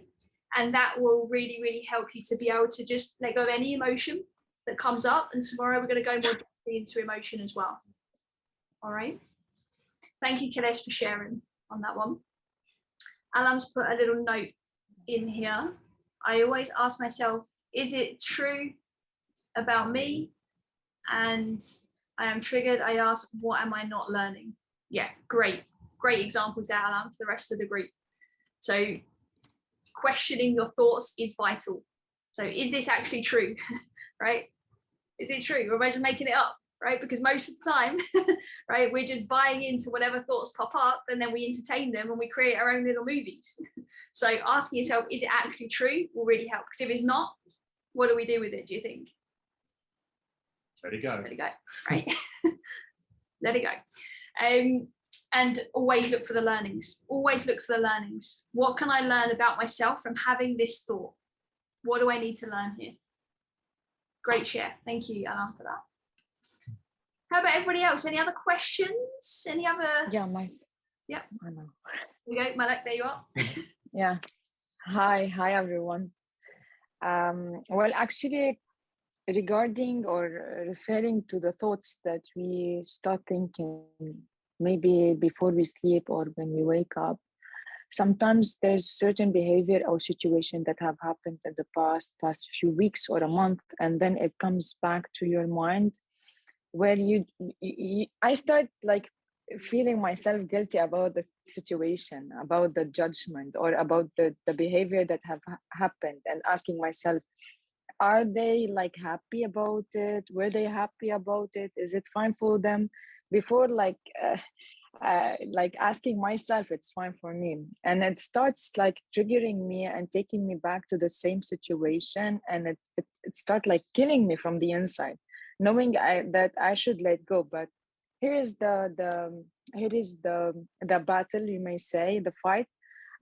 It's not easy to let go, even if it's like 1 year ago. When it comes back, it hits very bad. It's a certain situation that have happened to other people, from myself to them. Okay, but it's not easy at all to let go. So how should I start treating these thoughts? What should I do? How do I prioritize myself, or like feeding myself some self-love here in order just to let go of these stuff. Another great question. Do you want to take this? Let me say this. You can take that one. You are the mind's queen. So I would say the first thing, just because of the nature of the thoughts that you've described, I think visiting some self-forgiveness would be very, very important. Okay, often when we are holding on to emotion that is attached to past experiences is because there is a level of forgiveness that needs to happen. Now, here's the thing though, we might not always feel like we are able or willing or even know how to forgive yet. Okay, and that's also okay, but I'm just sharing that with you because it's something that will be really good for you to explore. Sorry, Malik, you're moving around my screen here because people are in and out. Now someone came in, that's why. Yeah, but I'm with you. Perfect. So yeah, so that's the first thing, exploring self-forgiveness. Write that down, self-forgiveness. Okay, and when I say exploring self-forgiveness, ask yourself, what do you feel you need to be able to let this go? And that's something you need to reflect on. Okay, that what you've described though is what I would say is a root level issue. Okay, meaning that these situations have got so much emotion that is attached to them that you might need to do some deeper emotional release work. And okay, sorry. No worries. Take this one, please. Just a second. No worries, no worries. There's a few other people disappearing here. Yeah. Go. Yes, I'm back here. Back. Okay. So if anybody else as well, obviously, this experiencing anything like this, it's usually a sign that there is some deeper emotional release work that needs to happen. Okay, and I would highly recommend you work with somebody who is qualified to let go of emotions on a one-on-one level when it comes to highly charged emotional events. Okay, and that's anything from past trauma, for if you would describe it as trauma, or significant emotional events, whatever you would describe that as. Okay, there are many ways in which we can release emotion using something called time paradigm techniques, which essentially is like an interactive meditation style of technique. Breath work is another fantastic way, and over the next few days Jonathan's going to introduce you to something called quantum flow, which is going to really start to help to discharge some of this emotion in a healthy way that we can in a group environment. Okay, what we're doing over these 10 days with you is we're kind of layering it, right? We're showing you how do we tune in, where do we start, what are the concepts that we need to be aware of, because from there we are then able to let go of that level of emotional charge, because now we have a deeper understanding of what's actually going on inside. Okay, so stay with us obviously for the rest of these days, and we'll just see how your emotional charge and how your relationship is with these memories, these past experiences, by the end of the 10 days. So Malik, what I'd like to ask you now is there one event or is it many events? Whatever behaviors on a daily basis. Some of them are like very strong enough to trigger me and hit very bad. Some of them I'm like, okay, it's fine. Like I start feeling myself and it's fine, it happened. What should I do? What I can change now? Yeah, it has happened and it passed, for instance. Okay. And but some of them are like, no, very tough. Okay, so those strong ones that are very tough, what I'd like you to do is ask yourself on a scale of 1 to 10. Okay, 10 being that the emotional charge is like really, really, really high, and 1 being that there's like hardly any emotion, if any. Okay, so 1 is low emotional charge, 10 is high. I want you to just perhaps make a little note of each strong memory that you have there, okay, and write down where your emotional charge is. Is it a 10? Is it a 7 for this event or that event? Okay, so do that today. And then at the end, I want you to reassess it and just check in with yourself and see how much emotional charge is attached. Because by the end of this time together, you will be letting go of things through some of the other exercises we're going to be doing. Okay, so the likelihood is some of that emotional charge will dissipate. If there is still a lot of emotional charge attached after these 10 days, that's when it would be important for us just to have a conversation about what your next step ought to look like. Does that make sense? Okay. Yeah. Yeah. Okay. Thanks. Yeah. You're welcome. Does that answer your question? Yeah. Well, yes, actually. I'll wait for the 10th, after the 10th day. Yeah. And we'll see. I should be focusing on this part. Exactly, right? But focus on everything that we're covering each day, because it's adding up. In the same way, all of the beliefs and emotions and everything else that we've been carrying all this time adds up. So does the good stuff, right? So all of these things that you're doing now, this is adding up as well. And all of this will add up in a more fruitful way for you, I promise you. Yeah. Yeah. Okay. Amazing. Did your hand up? Why, you just give me a high five? Oh, no, I thought I heard the... Oh, can't hear you. Hello? You're like super, super quiet. How's it now? It's a little bit better. Oh, I'm so sorry, because that's okay. I'm just gonna like hang down here.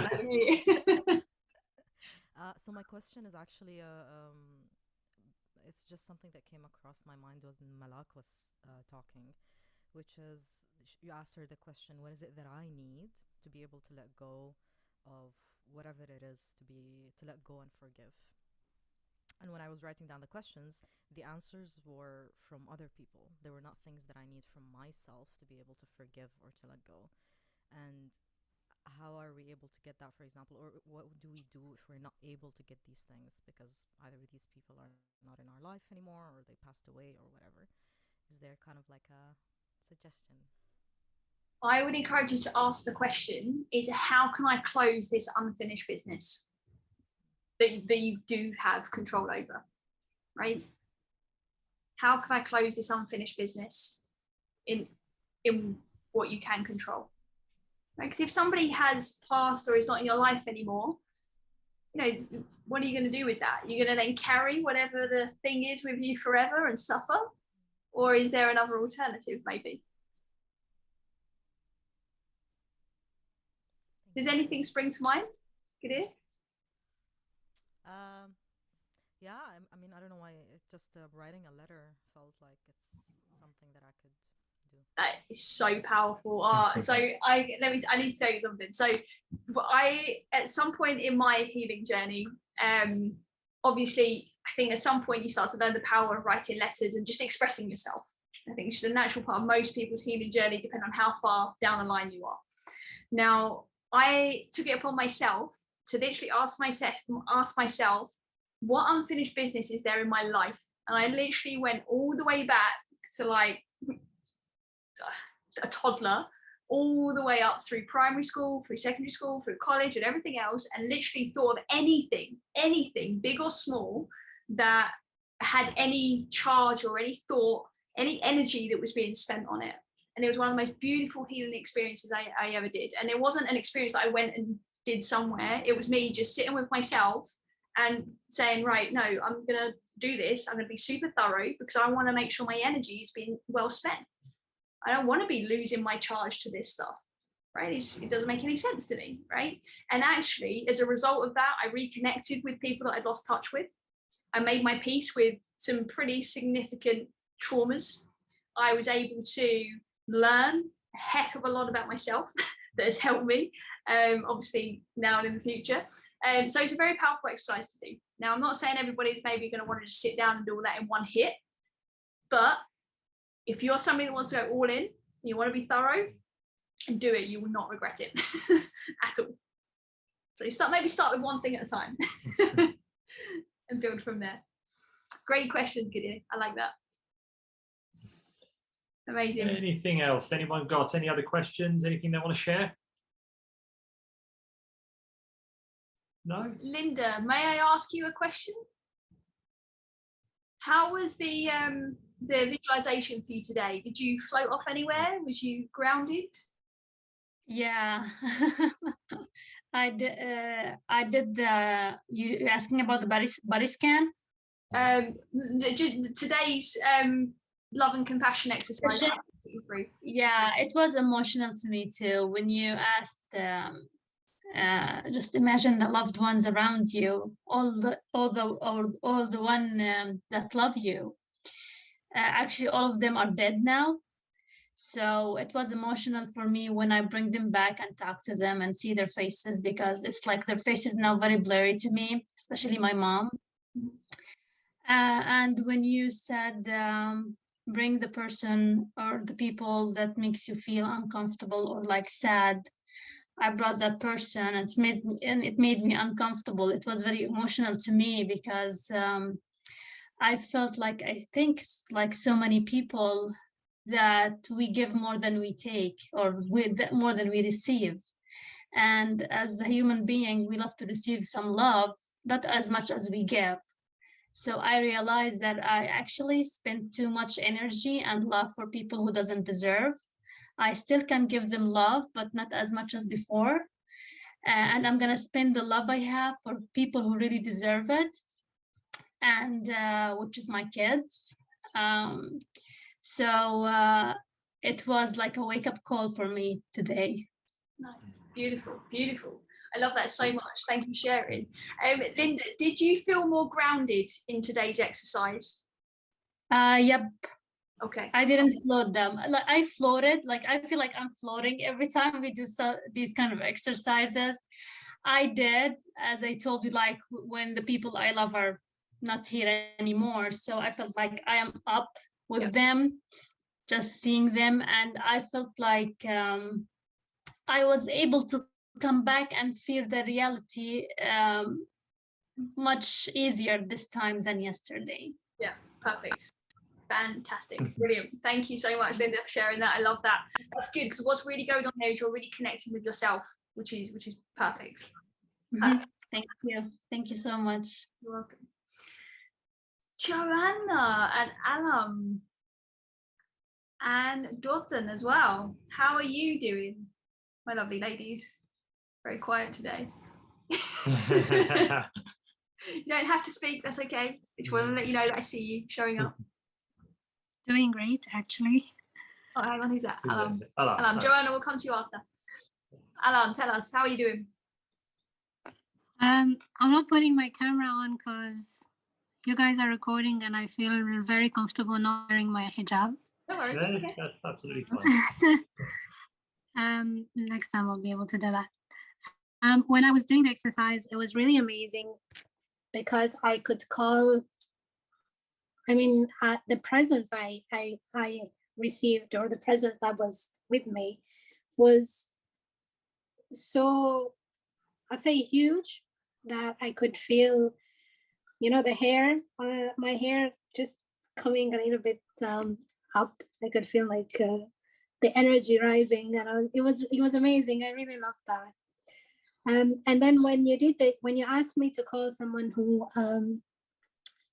made me feel uncomfortable, I couldn't find anybody, so I actually brought somebody from my family just for the sake of it, and I did that exercise with him.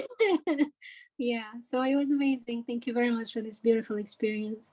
You're welcome. You're welcome, Alam. And that's such a huge testament to the work that you've already done. The fact that you're just so full of love that you didn't even have anybody come up that's, and somebody that makes you feel uncomfortable or stressed out. That's huge. Yeah, alhamdulillah. Thank you. You're welcome. Joanna, you had your hand up real quick earlier. Tell us, how are you doing today? Yes, hello, hi. I'm okay, I'm good. Thank you for the exercise today. Like, it's a new journey every day with you guys, because every day I explore something new and a new exercise that really helps me to ease on the pain and the stress, and helps me to discover myself better. About the exercise today was really nice. Like, I didn't have any problem with it throughout the beginning till the end.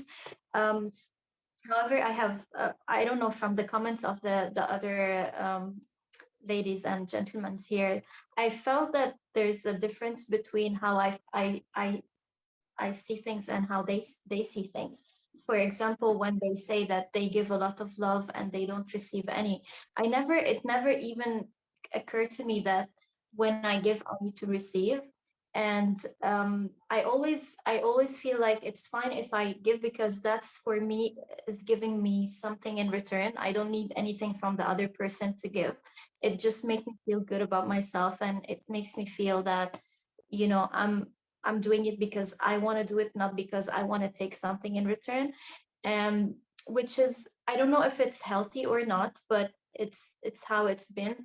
Though the pain comes bigger when you give love and you give good intentions and good you know, goodness for someone that you really, you know, care and love, and in return you take pain and some backstabbing and some like hate in return. And then that's when I feel that there's a shortfall when it comes to my feelings, or when how do I react and how do I take that, and how can I take it not personally, because sometimes those people are close to you or family members, and you don't need anything from them but, you know, be nice and respectful and supportive at times, and you don't find that. So how can I switch my feelings from taking it personal to just, you know, accepting it as it is? And how can I deal with these type of people in your family that you just can't cut off? Like they're there, you have to see them on occasions, you have to, you know, how can you make limits, or how can you, you know, protect yourself from their behavior? Great question. Oh, this Yeah. my mind's going in so many different directions. So I know what you're going to talk about. I know what story you're about to share. Well, I know Charlotte's on a roll right now. No, She no, loves talking, so I'm going to let her go. Okay, so the first thing I would say is we actually did a podcast on this called How to Deal with Negative People, or people that trigger, basically. I'd well recommend you look that up. Just search Wellness Theory podcast and you'll see, just search for that episode. I'll try and find the number at some point. So that's one thing. But the other thing I just want to highlight what you said there about is giving love without even receipt in mind is a very healthy thing. Very healthy thing. One thing to be aware of though is your energy. And again, we've got a whole day on this, but just be mindful of where your energy is going, because sometimes, a little bit like Linda mentioned, we can maybe spend a lot of energy externally giving everybody else our love that we don't give it to ourselves. Okay. And so that's something I would say is maybe shine some of that love on yourself first and then continue to give unconditionally. Okay, that's definitely healthy, and that will charge you up and allow you to love even more, right? And that will also fuel you to have that level of acceptance that you've just mentioned, okay, towards other people. So I don't want to read off everything that's in that podcast. It's just purely for the respect to everybody's time here. But I would say the first thing is always ask yourself, what can you learn about yourself from this relationship? Okay, that's the first thing, because when we start to learn, okay, maybe I need to be more patient, maybe I need to be less judgmental, maybe I need to be a bit more understanding that they're just doing the best they can. They don't know the stuff that you know. Maybe they don't know how to show love in the same way that you experience it, right? So when we start to question, what can we learn about ourselves from this relationship or from this situation? Sorry, can it be like, sorry, I have to, like I tried that, and I even asked people that are not, like they're not in the situation, they're not in the family. I take their opinion, some close friends, some like best friends, and I don't want them to be like, I really wanted them to be objective when it comes to this. Like I asked them not as a friend, as someone who's in the situation, how do you see this, the entire image?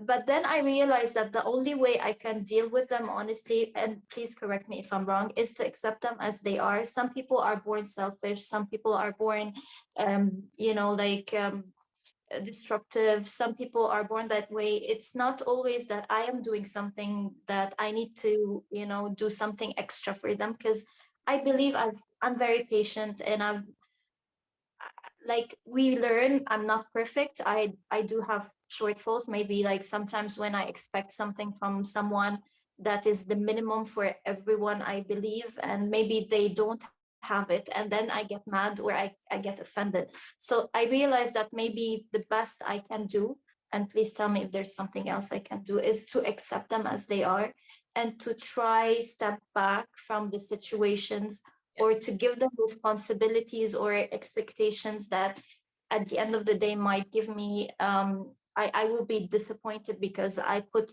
them in a place where they actually not where they are, or they can give, or they can be. That's a super healthy perspective Absolutely. in my eyes. That's the only thing we can do, is accept people for who they are.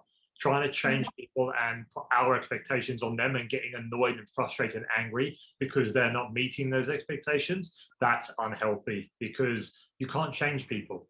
We can only love people. We can be kind, we can show compassion, and we can accept people for who they are. And I went through that stage of my family, especially my dad, who's very negative person, and I struggle. I see him probably once a year now. I had to step back from that situation because I was getting annoyed. I was trying to help him, nothing was working, and I was getting, well, Charlotte knows, I was getting so angry all the time and getting annoyed. It was like, why doesn't he care about his own health? Why doesn't he care about? Why didn't he care about that? I was getting so annoyed because he wasn't listening. And then I got to a point where I had to accept him for who he was and just basically like approach him with love, compassion. And every time I see him, like, I don't get triggered anymore about what he does. I just kind of go, okay, I just accept it for him, love him for who he is, and just understand that he's doing the best with what he knows and what he has. And regardless of how he shows up, I'm going to show up and to the person that I want to be, and not let that energy get into affect me. And hopefully my energy I put out and being my true self will hopefully influence and affect him in a positive way. It might not happen straight away, but fingers crossed it will happen at some point. It is. Your relationship's improved drastically since then. But then it's better to give yourself space and like don't treat them as you want. Since they are family member, you need to step back and make spaces between each meeting. Or is that what you recommend in this? Because it's overwhelming at times. You know that it's who they are and you want to understand and accept them, but at times when you're in the situation, it's just overwhelming. So it's good to give yourself distance between, like, to build distance, and then when you meet them, you are fully charged to give all the positivity that you have.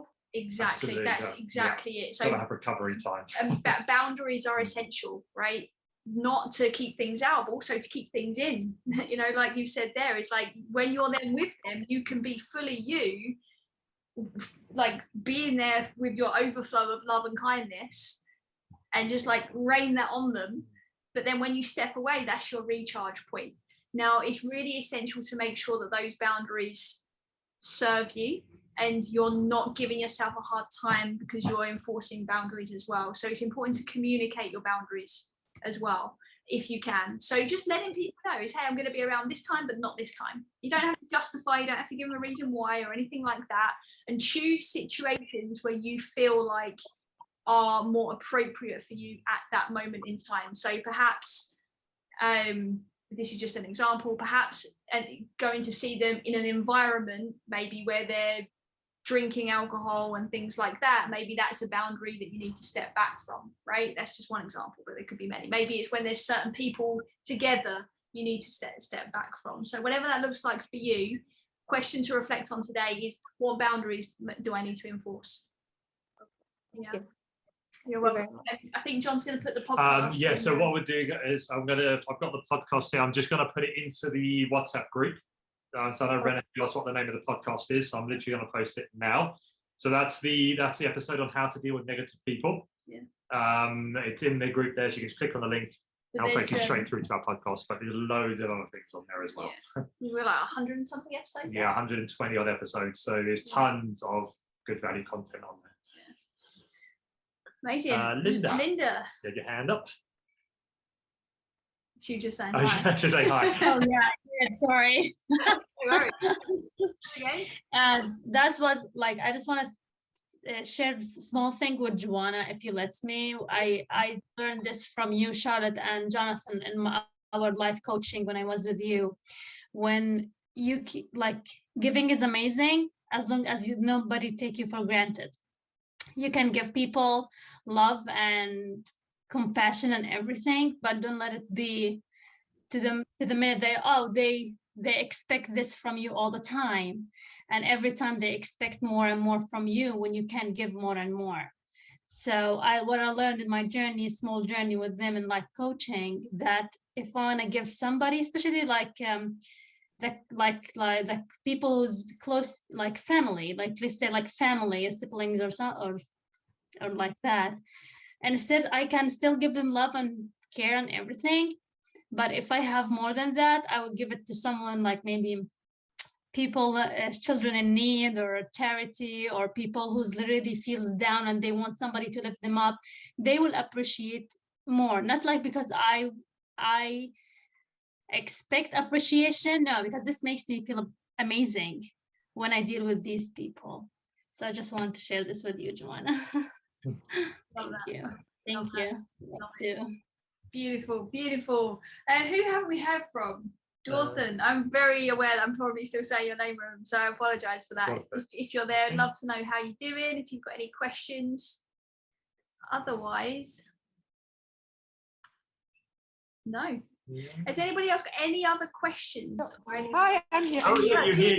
I'm sorry. I hear you. Wait a moment. Just a moment. So, yes, here I am. There you go. Good to see you. Yeah. Hi. Good to see you too. Oh my God, it's so lovely to be with you guys on the call. I really love it. I really enjoy it. And the exercise we just did, so heartwarming. You know, it's just overflowing and feels really, really good.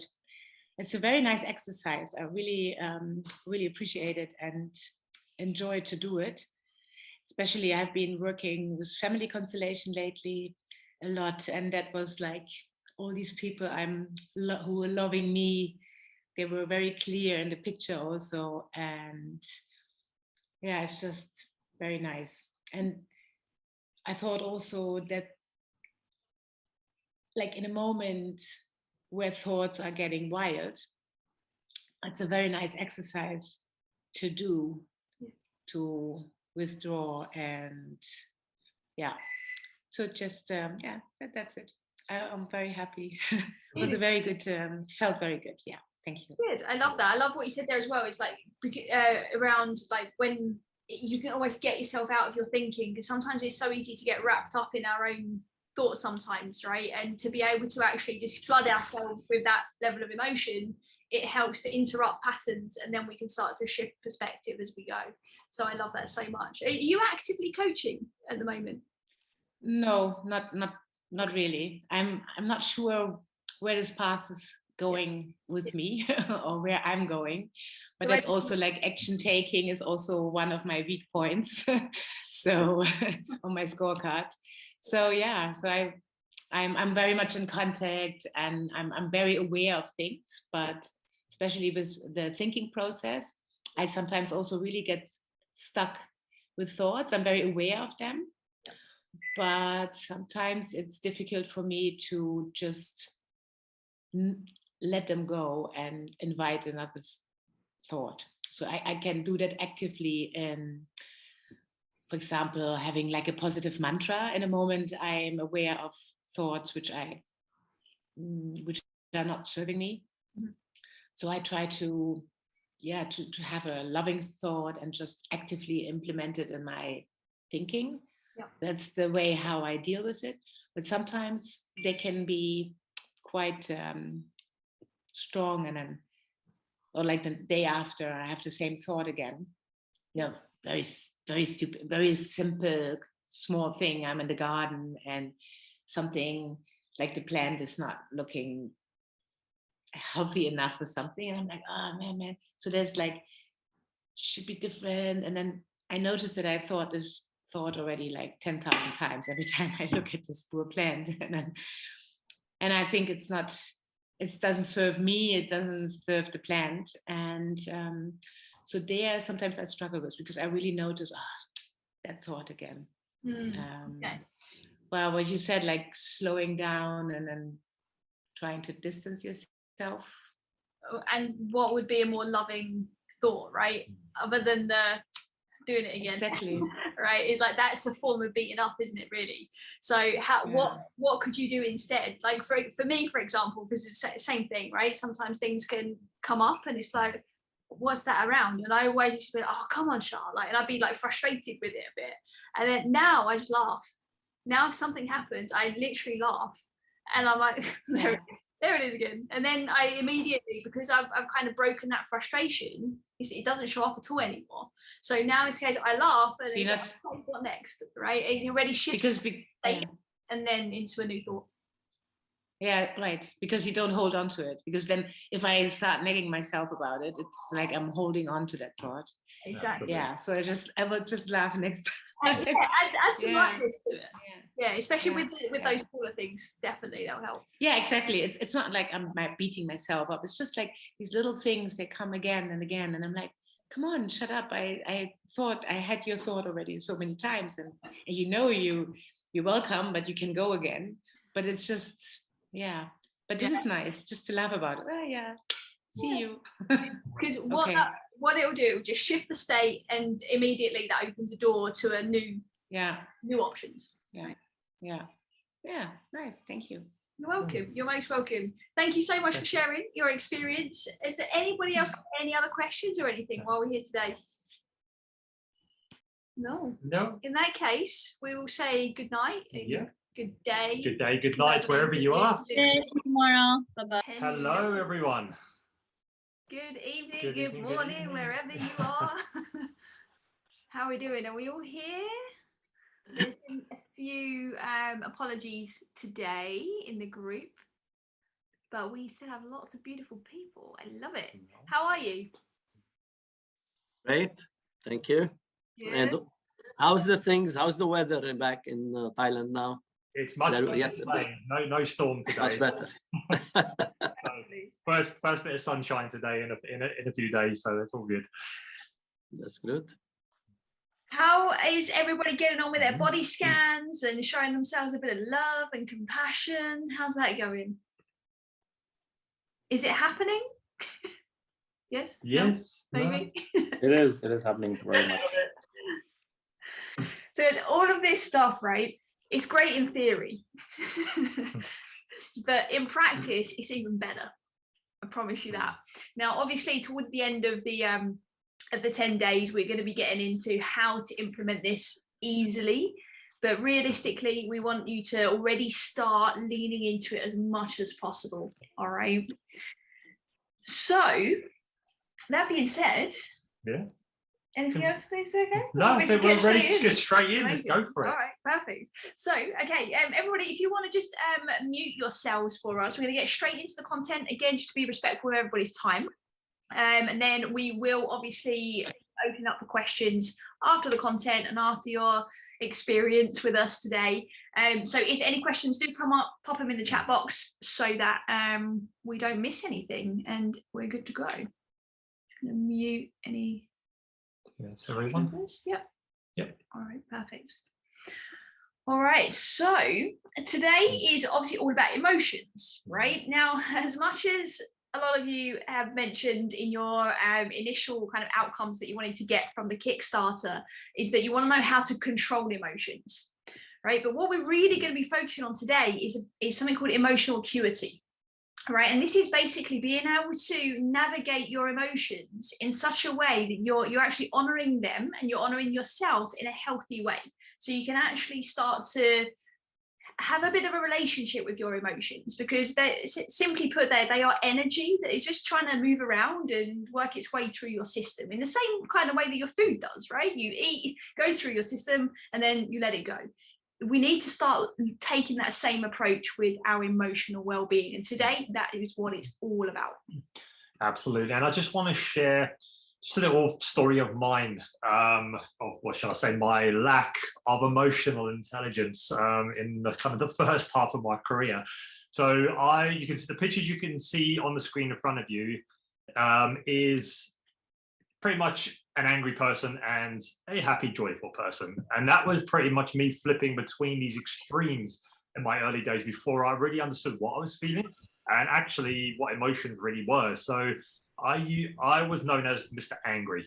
I I was the angry person. I would be flipping at everybody at the drop of a hat, especially at work. In the work scenario, going to work, and if something wasn't done my way, it wasn't done how I thought it's supposed to be done, or there's something so insignificant that wasn't done to my standard, oh man, I'd flip straight away. I'd flip the switch onto angry, and I'd be like that the whole week. And it wasn't until the weekend until I'd actually get to experience moments of joy and bliss when I get to get away from work and get to the beach, enjoy the sun, and have to forget about work completely. And I remember I didn't know at the time, but now looking back, I was flipping between these extremes of immense anger and immense joy. And I was getting to the weekend and feeling light. I was feeling free because I was switching everything off and just chilling out on the beach. And then I get back to work and I would be just angry again. And I kept going from these moments of bliss and sudden bursts of rage. Basically, like I'd feel good one moment and then something would happen and it would just knock me off my feet, and I'd be Mr. Angry for as long as I could remember until that switch flipped back off again. And these extremes, they were normal for me at the time. They just thought, okay, this must be part of normal life.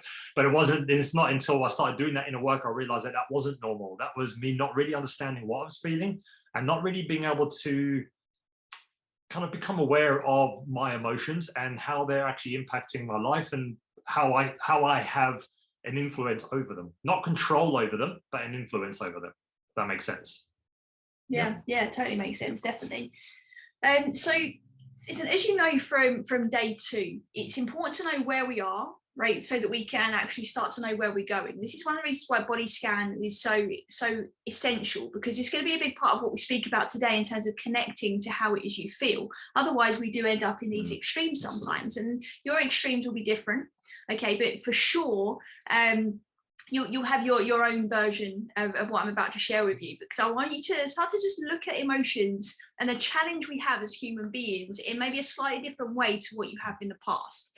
So you might want to use your workbook to kind of work along here with this, just so you kind of really take some notes and really kind of start to see how this could work for you.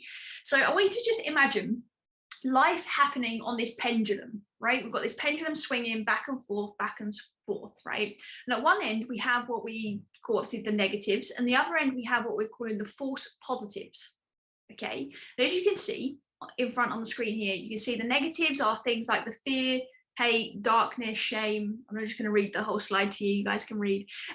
But essentially what happens is we can get stuck in these places, right? Or we can spend too long swinging on one end of the spectrum, right? That we actually then hang out there a bit too much and it starts to become part of who it is we are, okay? Now the false positive end, this one needs probably a bit more explanation. So false positives are the flip side, right? This is where we tend to go when we are trying to get away from the negatives, okay? Unless you are particularly emotionally aware, it's highly likely that when you're feeling some lower vibrational emotions like sadness, maybe it's panic, maybe it's anxiety, we don't want to be there, right? It's the last thing we want, so we try our best to get away from it, right? And we spend all of our time using all this energy to just cut and run, right? Or being really hard on ourselves and almost feeling ashamed of how it is we're feeling. So we tend to get stuck either in the feeling or running from it. And often, if we haven't paid too much attention to emotional awareness or emotional acuity, we can end up in false positives. And this is things like toxic positivity. If you haven't heard that term before, it's basically about only focusing on the positives, right? Everything has to be wonderful, right? And I know obviously a lot of you guys use things like social media. You can see the way in which in the modern day we present ourselves as if everything is perfect, and that can actually be quite damaging to our psyche, right now, and our sense of identity. So only focusing on the positive emotions and only chasing those positive vibes actually ends up doing us more harm than good, because sometimes that leads us into denial of what we're actually feeling. And that is very thin ice, because we start to create this illusion that everything is okay, even for ourselves, and we just bury that stuff and we're like, okay, moved on, that's fine, and we just store up that stuff, right? That emotion just stacks up over time. You'll see on this list here, it says risky limitlessness. Okay, it's probably a better word for that. But basically, this is when we potentially become a bit self-destructive. Okay, so we're trying to run from potentially these negative experiences or negative emotions, and it's very often that people find themselves either drinking too much or leaning into other different kinds of activities that are actually quite risky. So we're just acting without caution, right? We're chasing that good feeling. We don't care at what cost it comes from. Okay. Perfectionism. I know Gadir yesterday mentioned perfectionism. This is also a false positive, right? Anybody that experiences perfectionism will know that it's actually, it doesn't feel particularly good, right? It's because there's always like, is it good enough? Is it good enough kind of mentality going on, or we never really follow through on anything because we are concerned that it might not be good enough as well. We're always doubting. And that is also a false positive, right? It's something that we're trying to get away from, this idea of not being enough, or fear of a repercussion of the thing you're trying to do perfectly, that we end up chasing perfectionism to get away from these negatives. Okay, so the other things we have on here on false positives is blind trust, where we just blindly trust whatever we see, right? Or we blindly trust without going through the motions in terms of checking what we believe about something, right? So I used social media example earlier, and I'll choose it again now. Is a lot of people, and this is obviously a generalization, they'll read something or they'll look at something and take it as truth without going to actually check for themselves. And then they end up chasing all of these different thoughts or different ideas or different feelings because it's what somebody else or whether that be on social media or in real life thinks, and you get further away from who it is you really are. Okay, because you're just blindly trusting without checking yourself. And often we do that because we're, again, trying to run away from some of these negative feelings. Okay. Egoic tendencies is things like arrogance. Okay, that would be an egoic tendency, for example. So again, these are kind of clues. If you experience any of these things, these are clues that perhaps you're swinging too far on the pendulum. Okay, so we're swinging constantly, unless we start to recognize that actually this is part of the human condition, right? We're supposed to experience the negatives or the lower vibrational emotions, okay, but it's the excess swinging that actually causes long-term issues. Okay, and more often than not, we don't actually realize that there's a pendulum at any point in our life. Does anybody resonate? Put a yes in the chat box or a thumbs up if you can see yourself swinging a little bit in life. Sometimes you go from these extremes. Yeah, I've got some nods there. Yeah, okay, perfect. May I see your question in there? I will we'll answer questions at the end today. All right. Okay, so to start swinging, okay, we need to learn how to come back to our center. Okay, now the center is actually where I say like the good stuff lives, right? This is where we feel peaceful, feel safe. That's where we're at our best in terms of our own inner wisdom. And you might have days where you shock yourself, some of the advice you give to somebody, or some days where you think of something, oh, where did that come from? That's you being super resourceful. This is where you tend to feel calmer. Your life feels like it's in more of a balance and in harmony, and things tend to flow a lot easier. And this is the seat of the observer. Okay. Now, this is coming from a place of being able to be truly present and accepting that both extremes exist, right? So it's important to recognize that, okay, yeah, all this negativity does exist. These low vibrational emotions that we don't tend to enjoy, they exist. Okay, but so does all this other good stuff. And so does all of the false positives. This all exists, and that's okay because we can step back from it and observe it. When you're in that space, you don't tend to get sucked into certain situations or conflicts, whether that be an internal conflict or an external conflict.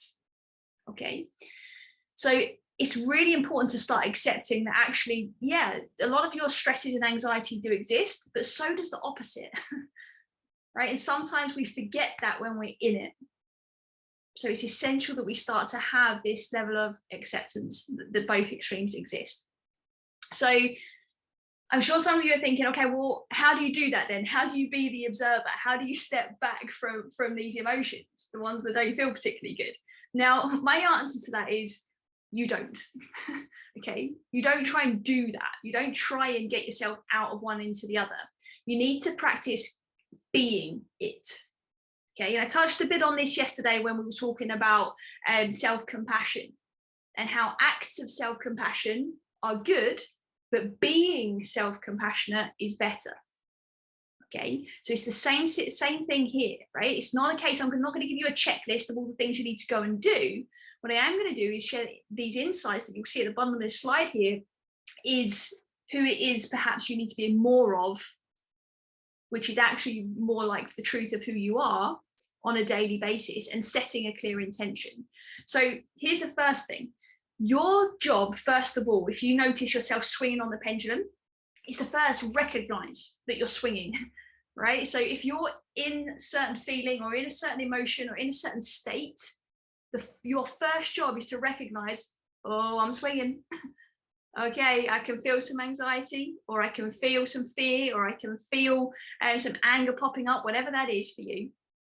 Recognize it. Where are you swinging? Are you on the negative end, or are you on the false positive end? Right? Where are you? Then you need to become present and intentional. We learned about intentions on day one. We need to set the intention of, okay, I recognize that I'm feeling anxious or fearful right now. My intention is to actually come back to my center, remember that the opposite does exist, and perhaps start to adopt some of these intentions you can see here. Okay, and that is things like being accepting, being present, being loving, being patient, trusting. And again, these might sound fluffy to some of you, right? Because they're not necessarily a tangible thing that you can just kind of pick up and put on your checklist, right? But the reality is we need to start embodying who it is we want to be in this world. Because if we do not, you will be what everybody else pegs you to be. So you need to own how you are showing up. It's a must. Even if something is happening outside of you that is challenging to witness, or if you're in a situation that is challenging, you can still choose to adopt a non-judgmental attitude towards it. You can choose to be the observer of the situation instead of being in the situation. And like we said yesterday, maybe shining some compassion onto the situation that you are in, or you're obviously onto yourself. Okay. Now, it's really, really important that you remember who you are. And we're going to get into this a little bit more over the next few days. But your pendulum will stop swinging when you come back to you. It will. And I know you guys want all these like practical tips, but you become the eye of the storm. No matter what chaos is going on around you, when you stand strong and you are anchored into your center. And you do that by setting the intention of how you want to show up. Now, that doesn't mean you're never going to swing on the pendulum. Okay, that doesn't mean that it's never going to happen, right? You're a human being living in the real world, and you are going to have times like that. But it's important that you do that first step that I mentioned, which is recognize when you are swinging. Recognize where are you, and then bring yourself back. And that could literally be you step out of the room and then you come back into a situation. That could be you just doing some conscious breathing. Even if you're in a room for the people at work and there's something happening that's stressing you out, they don't really know where your awareness is going. You can bring that straight back to your breath, just like we did on day one or day two. Breathe consciously, remember who it is you are, and set your intention for that situation. Okay. So just to sum that up before we get into some more of the practical stuff I know you guys want. Okay, it's really important to know what you're aiming for, okay, because now you know your goal is when you are experiencing those extremes, it's essential to recognize, okay, well, I'm aiming for the center. How do I do that? What intention do I need to set now? What action do I need to take now to bring me into that observer seat? Does that make sense? Give me a thumbs up or thumbs down.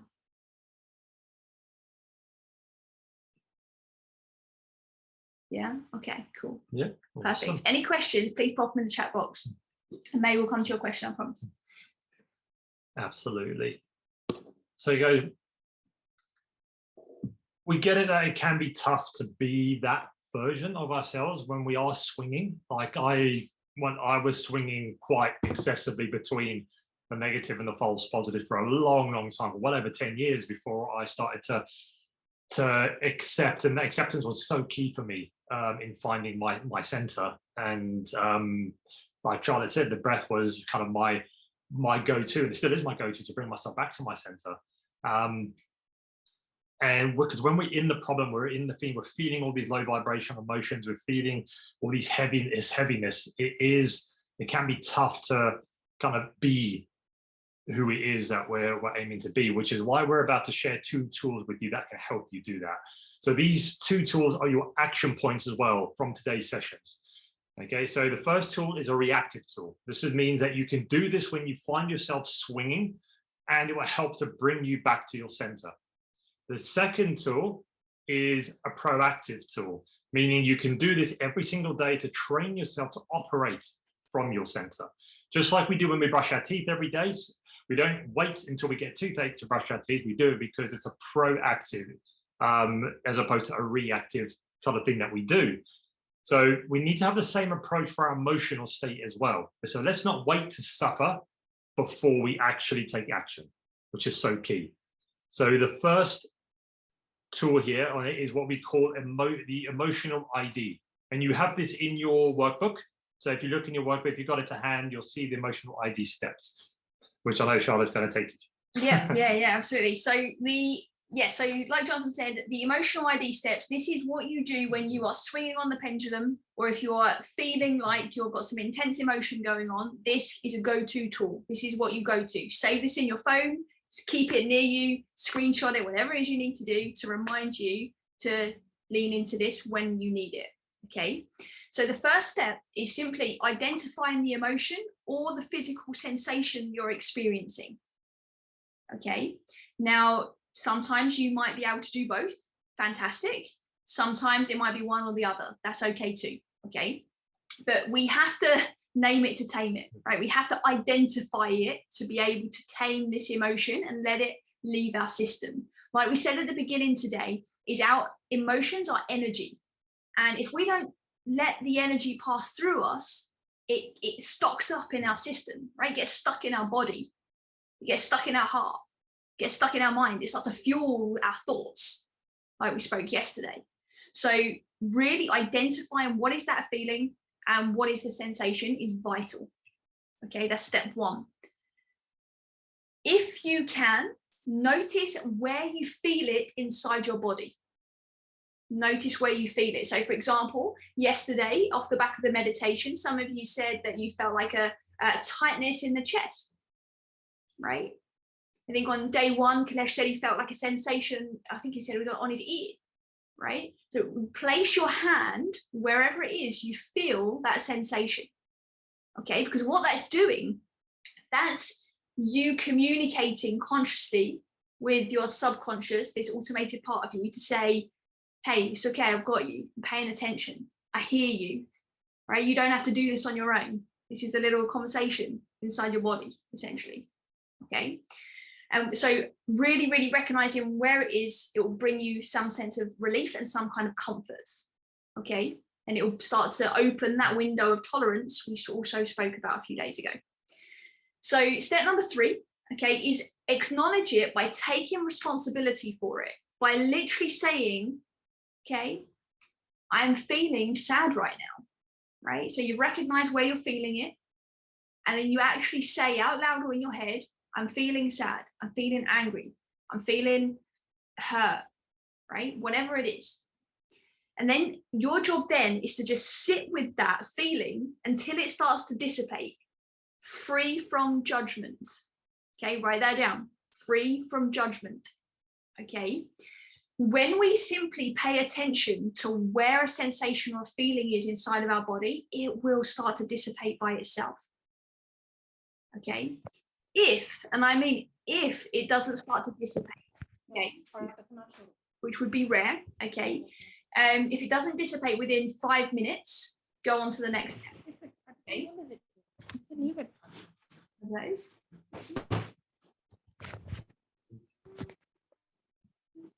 There you go.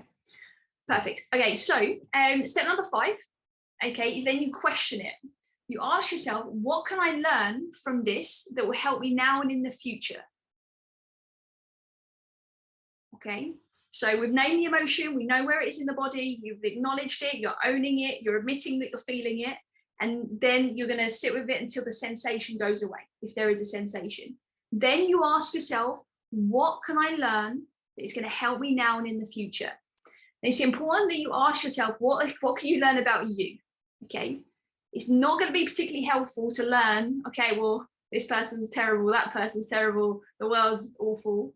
Right, that's not necessarily going to help you in this moment. So what could you learn about yourself, even if you're witnessing some stuff that maybe you don't quite agree with? What can you learn about you? Perhaps it's that you want to be more accepting of people as they are. Perhaps you could learn that there's a little bit more compassion required from your side. Perhaps you could learn this isn't the environment for you anymore, and maybe you've outgrown it, right? Whatever that is for you, okay? But you have to ask yourself the question, okay? Because this is your body communicating with you all of the time to say this feeling is coming up to guide you in one way or another. It's your job to listen. Okay. And then super simple, you say, thank you. Okay, thank you for that learning. Thank you for that emotion. And then you let it go by using a breathing sequence. Okay, and I want you to practice this breathing sequence with me now. It's a real short one. Okay, super, super simple. And we're going to do it twice. Okay, so you just relax. Okay, you are literally going to inhale for 5 seconds. You're going to hold it for 20 seconds, and then you're going to exhale for 10. Okay, so I'm going to time you. You don't need to worry about the timing. You just put your pens down for a second. Okay, this is all inside your workbook, so you have this already. So just close your eyes. If you're feeling any particular emotion right now, just check in with yourself and place your hands wherever you feel that emotion and name it if you can. Okay, and when you're ready, I'm just going to take a nice inhale through the nose. Okay, so deep inhale from now for 5, 4, 3, 2, 1. Now hold that breath. Hold that breath. Beautiful, perfect. As we hold that breath, you're just observing how you're feeling. No judgment. Just holding that breath just a little bit longer. Well done. Perfect. And now you're going to exhale through the mouth all the way out for 10, 9, 8, 7, 6, 5, 4, 3, 2, 1. Okay, and just relax. Relax and open your eyes. I'm going to take you through it once. Okay, so what you would do as part of these emotional ID steps is you would repeat that until the sensation or the emotion disappears. Okay, because what we're doing is we are recognizing that emotion is present. Okay, we're letting that energy move wherever it needs to go in your system when you're holding it. And then when you exhale, you're breathing it out. You just repeat that until the emotion disappears. Okay, this is a very powerful tool to use when you are experiencing a certain emotion or a certain situation. Now, it might sound long because it's the first time you're hearing this, but once you start to actually use this, it will be second nature. Before you know it, like as soon as you feel an emotion, you'll be asking yourself, what can I learn? And you would have already let it go. Okay, I promise you, it will become that second nature. It really, truly will. Okay, so don't forget, this is your reactive step. Okay, this is the step that you use as a go-to tool. Now, if I mean, if strong emotion still persists after you've taken yourself through this exercise, this is a sign that there is some unresolved negative emotion at the root level that we described on the first day that might need some attention. Okay. And unresolved negative emotions, they basically come from years of just holding on to it, right? Holding on to emotion and just collecting it. Imagine picking up a rock and putting it in your backpack every time you had an emotion, and you just kept collecting them for however many years, maybe 20, 30 years, 40 years even, and you just put in all this emotion in your backpack. Now imagine you're actually putting that inside your body. Okay, because that actually was metaphorically happening. Okay, so your job is to use these steps to let go of it. But if you still feel like there is some emotional charge present, it's a sign that you perhaps need to work with somebody that will help you to let go of that emotional charge that's been pent up and collected over time. Okay, now there's many different ways you can do that. Jonathan's about to share one of those ways with you now as well. Definitely, and this is your proactive tool, okay, which is what we call quantum flow. If you've never heard this expression before, so quantum flow is the energetic alignment of the heart, mind, body, and soul, and it all starts from grounding. So we already said all emotions are energy. So quantum flow helps to get this energy back into alignment by unlocking and releasing any blocked energy and getting things flowing again. So it starts from grounding. So grounding is about coming back into our body, about being present with our true selves. Grounding is the foundation to where our whole being expands and connects with the quantum field. Now, if you've never heard that expression before, quantum field is the field that everything is connected to. Human beings, plants, animals, inanimate objects, everything has an energetic frequency, and it all connects to what we call the quantum field. So with quantum flow, you're tapping into that quantum field to be able to tap into what you call the kind of the divine energy. And what that does, it helps to get you into a state of out of your head, and you're literally in yourself. You're tapping into your inner world here. And we ground so we can rise and become a force for good in the world. Grounding keeps us humble. Okay, it gives us that feeling to always want to learn and grow. Okay, it keeps us in the center of that pendulum, which is why like quantum flow is such a huge part of my daily practices, because it does starts my day off already in center. So whatever comes up, I know I can easily just bring myself and keep myself in center. So it makes it a more emotionally resilient to be able to let go of unresourceful emotions and bring myself back to who I'm being and how I want to feel. You experience some of the grounding, a bit of grounding when you've done a body scan, when you start connecting with your body. That's grounding. You're grounding into yourself. Okay. So from grounding, we go into alchemy, which is the focus of today's quantum flow exercise I'm going to take you through. So what alchemy is, alchemy transforms and transmutes blocked energy within the body. And so if you've got any blockages, emotional blockages, wherever they are in the body, alchemy helps to unblock and get them flowing again. And the principle number one of alchemy is about being grateful for what you're letting go of, being grateful for what we call like you're burning down. You're burning down those resistances that are stopping you from achieving what you want and who you want to be. And that could be doubt, fear, frustration, lack of patience, could be anger. Whatever that is for you or you're holding on to, alchemy helps to unlock that blockage, that energy, and get it flowing again. And you'll be able to use that energy as fuel for manifestation to create the life you want, to create who it is you are. Because a quantum field is about creation, and you are a co-creator with that field. By tapping into that field, you're co-creating and bring it into your personal reality.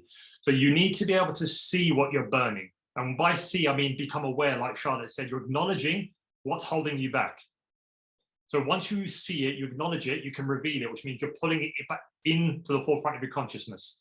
When you reveal it, that's when you can heal it. You can let it go. So you see it to reveal it, to heal it. Okay, and this is what alchemy does. And this is what I'm going to take you through now in this flow. But before I do, I just want a couple of little pre-framing bits before we get into the flow, if you've never ever done anything like this. So quantum flow, the flow we're going to go through is a mix of breath work, it's a mix of movement, it's a mix of visualization, it's a mix of sound as well that we're going to go through. So Alchemy is all about the alchemy breath, the sound that comes out as we're going through the flow. It's very important, that sound. You can be as loud as you want, you can be as soft as you want, depending on how comfortable you feel. But the main thing is whatever comes out, just let it flow, let it go. Okay, that's the main thing. Is all I ask for you to do is to surrender to the flow and whatever comes up. Okay, with no resistance, no trying to hold it back. Just let whatever comes out come out. Very, very important with this flow. So this is a great way to realign energetically and get things flowing again. So in this flow, there will be points where I'll ask you to do things. I just want to clarify. So first thing is I will be asking you to activate your pelvic floor and navel. So if you're not sure what your pelvic floor is, imagine you're going to the loo and you're stopping the pee mid-flow when you go to the toilet. It's a bit gross to think about, but it's the easiest way to understand what your pelvic floor is if you're not sure. So you're stopping the pee mid-flow. The muscles you use to stop going to the toilet, those are your pelvic floor muscles. And so when I say activate your pelvic floor, those are the muscles you're squeezing. And when I say navel in, you're pulling that navel in and you're activating all of your core muscles. Okay, and the last thing is when I say zip it in, what that means is I'm going to ask you to breathe in. So you're going to go, and you're going to hold it. And then when I say zip it in, you're going to take another quick, short breath in through the mouth and expand even more. So that's what zip it in means. Okay, so just give you a little pre-frame. So in case I say something and you go, what was that? It gives you a bit of an idea. Okay, so what I want you to do is, this is a seated flow. So I just want you to get yourself comfortable. So move yourself away from wherever you are. So you've got a little bit of space around you because we will be doing a little bit of movement. So I'm just going to get myself set up as well. I'm going to push Charlotte out of the way. Well, I'll ask you to move. Okay. Can you maybe stop presenting so we can focus on your camera? Yes, we are. We'll do that in a second. I'm just setting everything up now. Thank you. Okay.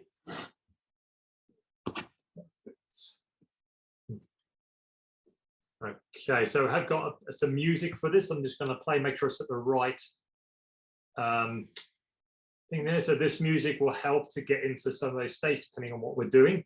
Just want to make sure it's not too loud. Okay, guys, can you hear that music? Yeah. Okay, so can you hear the music and can you hear me clearly? Perfect.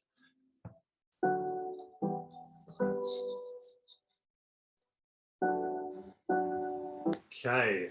Okay, is everyone comfortable? Is everyone ready? Just give me a thumbs up if you're ready to go. Excellent. Okay, so let's get this. Okay, so during this alchemy flow, we're going to clear our energy and let go of whatever is holding us back. This is what alchemy is. So it's always being open and receptive to whatever is going to happen. So what I want you to do is just relax your jaw, relax your neck, close your eyes, and just put your hands on your legs. And just start to take some slow, gentle breaths in through the nose and out through the mouth. Good. Just connecting with your breath, connecting with your body. Just slowly move your head around in one direction, just nice and gently, opening up your neck, opening up the throat. Good. Just going one way, then the other way. Very good. And just bringing your head back to center. Keeping your eyes closed, keeping that breath slow. And just grounding into your intention. I am open, I am receptive, I am. Okay, what are you calling into your life right now with the I am? Just bring your focus now to releasing whatever is holding you back. So what are you releasing? Maybe you're releasing frustration, anger, fear. Maybe you're releasing lack of self-love. Maybe you're releasing depression. Maybe whatever you are releasing, just focus on whatever you're releasing that is holding you back right now from being who it is you are. Just call it forward, reveal it.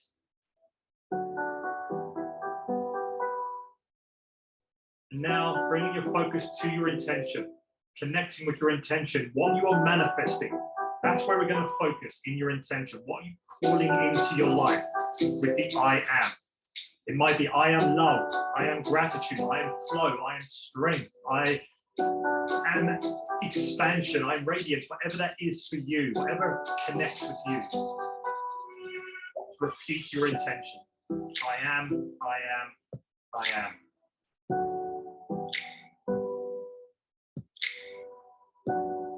Good. So from here, whenever you're ready, just coming back, keeping your hands on your legs, opening your eyes. And from here, I want you to inhale, and you're going to raise your arms and spiral them inwards, thumbs inwards, in front of you, above your head.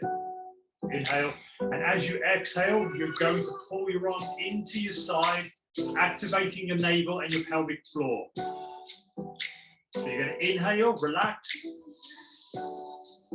exhale, and activate. As you exhale, your navel's pulling in, your pelvic floor is becoming active, and inhale. Nice and slow, really feel everything active, and inhale and release.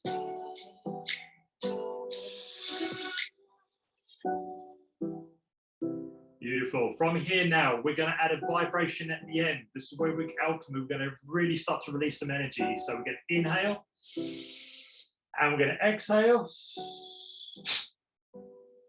Good, nice sharp navel in right at the end. Inhale.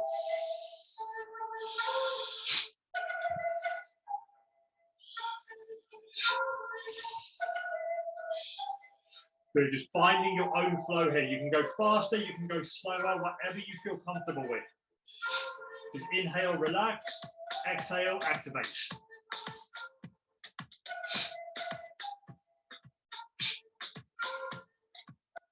Good, keep it going at your own pace. Find your own flow here. Go faster if you want.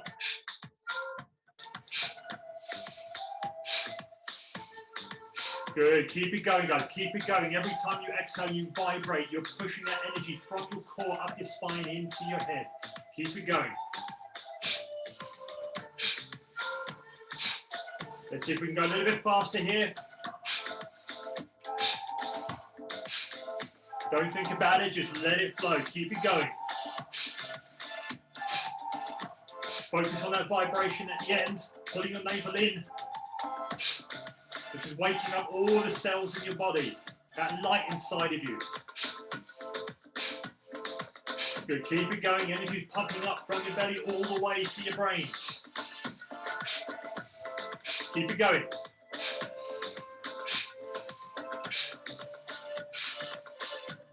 Good, keep going. Nearly there. A few more. 3 more. Last one. Good, big inhale. And slowly exhale. Activate, activate, activate. Squeeze all of your abdominal muscles. Pelvic floor activated. Navel in, everything is squeezing. Good, now keep everything tight, keep everything activated. Inhale. Expand your heart, expand your chest. Keep everything active. Now, navel in, pelvic floor active. Hold it. And exhale the sound. And relax. Let your body flow, move however it wants. Good. From here, inhale again. Navel in, pelvic floor active. Keep everything nice and tight and activated. Hold your breath. Good. Raise your arms up. Keep holding. Expand it. Zip it in. Expand even more. Hold it. And exhale. And release. Receive. Release. Let it flow. You might find your body wants to move a little bit from the inside to outside. Just let it do whatever it wants. Good. Keep your eyes closed now. Just want you to tap into that feeling, that sensation. Just enjoy and observe that inner smile. Connecting with your intention. I am.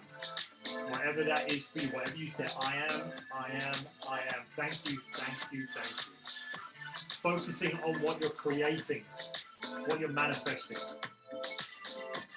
If what you're letting go just crosses your mind, bless it. Thank you, thank you, thank you.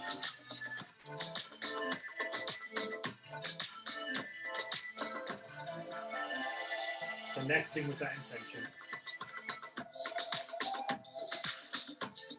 Good. Okay, bringing yourself back, opening your eyes. From here, we're going to get some nice gentle spinal flow going. So I want you to inhale, expand, and as you exhale, you're going to go down vertebrae by vertebrae. Head is the last thing to come down. And then inhale, coming up, and exhale, coming down. Inhale up, finding that flow in your spine.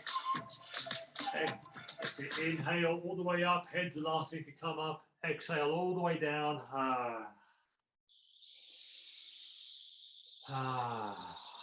You're using the alchemy breath, that sound on the exhale. So you inhale, exhale with the sound.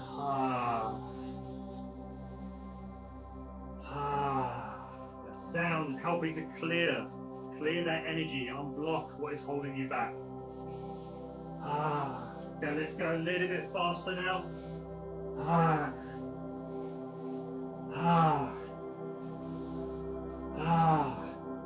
Finding your own flow here. It can be faster, it can be slower, whatever feels good for you. On the exhale, really getting that sound going. Pulling that navel in as you exhale. You're purging it out, clearing out that energy. Keep it going.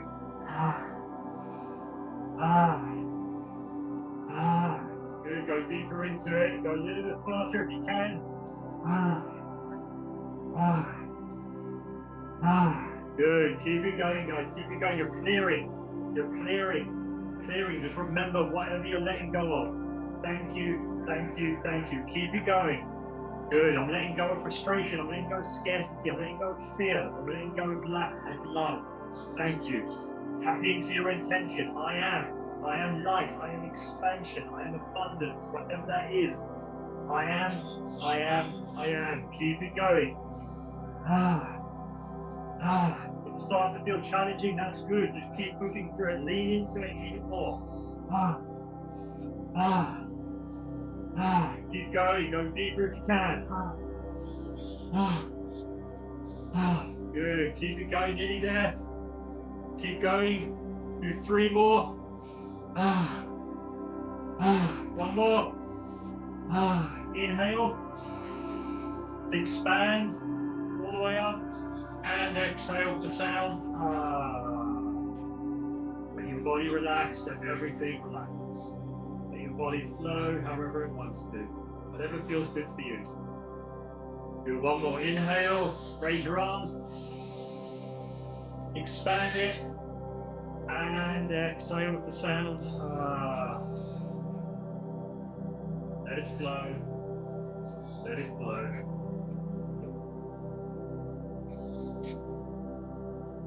Good. And now we're going to zip it in. So again, inhale. Hold it. Zip it in. Expand even more. Let the heart be open, just floats. And exhale. Let it flow. Let it flow. Let it flow. Good. Just expand it even more. Okay, inhale. Hold it. Zip it in. It's pure radiancy now, pure expansion, expanding it all around you. No activation. Just fill up that space you've just created with alchemy. Fill up love, fill up light. And exhale and receive. Receive. Receive all that energy into every cell of your being. Letting your body flow. Good. One more.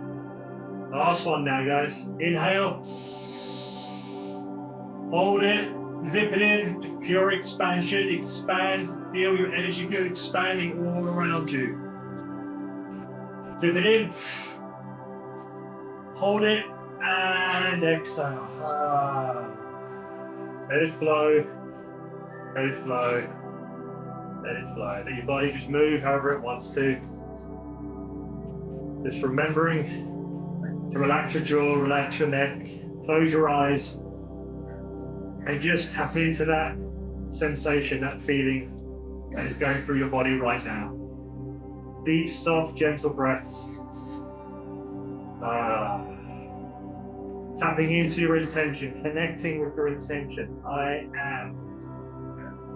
Just see it, feel it, know that it's already happening. Feel that inner smile. Always there. Thank you, thank you, thank you. From you're bringing your hands to your heart, keeping your eyes closed, just keep connecting with your intention. Being so grateful for who you are right now. So grateful for feeling alive. So grateful for the resistances that come up. So grateful for everything in your life right now. For your intention. I can feel it, I can see it, I can breathe it, I embody it. Thank you, thank you, thank you. Keeping your eyes closed, connecting and feeling your intention, feeling it emanate from every cell of your being.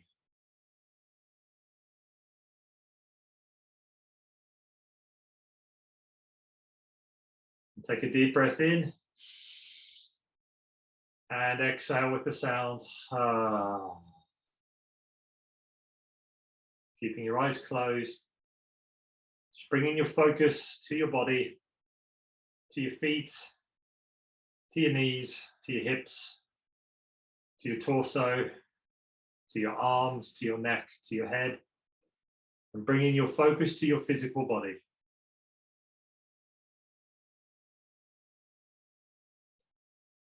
And whenever you're ready, bringing yourself back into the room and slowly opening your eyes when you're ready to do so.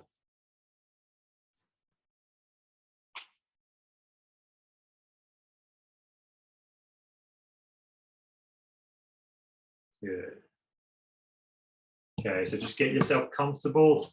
Just going to go and bring Charlotte back in here. Bring in me you back. go. How are you feeling, guys? Good. Okay, guys, how are you feeling? How was that for you? Is that the first time some of you have done anything like that before? Yep, so if you want to unmute yourselves now, guys, please unmute yourselves. Let me know how you found it, how you feel, what's going on.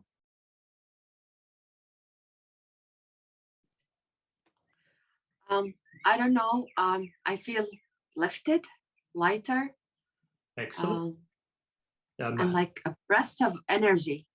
I was really tired before. Yeah. So thank you. Thank you so much. Welcome. Nice, you're welcome. Exactly. How quantum flow just really helps to get that energy flowing. And once the energy becomes flowing, because obviously energy is, well, we want to become more energized, we've got to get that energy going. And also it's literally letting go of that emotional charge that could have been pent up, because let's say our emotions that we hold on to that we don't want, they hold a lower vibration, right? So they make us feel heavy in a sense. So that lightness comes when you start to let it go. Yeah. It's probably all the things that I wanted to tell my husband last night when we went out. Finally, it came out of my system. Nice. Amazing. I love that. And you're smiling today, so it must have gone well. Thank you. Definitely. So we got some in the chat here. Joanna, you said you felt dizzy at first, then numb. So dizziness, guys, is dizziness, lightheaded, tingling sensations are a normal feeling, a normal sensation that comes up. What that is that energy moving around. It's unblocking, unlocking, and moving.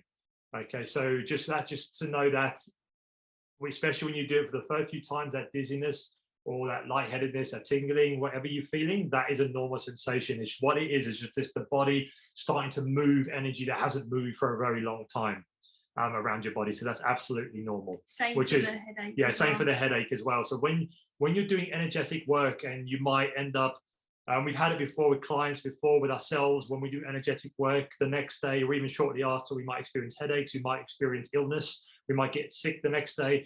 going like into really deep energetic work, is because you're releasing energy that's been built up for so long that's become toxic. So when you release it, it's starting to flow around and it's getting out of your system. So just realize it is normal when certain things will show up. Sometimes nothing shows up to some people. Yeah. Okay, everyone is unique and everyone is different with how they experience this type of work. So you guys have obviously just had a taste of Yeah. that. So you obviously, some of you would have gone deeper than others based on how much effort you were putting into your breaths and into your sounds. But it is important that after today, like, you drink plenty of water as well, because it will feel almost like a bit of a workout for your energy system. But it was a taste, okay? So you don't need to worry about leaving and having headaches and whatever. Like what John mentioned, that is natural. The deeper you go into energy work sometimes. Today wasn't very deep. Yeah. So it was, like I say, it was a short taste of what quantum flow is. Yeah. And I know Mai here said she felt stiffness in the neck that loosened up a bit, which is good. Again, that's again, you're releasing that energy. Anything that's stuck, it helps to loosen up the body. And Kailash, she said you can feel the energy spots and tightness in the body being released. Awesome. And yeah, it's perfect. So you guys remember, take your unmute yourself and speak to us if you want. If you want to go into a bit more detail on your experience and how you're feeling, please. Yeah. Can I share, if that's okay? Yes, of course. Yeah, go ahead. Yeah, I could really feel the tightness or the blockages in the energy spots around my shoulders, neck. And it's funny because those are the areas where I have struggled physically in my fitness regimes and my fitness exercises. So it's funny how they marry up. So there is some correlation there, which I saw. Absolutely. If you just go back for the rest of this session, like the Kickstarter. I mean, I know there's lots of things you can choose from to do daily, but pick the thing that you want to do the most. And Kailash, I think for you, alongside your fitness regime, you'll start to see massive difference in strength, in mobility, in all of those areas, and you'll start to feel lighter and more emotionally free as well.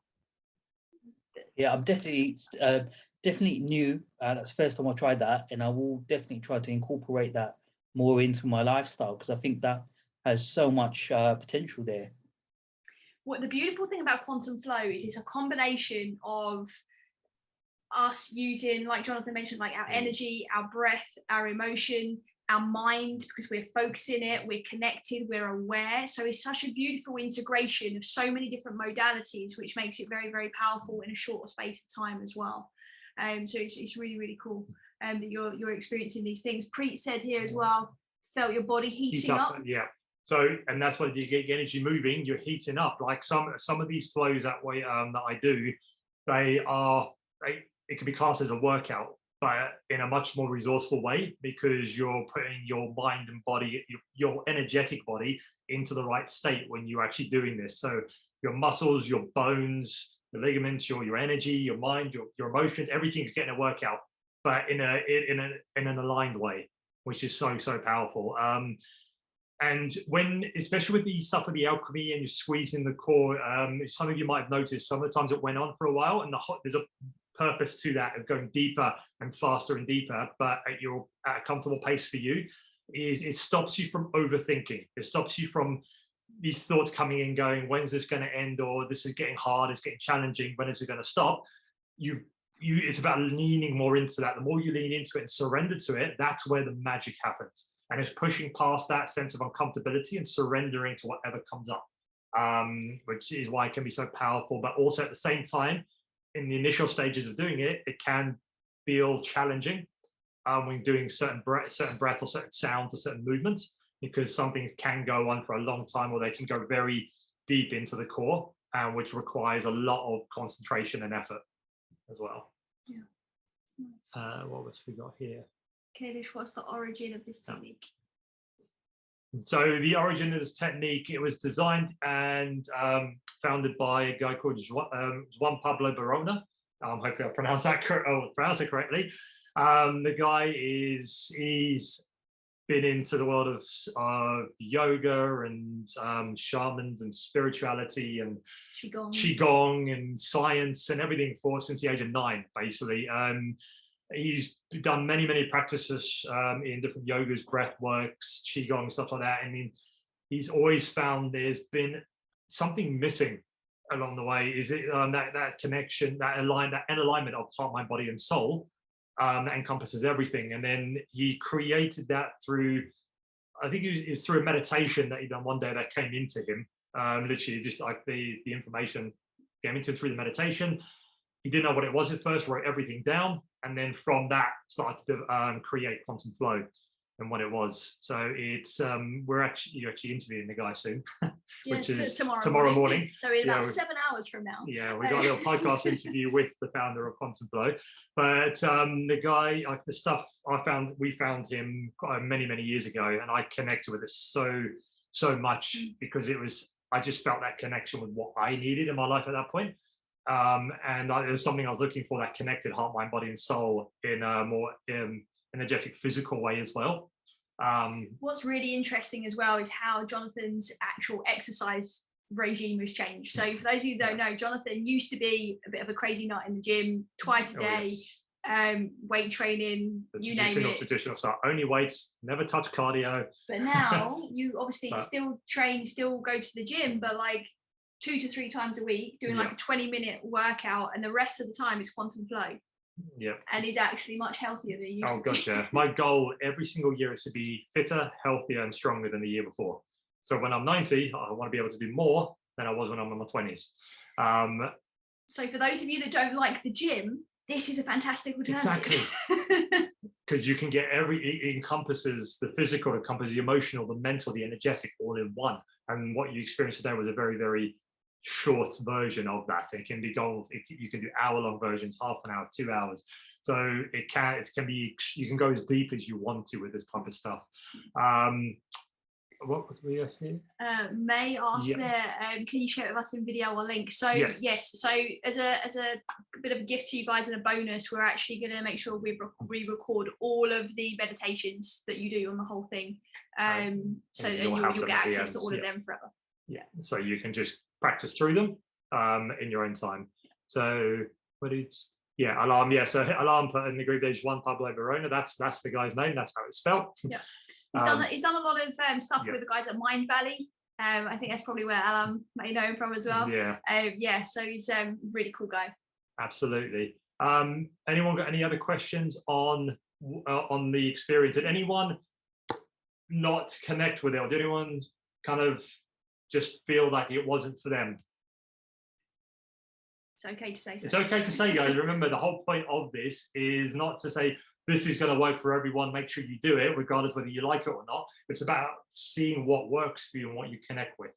So if anyone found any challenges or struggles through that, please let us know. Hi, sorry, it's me, Reynard. Can I? Oh, yes, Reynard. Yes, sorry. Yeah, got it. All right.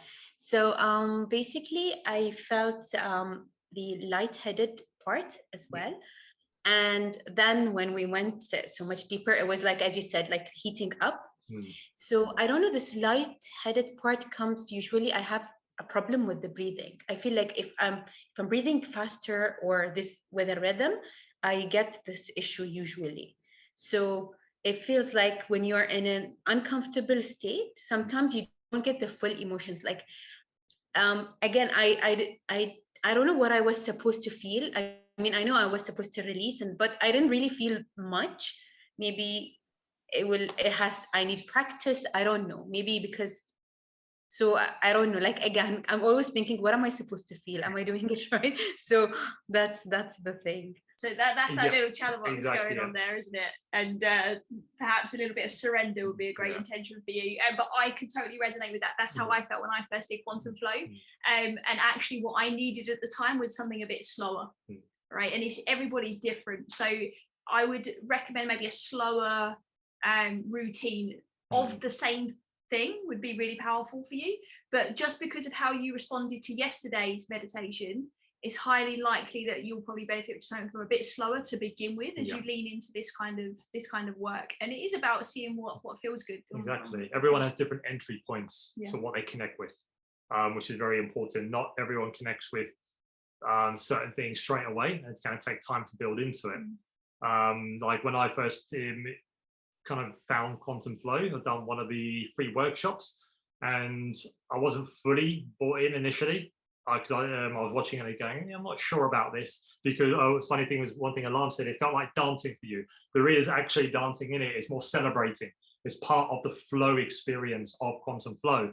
And I'm not, I never used to be that type of person. So it took me a while to connect with it. But once I did, I went very deep on it. So it is different for everyone. It is very different for everyone.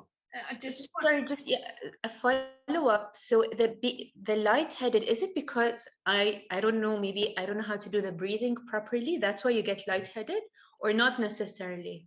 Probably not at all, I would say, to be honest. The lightheaded is a normal sensation at the start of doing quantum flow when people do it for the first time or the first couple of times, because it's something new and it's getting energy flowing, and because some of the fast stuff, you are activating that stress response. And some of the faster stuff, which is normal because you're raising that and you're burning down whatever you're unblocking. To unblock, you've got to get things flowing, and for that you've got to switch on that energetic side, that energy, to get things going again, and that can create some lightheadedness. And all that is energy. It's just energy flowing through you at a fast pace. You will get used to it. It's not something that happens all the time. With people, it's usually in the initial stages when they go through something new like this. Yeah, and also we have to remember that if we've got some stocked up emotion from the past, right, which everybody has unless they've done emotional release work, okay, is that sometimes it starts to lay dormant in the body, right, and it kind of just sets up camp somewhere. And it's different for everybody. Some people see in their heart, their lower back, their shoulders, their neck, their jaw, whatever. So what happens is when we start to breathe, that energy kind of wakes up, right? And now all this energy that essentially was in your head, right, for your example there, it's going to those spaces. So it doesn't mean that there's anything wrong. It just means that energy is now just rediverting itself because it's needed somewhere else for a bit, and it will soon find its flow back. Like, how are you feeling now? No, I'm feeling fine. Actually, when you said it, remember in the beginning when you said do the intentions and choose a place, I actually chose here. Like, I don't know, I just did this. So now you're saying it explains that, oh my God, something is here. There's no coincidence. Just remember, when it comes to breath work or quantum flow, anything like that, whatever shows up is meant to be there. There is nothing shows up that is not in benefit for you. It's there as a signal, or to teach you something, or to show you something, to help you feel something. So everything that comes up, whether it feels strange, indifferent, feels great, it doesn't feel so good, it's meant to be there. Okay, it's there for you to help you learn something from it, or just surrender to it even more. And just basically lean into it even more. And I think that's the most important thing when it comes to something like quantum flow. The more you lean into it and surrender, the easier it is to tap into that flow state and just let things just flow with ease, really, and you kind of lose yourself in the moment. Thank you, Renad, for sharing there. Elias, we're going to come back to you because I believe, Kristen, you was literally about to speak at the same time as Renad before. Am I right on that? I was, but let me formulate my thought a little bit more. I'm trying to think about what I want to say. Okay, so, Elias, we'll come back to you. So Elias. I need to ask here about how you can be free of judgment. You know, it is sometimes the judgment is about culture and positioning. You know, how you can be free of judgment. Let's say in your work or whatever, you are the boss. You know, everybody looking at you. How you can be free of judgment. It's a very critical. It has to do with the culture also. Yeah. Sometimes we have to look, especially in the Arab world, usually judgment comes first. Yeah. Yeah, great question. Great question. So when we say like free from judgment, it's really about your perception and what you're doing with your own judgment rather than other people judging you. We can't control other people's judgment, right? I think, can we agree on that? We can't control what other people ever think of anybody or anything.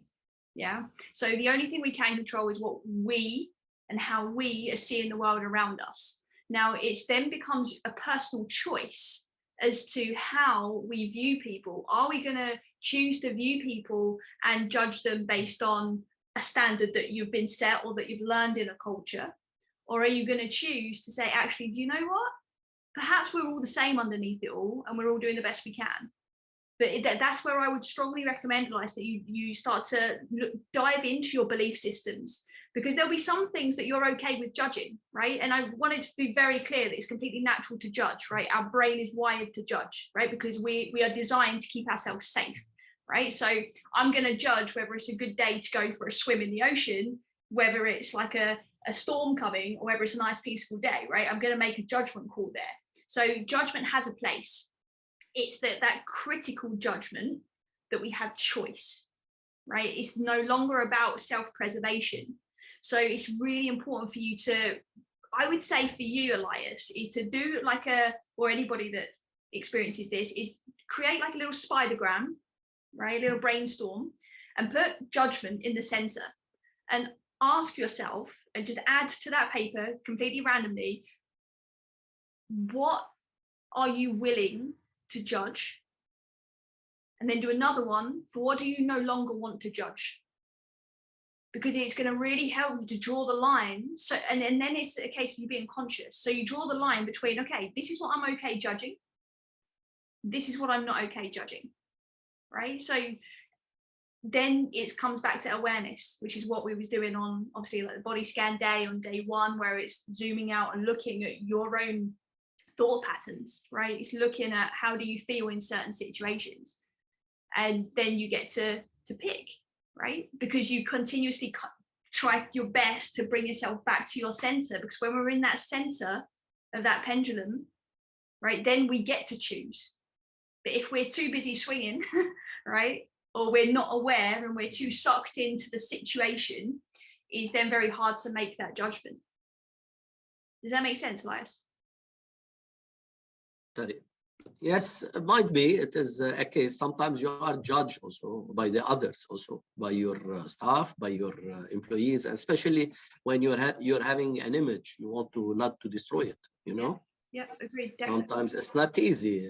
This is a big burden on the person, you know, and especially it depends on the culture and the community, especially in here in the Arab world, we have this problem. Yeah, absolutely. But the only way that changes, judged and to be judged. This is the first thing. Wrong move, you will be judged on it. Yeah. No, I understand. And I know it's not easy for sure, but the only way that starts to change is when individuals start to take care and own the way they want to show up in the world, and how they then start to perceive situations. And you can be that example if you choose to be. It will take time, and it's definitely not easy. Okay, sounds simple, but not easy. I get that. And that's true for everything. That's why it is very stressful, you know, to be in the middle. You have to be always on alert. This is the part of sometimes the stress on the on each person when you are there. But when we choose to lean into that window of tolerance we spoke about a couple of days ago, we choose to bring ourselves into that resourceful space, we're no longer on alert. And that's literal in terms of your nervous system. That's not just a fancy thing we thought we'd make up and put in here. That's backed by science. That's polyphagal theory. I've got an incredible guy called Stephen Porges that's done all of this work. That's literally your nervous system is telling you need to be on alert based on how you're perceiving things, right? So your job becomes to open that window of tolerance and take yourself out of alert and question, do I need to be on alert or no? Right? Because sometimes you might need to be. Genuinely, you might be in a situation, right, where you have to be. And that means life-threatening or even like job-threatening, right? If you know you've got to go and do a presentation for your boss, right? You know that, okay, you need to be maybe a little bit more alert about what you're up to and what you're doing, right? And that's okay too, because you're choosing then how you want to behave, show up, and how... The problem, I am the boss. You are the boss. Well, that's even better, right? Because now you get to lead from the front. Go and teach your team this stuff, right? Take it, show it, send them the replay link. Send them the replay link. I promise you, the more you can educate your team, the stronger they will be, the less they will judge, because you then learn to be more authentic and truthful with each other. And that's when we're in a resourceful state where we can take feedback, right? And we can grow from there. Does that answer your question, Elias? Yes, it's quite good. This is might be this technique what you told me about to jot it down. All these things it will help. Yeah, for sure. We'll give it a try. Yeah, yeah, please do. Please Thank do. you. And let us know how it goes. Thank you. Welcome. Christian, how's those thoughts percolating?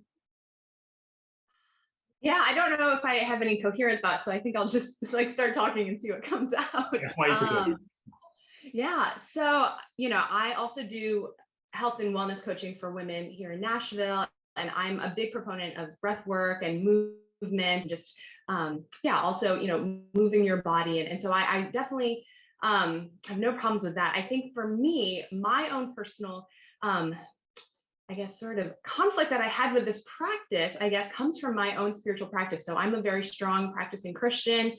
That's core to my identity, who I am. And to some extent, I almost feel like this ritualistic practice was sort of like in conflict with my own spiritual practices in a way. So I think I'm still trying to figure out how they fit together, because in theory, I don't have any problems with like the breathing and the movement part of it, because I do think that is very integral, and that does have positive effects. But I guess kind of just the theory behind it is what I'm struggling with, because everything that we're doing is all about what I can do and what my powers are and what I'm manifesting, versus what I believe in my faith is what God is doing through me and for me, and able to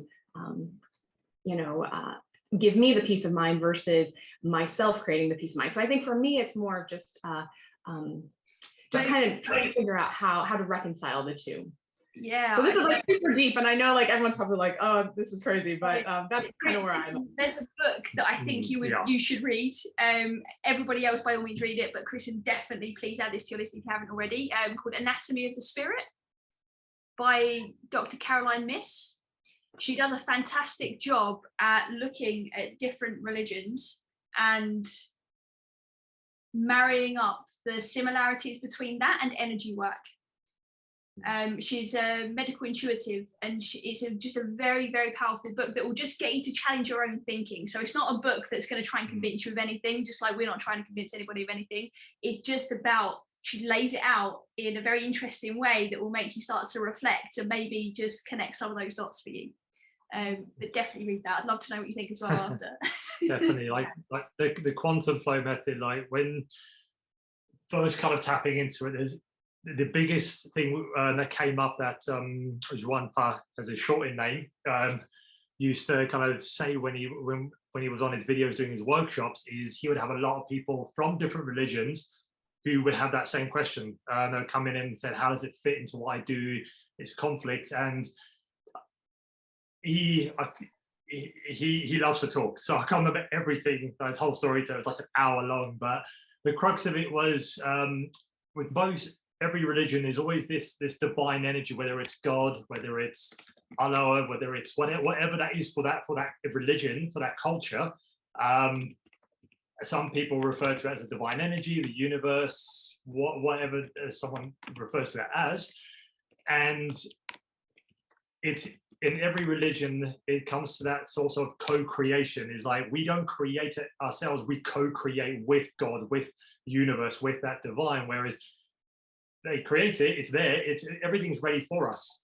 Like God provides, the universe provides, but we have to co-create at the same time. So we've got to be able to, like you said, have faith and surrender to and trust that divine energy of God, whatever you believe in, that we're co-creating the life we want, we're co-creating and manifesting together. And he obviously explained it in a much more deep way. It took an hour-long explanation, but that resonated with me, because I'm never a religious person. I'm not a religious person, but I was so ego in the past, whereas none of that is real, it doesn't exist. So now thinking, okay, hold on a sec, every religion has a very similar theme, and that is about that connection and trust and faith in a higher power, where we co-create together to manifest the life we want. So it's not all on us, which is why if you look at most of these spiritual books, and it's all about co-creation, is we're not always the sole ones that create, but we create with the divine, whatever that means for you. and your religion and your faith. And I think that for me helped me to connect and understand religion as well, and other people's religions, because I was very ego and like, okay, none of that doesn't make any sense. Like, why would you believe in that? And now I know why, because there is a higher power, and that is different for everyone. And I know, I felt firsthand that co-creation. So I'm a big believer in there is something out there. There is something that is that higher power to us, which we have the ability to tap into to manifest what it is we want and who we want to be. Because I felt it firsthand myself, because I created that. I got rid of my chronic pain through tapping into that and believing and trusting in that, that energy as well. So, a big part of it as well, it's not just about manifesting what you want for yourself, right? It's about then how does that then translate into the greater good, right? And then what does that look like? So, I mean, everybody's obviously at different stages of their journey. And I think the problem is sometimes when it comes to things like stress and burnout, you know, we have to, along the line, we have to recognize our own power too, right? Rather than always leave it in something or someone else's hands, whether that's a boss at work or whether that's God. Like, we still need to own our part in some way, shape or form. So take of that what you will. Yeah. Does that kind of connect any dots? I appreciate just that conversation. I think, this is just something that I'm going to continue to kind of see what fits with me and my spiritual practices and what I can get out of this. So exactly, and that's what all it comes down to at the end of the day. It has to connect with you, and like they said, there's no perfect practice out there, which there's some that claim to be like, do this, it's the best thing since sliced bread type of thing, but it's all about what connects with you, and that's what that's what creates that connection and that power. Is if you connect with it, then the power is limitless. Fatima, thank you, Kristen. Sorry, thank you there. Fatima's put a question here. It was the first time experiencing different, refreshing, rejuvenating. Just feel I need guidance while doing it daily. It's demanding and challenging. So can we incorporate it for a morning routine to ward off fatigue for the rest of the day? And any specific time of the day you should do it? Absolutely. Obviously, this recording will be up within the next 12 hours. So you can, for the time being, until we get your bonus up and running by the end of the course, you can follow what we just done today first thing in the morning. I always like to do it first thing in the morning because it realigns me energetically and sets me up well for the day. But also it can be done, for example, we have clients who have jobs, we've had clients who have jobs they don't really enjoy and they come home feeling exhausted. So a great thing to do is you can do quantum flow when you get home to help reset and realign yourself energetically, to help bring that energy, heart, mind, body, and soul back into alignment.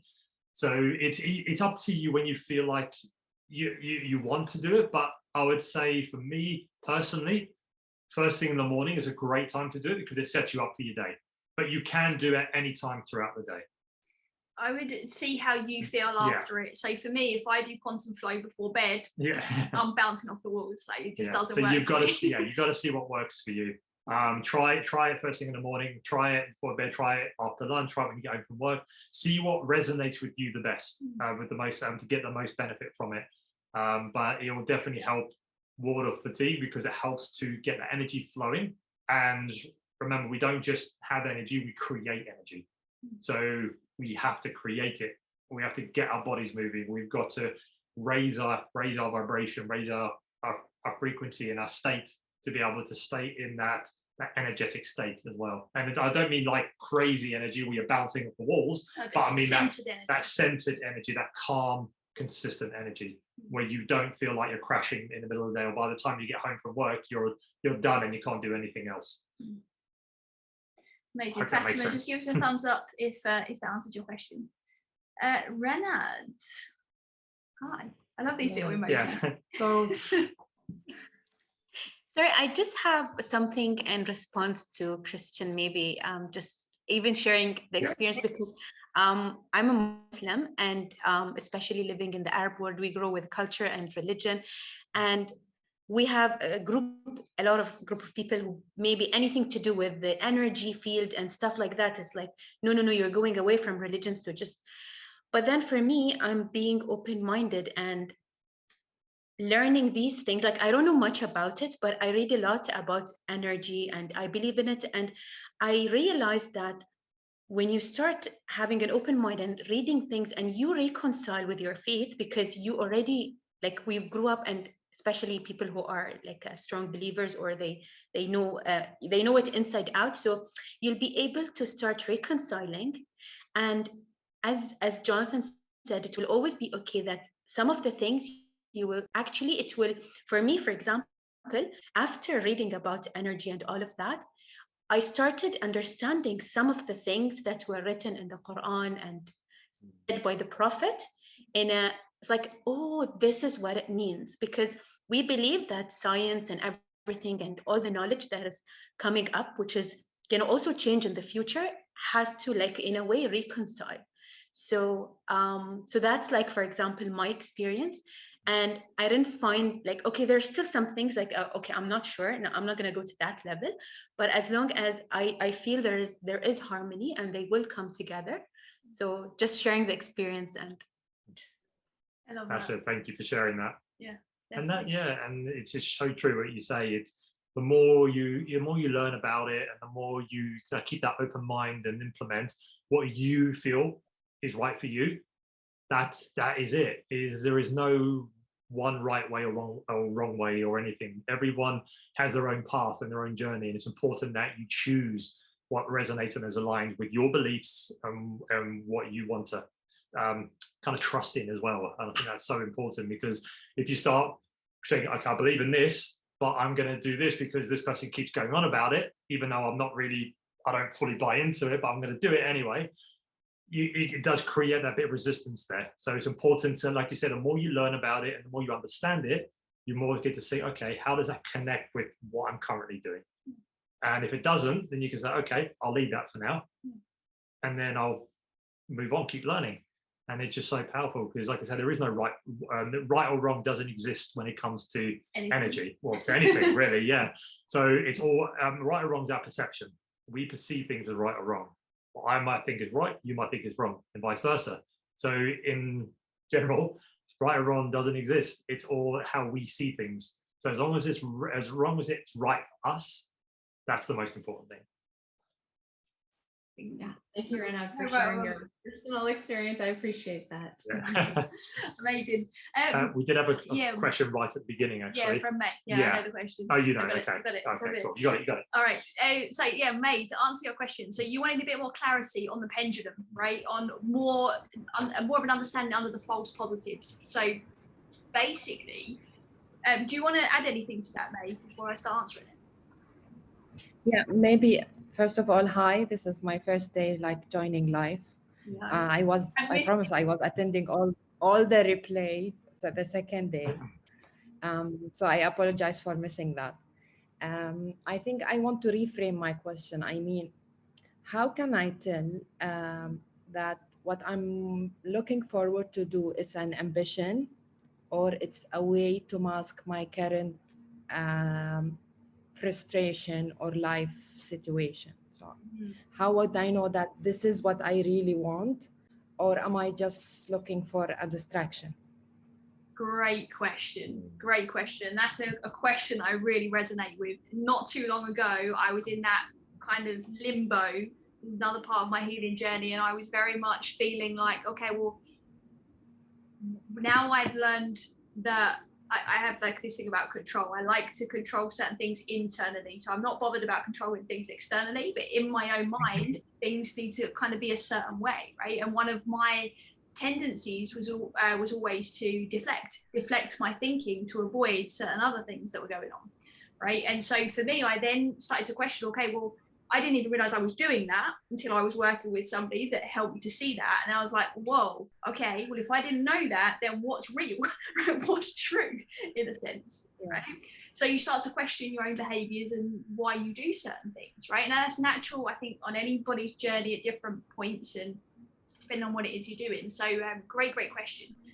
And honestly, the best answer I can give you is that you feel it. You know. There are certain things you know in life, right? There's certain things that you're sure of in life. And there's a certain feeling that comes up when that's the case. And if we're not sure of how we feel, it's a sign that we need to come back home to ourselves, come back to our center, tune into the body scan, tune into our emotions, because our emotions will tell us, right? And I know that's not the cut and dry answer that perhaps you were looking for, but that's honestly, that's the only way you're going to know. Let me ask you this, mate. Do you know deep down when you're just trying to distract yourself? Do you know when it's just a distraction? Well, for small distractions, yes, I know. Like sometimes I know I do avoidance, I do procrastination, I do all of this. But sometimes, like until now, you remember I spoke to you earlier regarding signing up for the psychology study and dropping pharmacy altogether. Yep. I enjoyed that like extremely. And then after 3-4 months, when the study got really hard, and I realized I have to do both now. I have to work and study. Yep. So I gave up the study. And then I was so ashamed, like, I'm not a quitter. Okay, I can procrastinate, but if I hang to something, I have to finish it. Yeah. So, and then it came to my mind, okay, maybe I didn't want it. I just want an escape. So honestly, until now, I don't know if I wanted it really, because that field really attracts me, or I'm not willing to put an effort right now. So until now, I don't know. So if you did know, what would you say? I'll go back to it. Right? I think there's your answer. So what I think would be really powerful, mate, is when we get to the sacred alignment day, please do your best to be here. Okay, I know you for sure. I trust that you'll watch it on the replay, but that's going to be really powerful. There are certain things that prevent us from continuing on the paths that we choose when they get difficult, and that's exactly what we're going to be speaking about. Okay, and if you're up for it, I can obviously answer specific questions on that day when we go through that. But I think you just got your answer for sure. Okay. Do you? Halfway. Okay. Now go tap into the feelings. That will get you the rest of the way. Promise. Inshallah. Inshallah. Thank you. You're welcome. You're welcome. Okay, what other questions do we have? Any other questions from anybody live?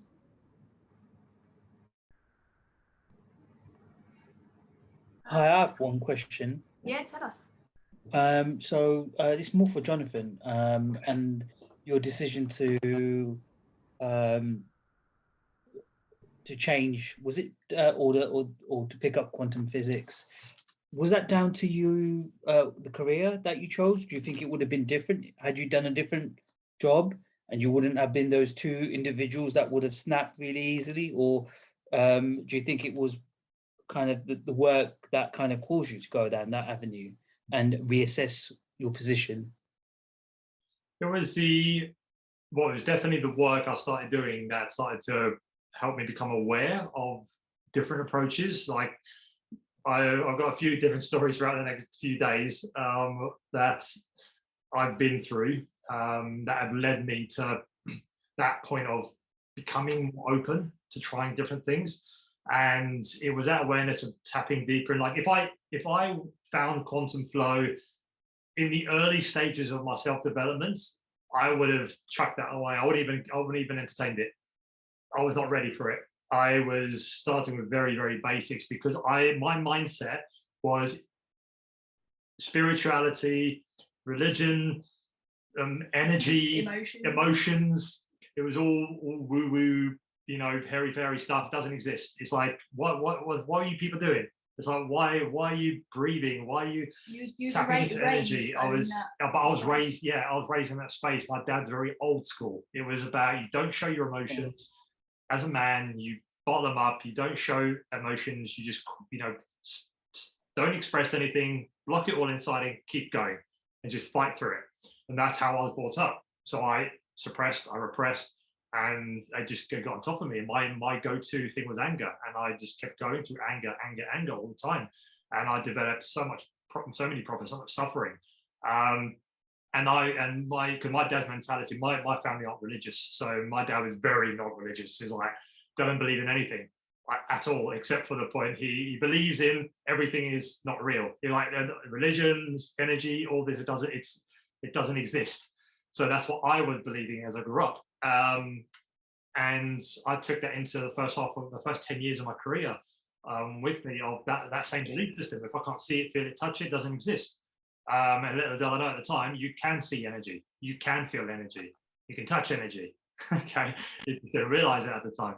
And then when I started to become more open-minded, I started to do small things like read certain books. I used to do some small breath work, but quantum flow was way too far down the rabbit hole for me to even consider at that time. Even when I did connect with it, even when I did find it, I still wasn't completely sold on it, because it was going into stuff like grounding, into alchemy, into radiance, into flow, into integration, into tapping into that quantum reality.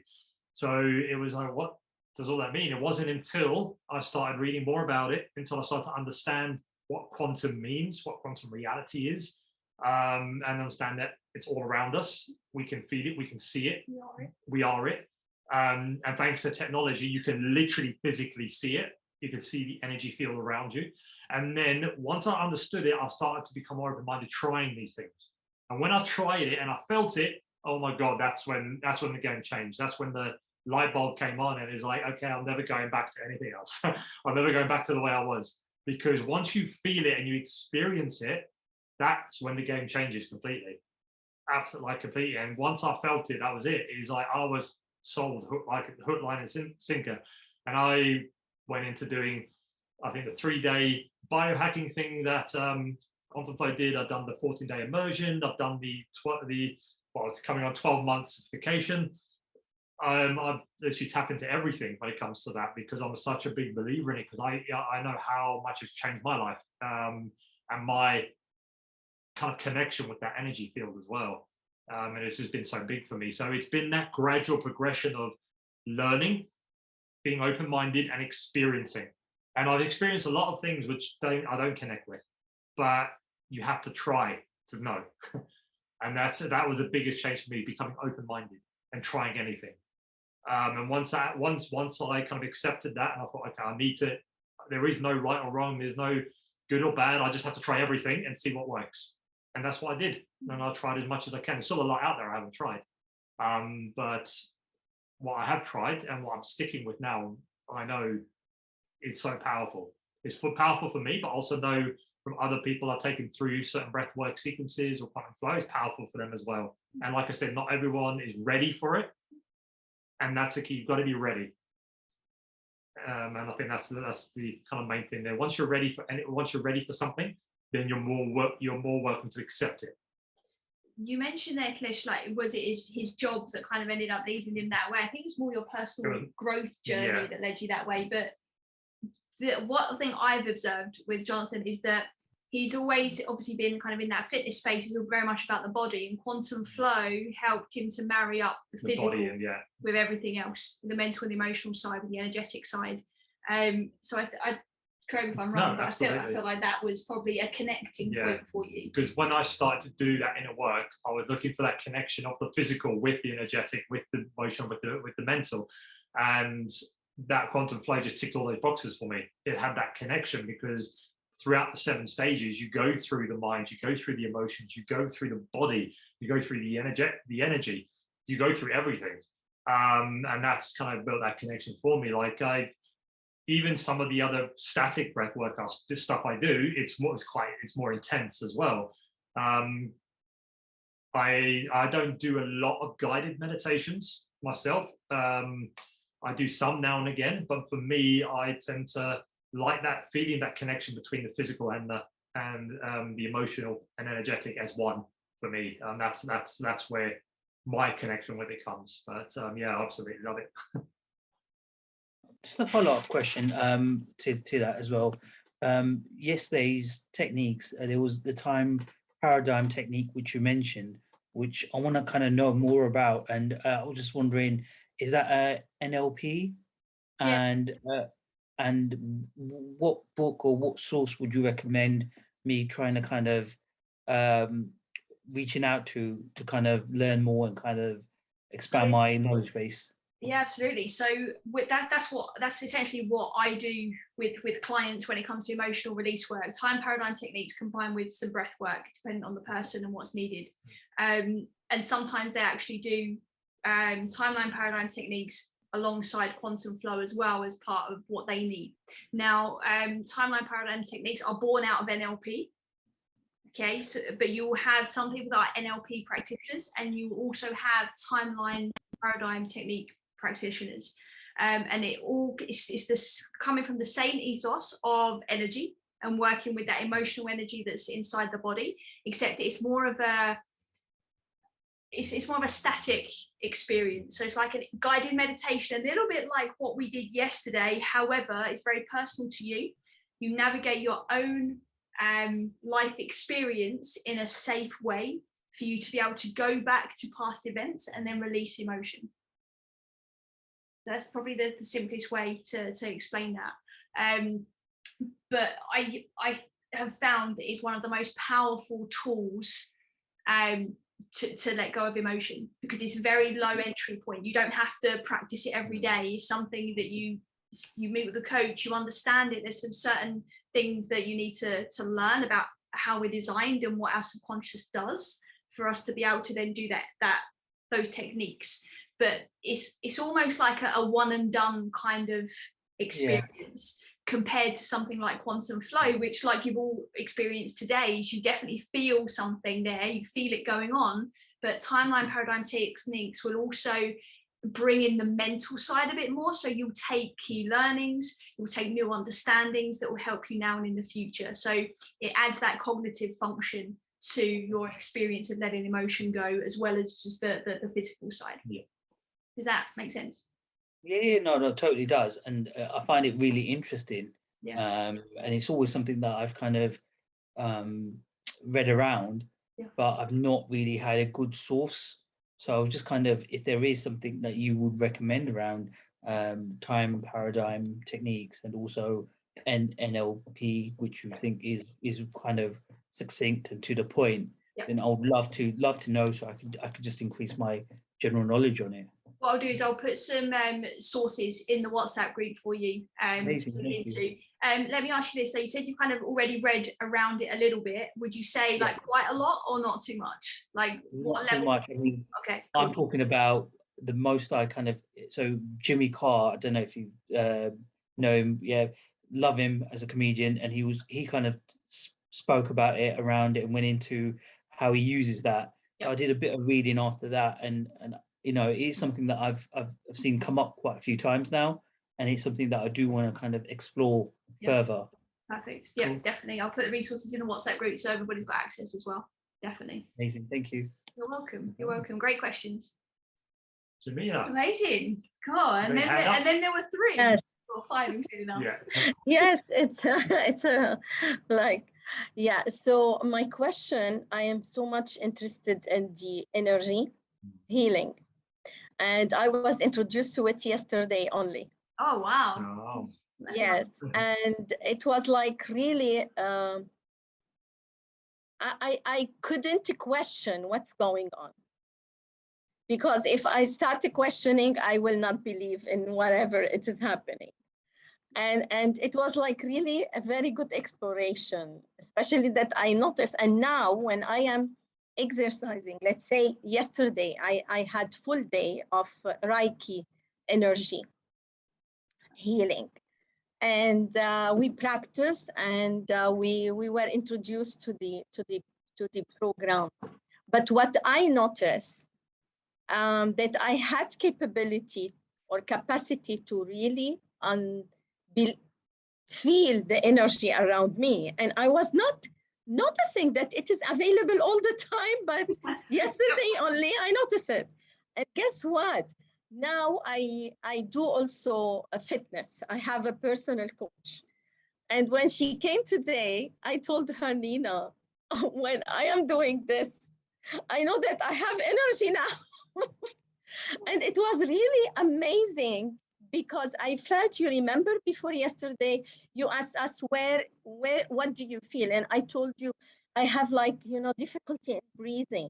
And here, and I had the same things when I was practicing yesterday. And I noticed that it is here, at the blockage of energy, it's here. And I needed, to release it. I needed, to let it flow. And it was really amazing. But I am still in the beginning of the journey. I don't know where I will reach, but it's a beautiful thing. I wanted to share this with you. Oh, beautiful. Like, honestly, that's like music to my ears. Jamila, I think it was a number of months ago that we saw you, didn't we, on a workshop? And you definitely have had some shifts going on since then. I can just see it in you. I can that energy that you're describing, you can feel it. What is so beautiful is that you're feeling it now. You're open to it. You're experiencing it. You can't go back once you feel it and you know it's there, right? You just can't. And that what's beautiful now, though, is as part of your journey, you'll be able to tune in even more deeply to yourself and the people that you're surrounded by, right? Sure. That's really going to help you in those relationships, in all sorts of different settings. So Yes. It's very, very powerful. I love that so much. No, I agree totally. And I started practicing because we have a 21-day to practice as well on us to start, really connect to this. And I start really to understand sometimes or today, where is the energy in the house? Where is the energy stuck in the house? And now I can, just try to put my hand on my husband. I bet he's loving this. Where is, where is the energy stuck? No, but it's really more than fun. It's the connection. And I agree with you. We had, beginning of the year, if you remember, one-to-one. And I wanted, to connect with you more. But suddenly in the company, I was offered to have this one-to-one coaching. And it was really amazing experience. I will finish it by next month. Amazing. So within this 4 months, Charlotte, you cannot imagine how the shift is. How much I am so much grounded, connected to myself, and really, really nothing is, I am more, I don't react very quickly anymore. And, no anger. Yeah. A lot of gratitude, acknowledgement, acceptance, forgiveness. And I was like, oh my God, I am the newest version of myself. And I'm so much enjoying this new version. I love it. And I hope that I can impact also the people around me, including my family. Because for me, I am very good in relationship with anybody outside and the friend and social life, but except that at home, I don't know what's happening. But here's there is maybe this energy stuck, and I need to make it release. Yeah, right? But make sure you're focusing that energy and you're concentrating your own energy always, right? Because the fun thing about all of this kind of work is that when you start to learn more, you want to tell everyone, right? And you want everyone to know. You want to do stuff. I believe. But I believe. This, yeah. But here's the thing, right? For some people, that can sometimes be a bit uncomfortable. So you need to ease them into it. You need to plant some seeds, tell them about your experiences, and then they'll be more open to it as well, right? So your husband, just doing some Reiki on him when he's asleep and stuff. That's right. No, I can't do it. Yeah, I'm joking. I can't do it unless that I ask permission, because it will not work. It will not work. It will not open. Exactly. I don't know, but it's really interesting, and I agree with you that when I start, feeling the energy within me, then it's gonna really also reflect around me, and then it's gonna also, because part of it is no anger, more gratitude, more acceptance, and today I was like preparing the lunch and something happened and I told them, guys, it's okay. It's okay. Everything is fine. You know, no anger, no fight. Jamila, you were so ready. And everybody was like, yes, everybody was okay. We continue our lunch. You were so I thought it will work. Sorry? You were so ready for that transformation. I'm so happy to hear how far you've come. Honestly, you can see it. I guess, yes. Look younger. I think you visibly look younger as well. Yeah. Even me, I know when I look at myself now, oh my God, I am really younger than I I love it. I absolutely love it. Because inside, you remember, also part of me is from this transformation is that the book I want to write, and it's not writing, it's just visualizing, it's the inner peace, right? The inner peace. And this is really what I am connected to. That anything I want to do, it should also bring me peace from within. And if you are in peace with yourself, then you can also reflect it on others. Yeah. So I am trying, you know, finger crossed that it will impact the family. It really will. When we get to the Nurturing Energy Day, I'm not sure what day that is. Is it 6 or 7? 7 or 8. When we get to that day, I'd be interested to see your insights and maybe share some of your experiences with the rest of the group. I think you'll be a great example. Okay, perfect. Yes, I will. Amazing. Thank you very much. Take care. Bye-bye. Have a nice evening. Bye-bye. Take care. How are we doing? And then there were 2. Anyone have any other questions or anything just you wanna say? Just wanna hang out. Hang out. No, all good. Thank you so much.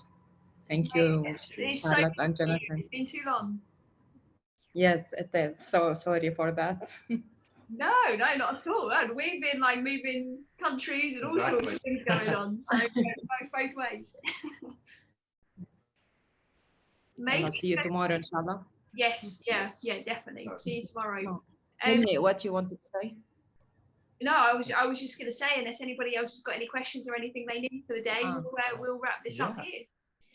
Hello, everyone. Good evening. How are we today? How are we doing? Thumbs up. Good. Tired. 5 days in. You're doing well. You're showing up. You're showing up. Love it. There we go. Got some chat in there as well from Kailesh. Good to see you. Just admit a couple more people in. Done. Amazing. It's good to see you. Definitely. It's day 5 already. So can you believe it that we're at the halfway mark today and there's still loads of amazing stuff to come over the next 5 days. So how is everyone? Are you practicing staying centered? I hope. Staying in that center alignment of your pendulum. Yeah, kind of. Some of this going on. Good. So first, obviously, congrats and well done for showing up for yourselves once again and sticking around. We're on day 5. You're doing so well, and we're super excited for what's to come as well, especially on today's learnings and exercise. Yeah, so by now you know the drill. We are going to jump straight into the content, take you through an experiential workshop experience, and then we are going to open the floor for Q&A. So if you have any questions or any comments, pop them into the chat box and we will get to them as soon as we are in the Q&A section. So let's get stuck in, shall we? Do you want to get stuck in? Are you ready? Yeah. Yeah. Everyone's ready. Oh wow, this is a race of energy here. Look, save some of that energy for quantum flight. Okay, so right, so listen, when we work to relieve stress, okay, it's very, very common that we tend to neglect how much of that stress remains inside of our body, right? And unfortunately, this is something, and this is what I believe, is that what we're going to share with you today when it comes to movement and creating flow internally is actually missing from a lot of different modalities when it comes to healing and stress relief. Okay, I've done many different qualifications, and most of the time, not always, but most of the time, those qualifications are taught in a very static way, right? They're normally, you're sat in a conference room with however many people, or it's a retreat kind of setting, and it's often seated, and it's very much a cognitive experience, and also as an entry point into emotion, but the movement element is often missing, and that we often don't dive deep enough into what is happening inside the body, okay, and the effect that stress is having there. Right, so most of the time people will treat themselves to the odd massage, or you'll give yourself an early night when you're stressed out, or perhaps even go to the gym and try and work it out and let go of some of that energy. But aside from that, most people don't tend to pay much attention to releasing any physical residue of stress. Okay, and that's what we're going to be talking about today. We're going to be talking about how to release the stress-related tension, and how to keep an open channel so that you can actually flow easily and effortlessly, so that you don't have to hold on to any of that stress. Absolutely. So obviously I told you a bit about our story yesterday, when I spent a lot of the early days of my career pretty much experiencing mainly anger, holding on to a lot of anger, and expressing a lot of anger. So for me, the more I experienced that anger, and my kind of gateway or my go-to tool to try and release or try and escape from those emotions was exercise. So I went to the unhealthy end of exercise. I'd be training sometimes twice a day, 3-4 hours a day, sometimes 6-7 days a week. I'd go to the extreme, and piled on top of that with wasn't sleeping well, drinking too much coffee, just not being able to actually understand what I was feeling or how I was feeling and process it properly. That kept compounding, which led to blockages within my nervous system. And this started as little niggles that came up. And I just thought it was because I was training too much. I was getting little injuries here and there. But these niggles compounded, and they became more intense and more intense. And over time, it then led to chronic pain. And I experienced chronic pain in my back for about 4 years. It was in my upper back between the shoulder blades. And when it got to the point where it was so intense, it would radiate up my spine to the back of my head, to the front of my head, and it would affect my vision. It would blur my vision to the point where I couldn't see very well when I had really intense bouts of chronic pain. And this led to really reducing the amount I was training, reducing the amount I was doing everything, really suffering at work. And to the point where I had to force myself to stop doing a lot of things because I physically couldn't actually do anything. It compounded so much to the fact that I was suffering so much I couldn't actually do my normal day-to-day stuff, which I use as my escape from my emotions. And that was very extreme for me. It took me, I was suffering from that for about 10 years before I realized, like with anger and those emotions, before I realized I was compounding and holding on so much tension in my body that my body was giving me the signals, and that was the pain. And I wasn't listening. I was ignoring. I was trying to push them to one side, suppress them, and keep fighting through. And all that happened is those signals got louder and louder.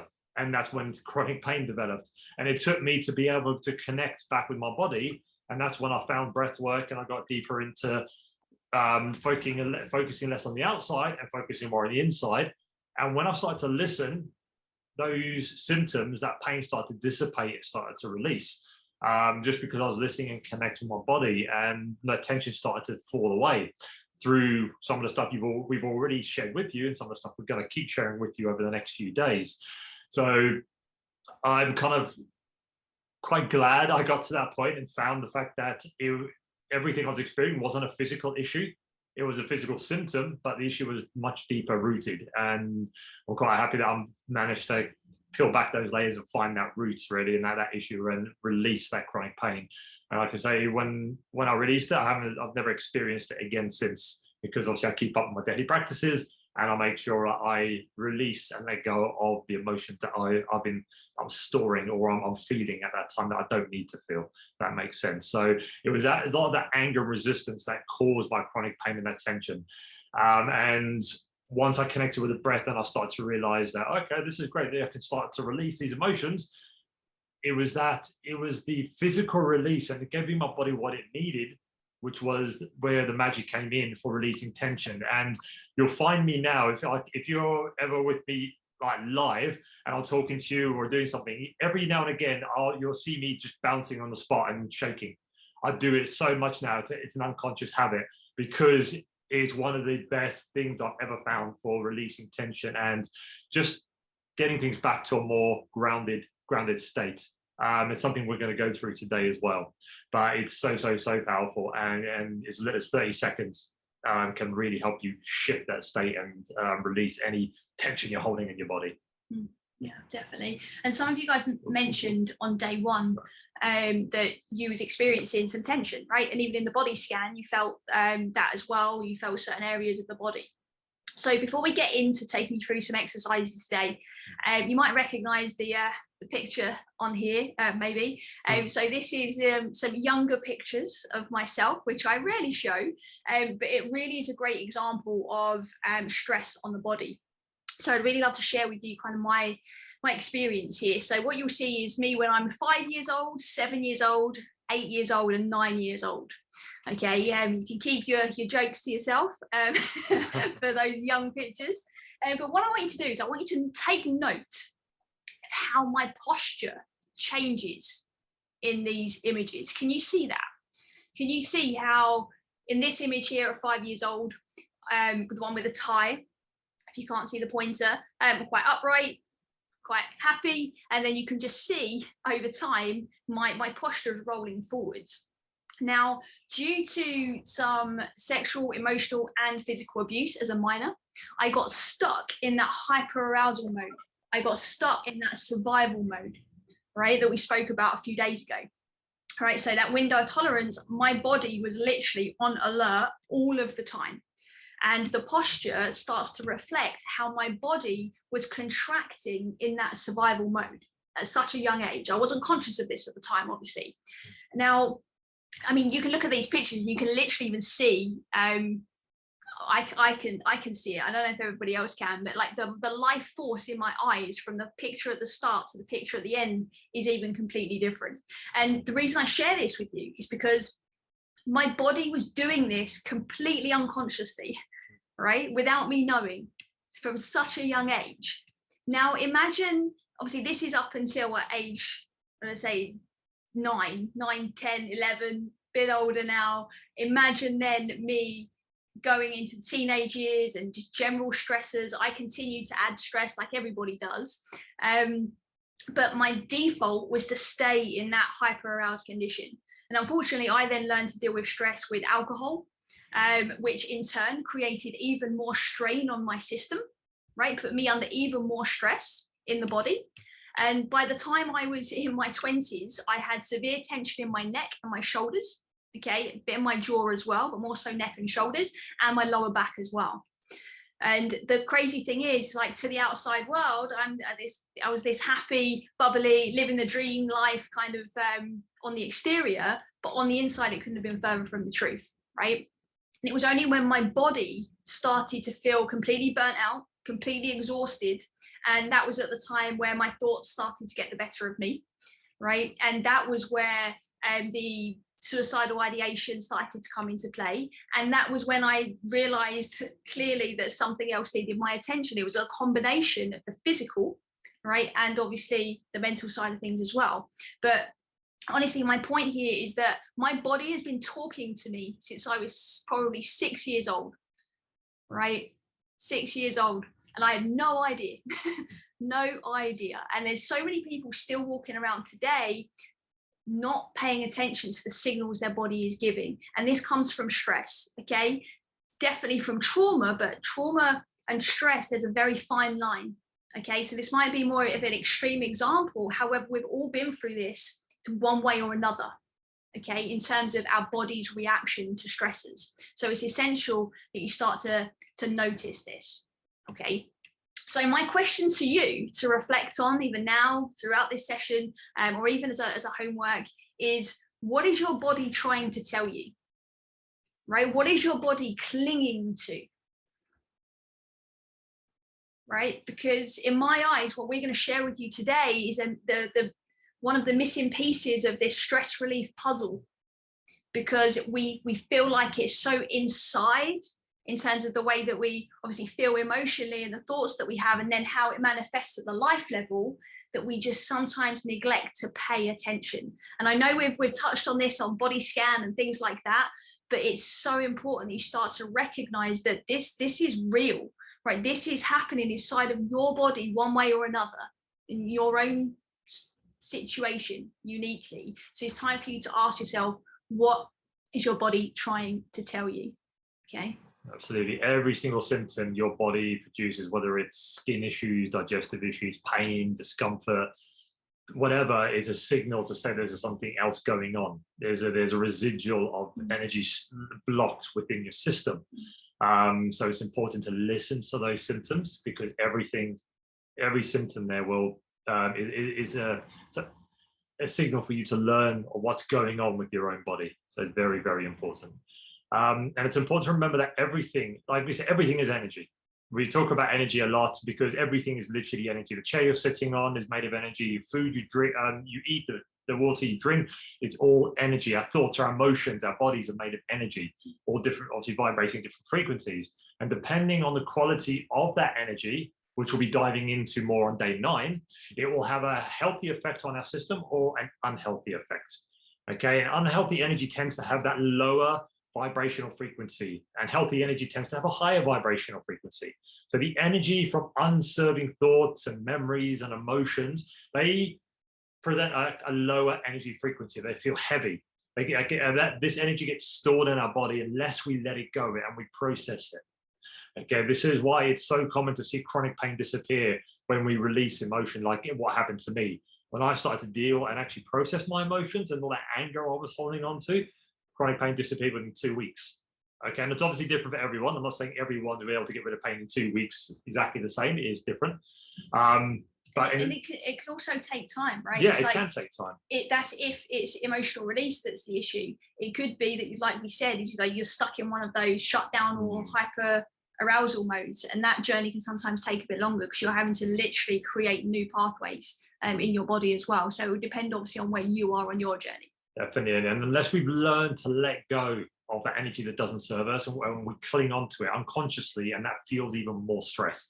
Okay, but over time, it stacks up and compounds. So if we start to release that unserving energy mentally and emotionally, we need to understand that it's still a residual that holds within our physical bodies we need to release as well, which is why we always say, obviously, the mind, heart, body, and soul all connected. They all interlink. So it's all about working on them and together as one. I just noticed in the chat, Alam's mentioned there, we should put in quotes. So I'm assuming this is the answer to the question that I asked, Alam, is I'm not a parent to everyone around me. That's what your body is telling you. That's awesome. Right? Now, what are you going to do with that awareness? That's then the question. All right, beautiful. So as I kind of touched on this, I think yesterday, was just likening stress stacking and stress compounding to carrying a backpack, right? So just play with this idea. Imagine yourself as a kid, right, with a backpack, okay, literally carrying a backpack. And every time you feel stress or any kind of negative emotion in your life, you literally pick up a small rock to symbolize that negative distress that you're experiencing, and you put it in that backpack, okay, that you're carrying on your shoulders. You then continue throughout your life to add one rock every single time you feel stressed, every time you cry, every time you feel anger, you add a rock. Every time you feel hurt, you add a rock. Every time you feel sad or scared, you add more rocks, right? Guilt, shame, more rocks.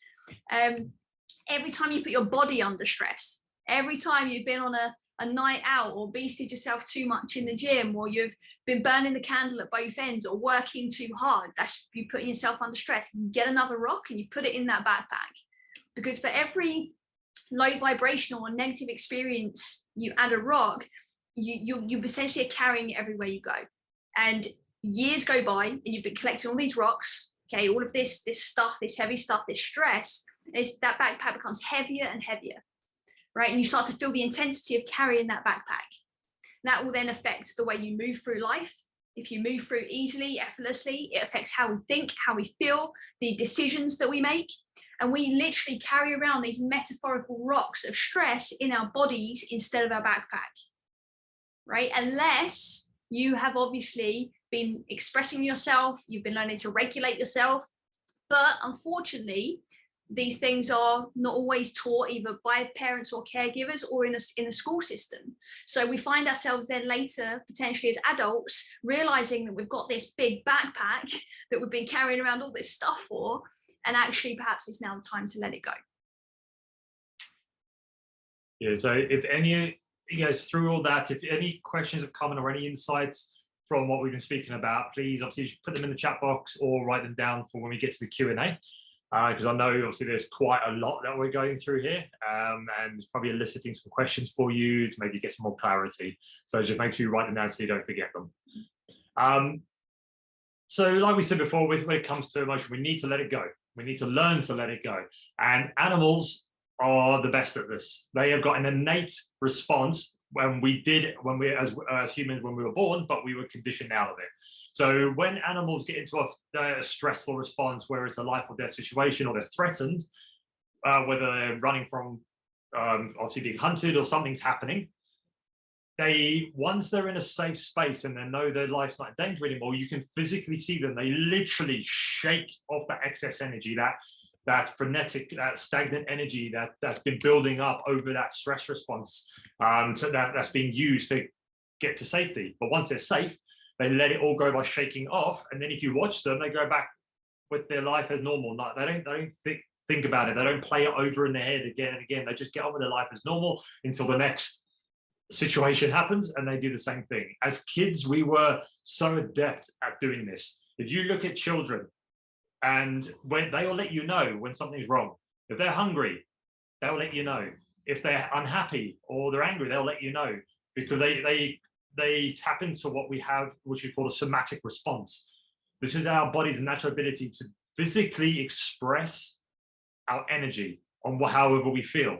But as we grow up, we're being taught that it's not okay to act out in public. It's not okay to cause a scene in public. It's wrong.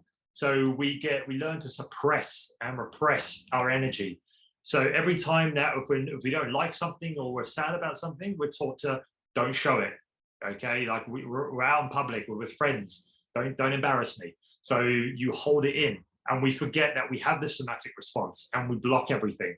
So it's important to be able to tap back into that somatic response and learn to shake it off. So this is what I want you to do quickly. Well, we're going to do 30 seconds of shaking it off. So I want you to feel how it feels. And this is a great way to change your state. If you're feeling and you're feeling down, you're feeling angry, you're feeling frustrated, you're feeling overwhelmed, 30 seconds of shaking it out, guarantee you will easily change your state, because you're shaking out that energy, you're letting it go, you're dispersing it, and automatically you feel much lighter. You're raising that vibration, that energy. So what I want you to do is just where you are, just move away from your chair, stand up. Okay, so when you stand up, where you are, just if you can see me as well. I can't see me. Where am I? I don't even know where I am. Where am I? Can't see us. There we go. Okay, so where you're standing there, all I want you to do for 30 seconds is I want you to shake it off.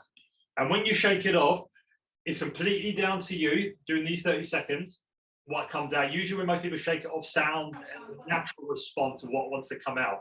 And that's fine. So if you want to make sound, do whatever feels natural to you. Okay, so all I want you to do is you're going to start bouncing on the spot, just bouncing, shaking your arms, and all I want you to do is just now don't think about it, don't like control, think, oh, how am I looking? I just want you to literally shake your arms, shake your body, shake everything. If sound comes out, just let everything go. Shake, keep shaking. Shake your arms, really get everything shaking. Torso, shorter legs, get your legs going, shake everything out. 10 more seconds, keep shaking. Shake it out. The more you commit, the better you feel. And stop. Good. Okay, how are you feeling? What are you feeling right now? Okay, so just give us a little note in the chat box. What are you feeling? What's going through your body right now?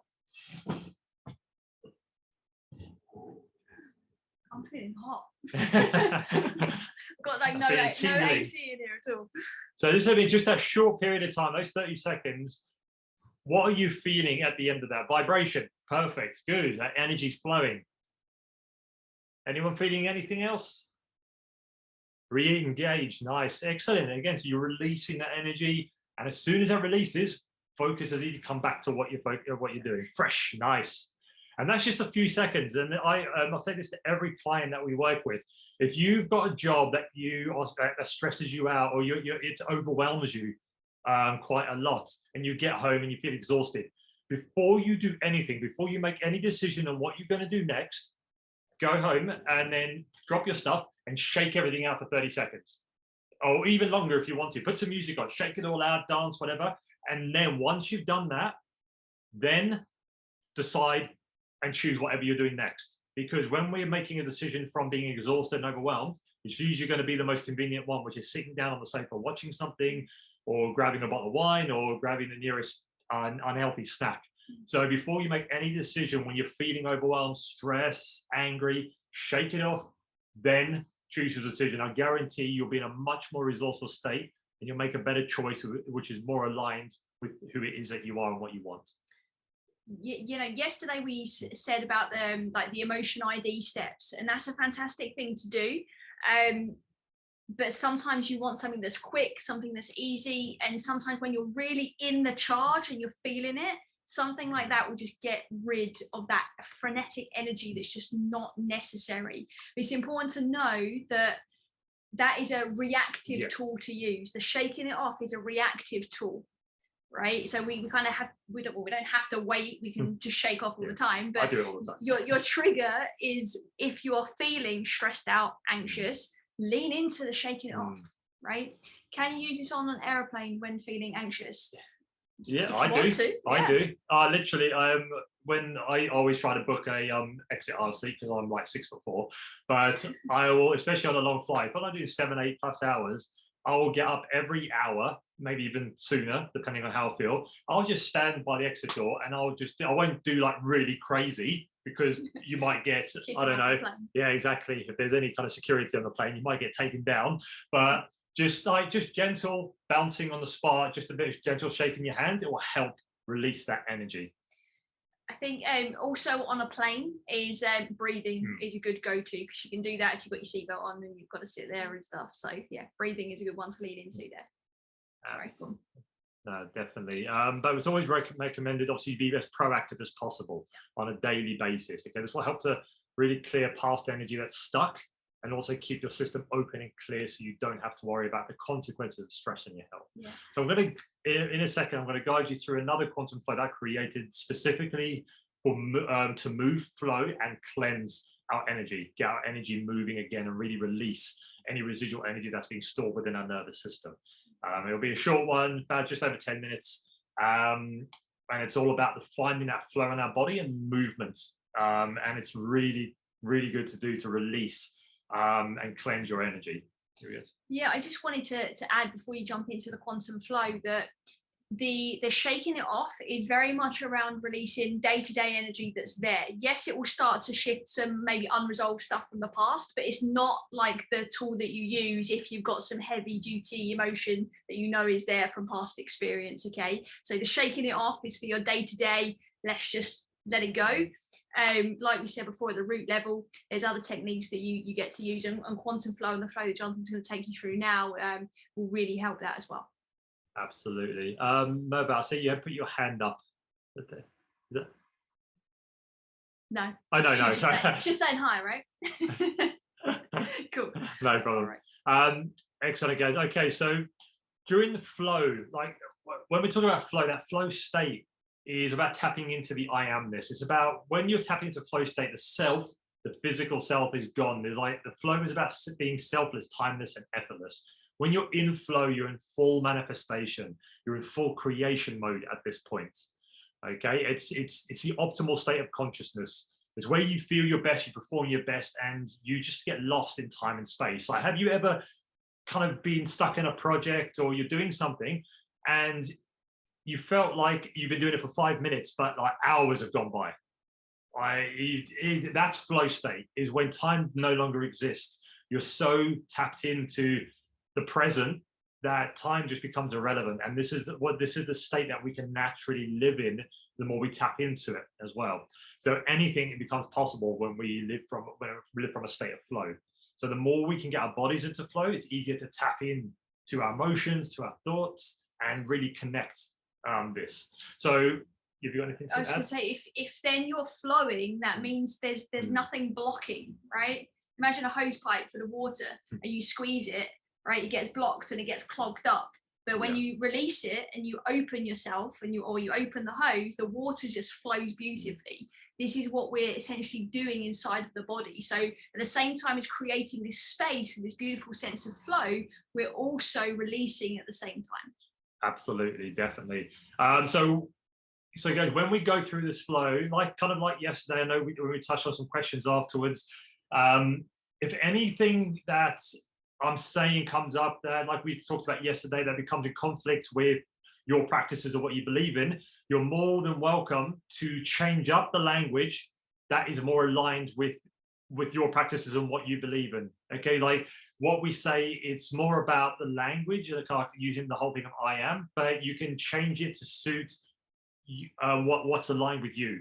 That's very, very key. Okay, it's not rigid, whereas you must say this, you must do this. It's very flexible. It's the whole point of flow. You flows with whatever comes up. The movement and the breath.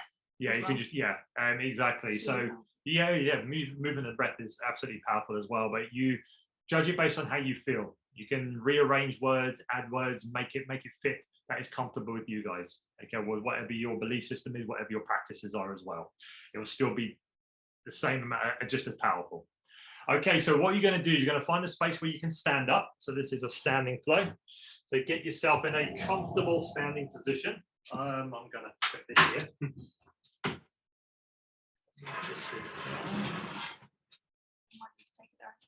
Yes, so guys, just remember, when we do this, take this at your own pace. If at any point where you feel like you're holding your breath for too long, or you need to breathe slower, do so. Go at your own flow. That's very, very important. You don't have to follow exactly what I do. You've got to go within your own capabilities. Okay, so if you're feeling a bit dizzy, slow it down. If you feel like you can't hold your breath for as long, breathe out. Okay, you don't force it. It should just flow and feel natural. Okay. So again, same thing again. We're going to a little bit of music to really help connect with this. I'm just going to play a bit now to make sure that you are okay with it and you can hear it. Okay, can everyone hear the music? Can everyone hear me as well? Yeah, perfect. So let's take this back to the beginning.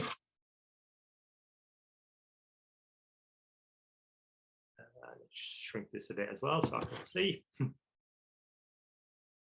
Good. Okay, guys, get yourselves ready.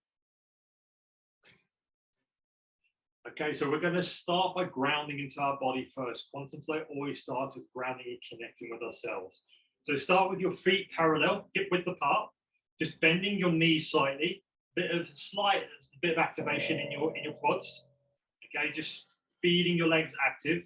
Have a small little curve in your lower spine, so you're sticking your bum out behind you just a little bit, and just feel your body ground into the floor.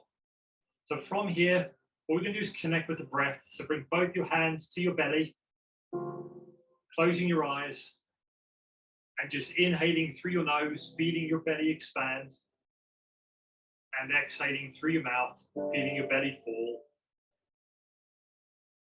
Just inhaling and exhaling, very soft and gentle.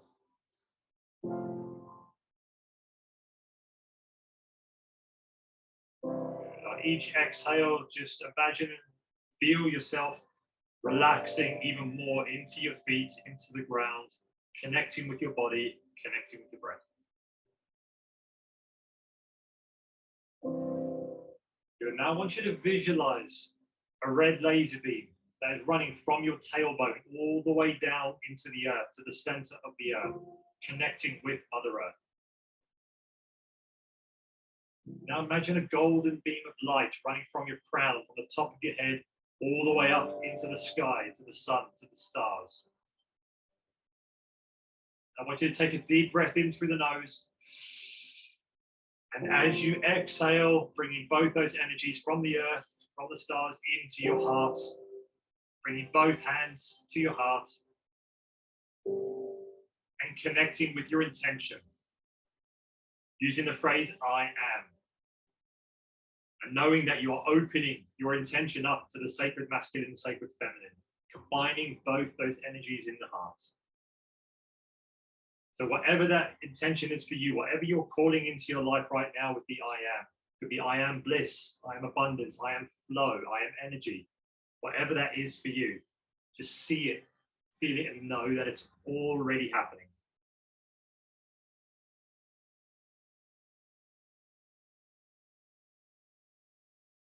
Good. Now take a deep breath in through the nose. And I want you to expand that intention all around you with the sound.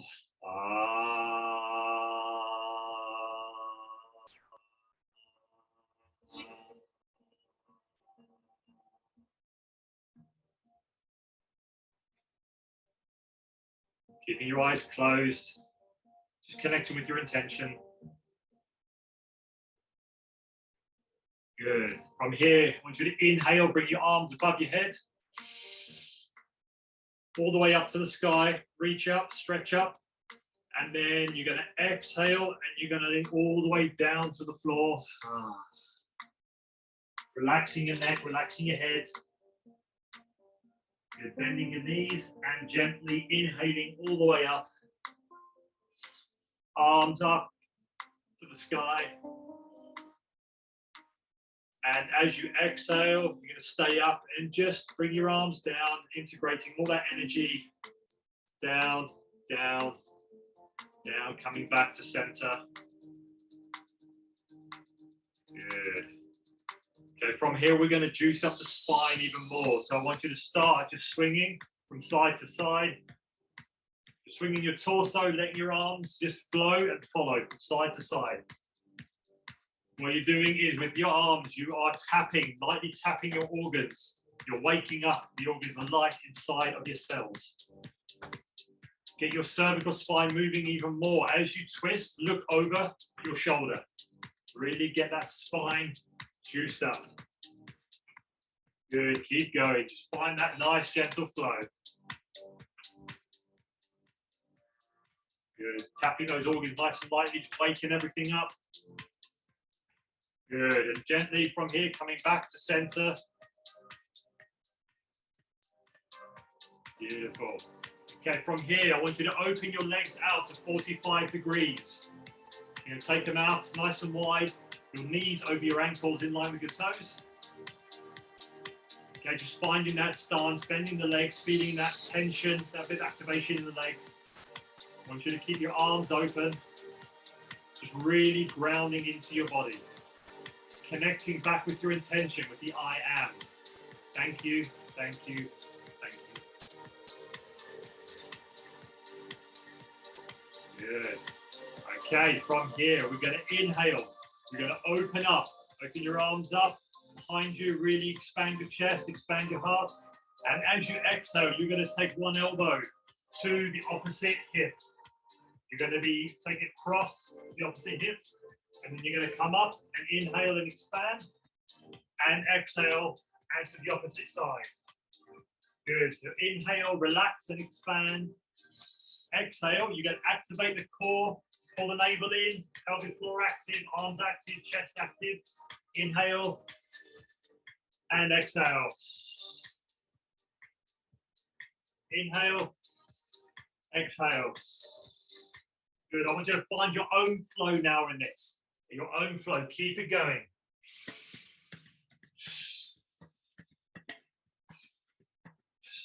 As you exhale, you're activating all of your muscles. Your navel's in, your pelvic floor is active. Keep it going, guys. Keep it going. Your own time, your own flow. Arms active, chest active, legs are active. Inhale, relax everything. Exhale and squeeze. Good. 3 more.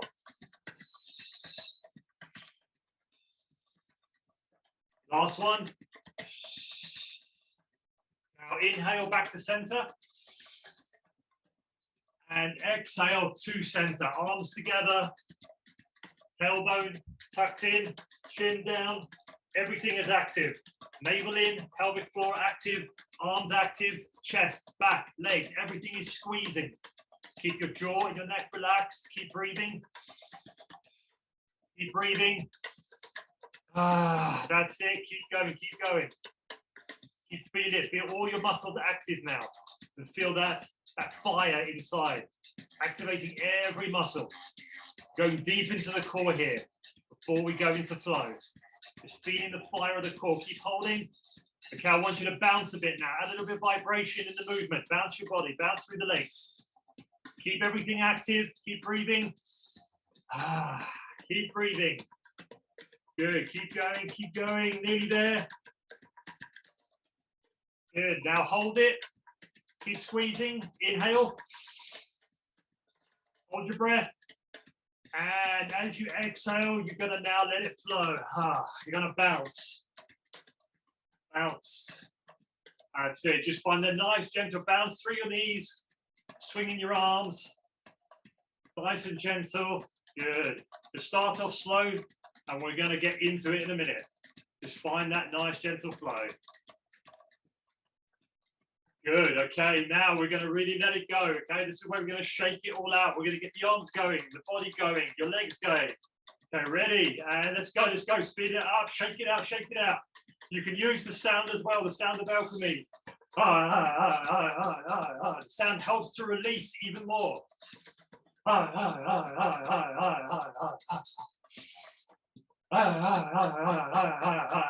it. Keep going, guys. Keep going. Shake it all out. Legs, arms, everything. Keep every single part of your body shaking it out. Release all that stuck energy within the body. Keep it going. That's it. Nearly there, guys. Nearly there. Keep going.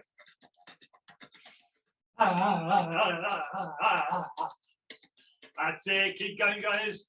If it's starting to feel a bit challenging, just lean into it and slow it down.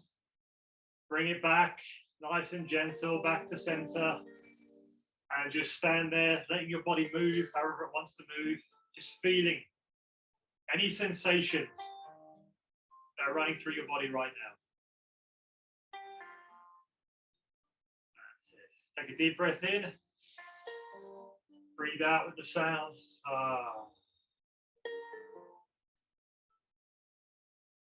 Good. From here, we're going to go a bit deeper into the flow. So taking your legs out wide again. And what we're going to do from here is finding a nice gentle flow. You're pushing off from one leg, moving your arm around, and then push from the opposite leg. Just finding a nice gentle flow from one leg to the other. Good. It can be very gentle like this, just nice and short, or you can expand it as much as you want. Once you've got your flow, I invite you to close your eyes and just tap deeper into that flow state. Just feel it. Let your body flow, no control. Good. Keep it going, very gentle. You're moving from your core. What's important here is you're really finding that flow with the connection from your core. Beautiful, just find that flow. If you feel like you want to move your arms in different directions, up, down, it's completely up to you. Do whatever feels natural.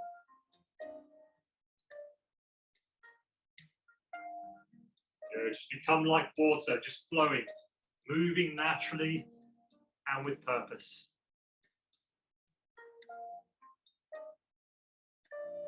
Just start to gently come back, slowing your movement down, gently coming back to center.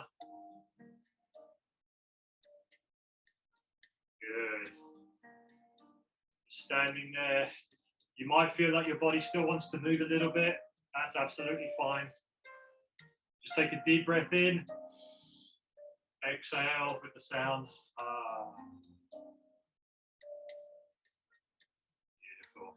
Moving your legs back into center. Just feeling your breath, feeling your feet.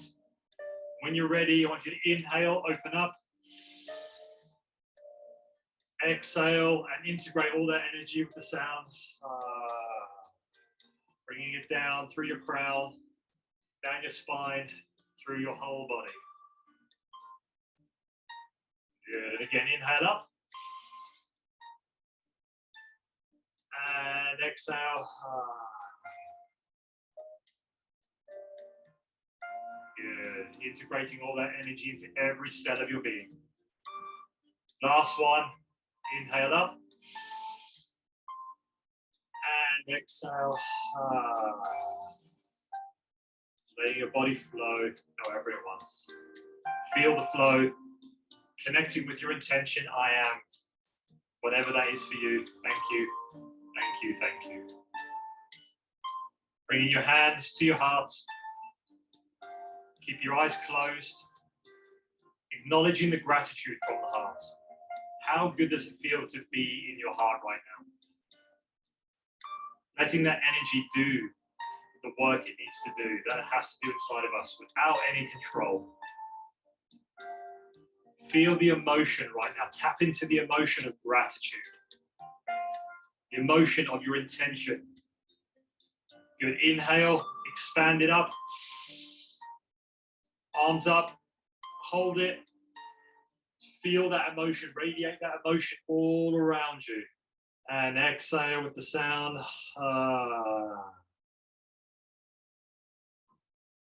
Just knowing that your intention is happening right now. Yeah, one more. Inhale it all the way up. Hold it. Zip it in. Expand it even more. Hold it, radiate it. Go deeper into that emotion. And exhale. Receive, receive, receive all that energy into every cell of your body. Beautiful. Bringing your hands back to your heart. Closing your eyes and connecting with your intention with the I am. Just knowing that it's already done. Thank you, thank you, thank you.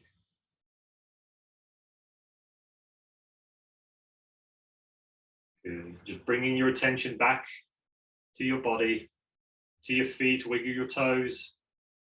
Bring your attention back to your knees, to your hips. Get a bit of movement in the torso and the neck. Bringing your full attention back to your physical body. And when you're ready, in your own time, opening your eyes and bringing yourself back into the room. Thank you. Good. So once you're back into the room, just find a comfortable space to sit again, and we can find a bit out how you feel.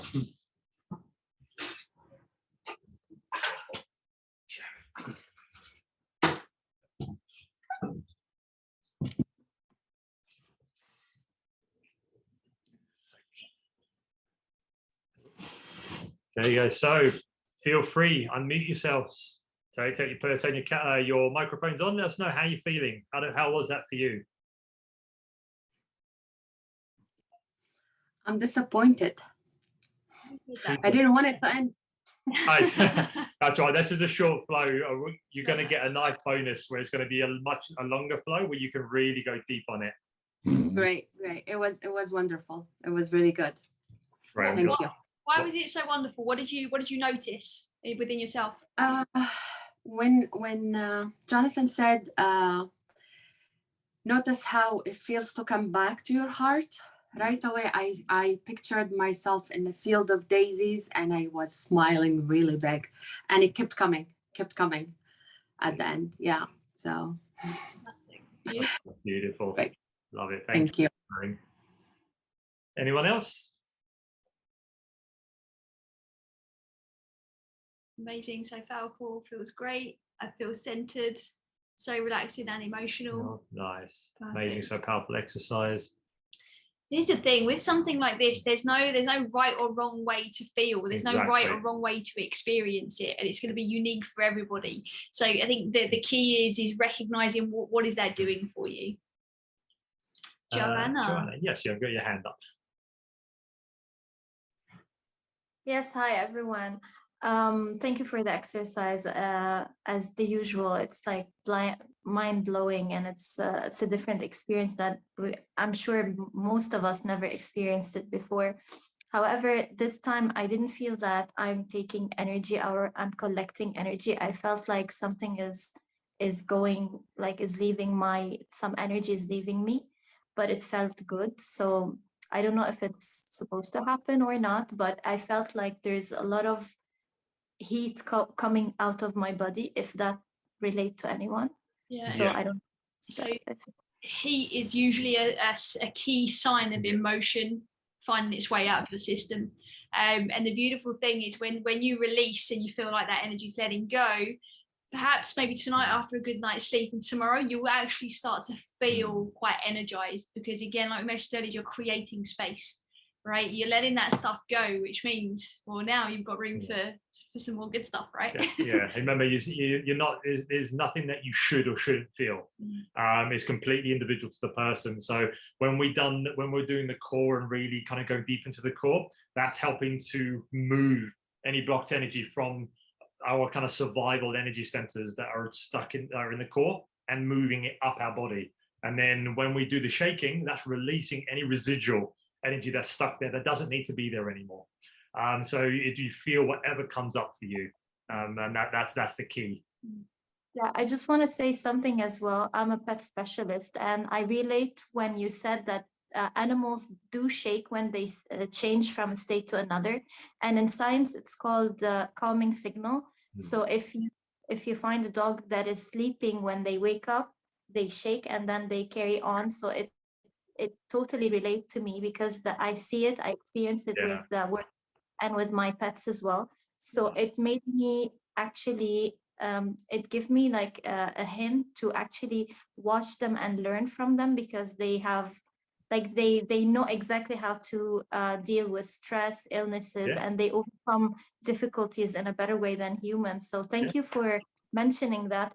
It really relates to me a lot, because I live with pets, I work with them. So thank you again. No problem. We can learn a lot from animals. Animals and kids. Yeah. Oh, they're just everything just so natural to them. It's only when we as we grow up, we become more restricted and more repressed.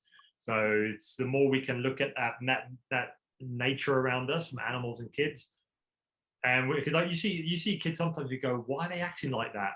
And then, because that's how you're supposed to act when you're a kid and you're trying to express yourself. Yeah, we don't have to throw a temper tantrum or an adult, but we can release that pent up energy physically. That's why some people love like boxing and stuff like that, but sometimes that's not the healthiest way to go and punch something.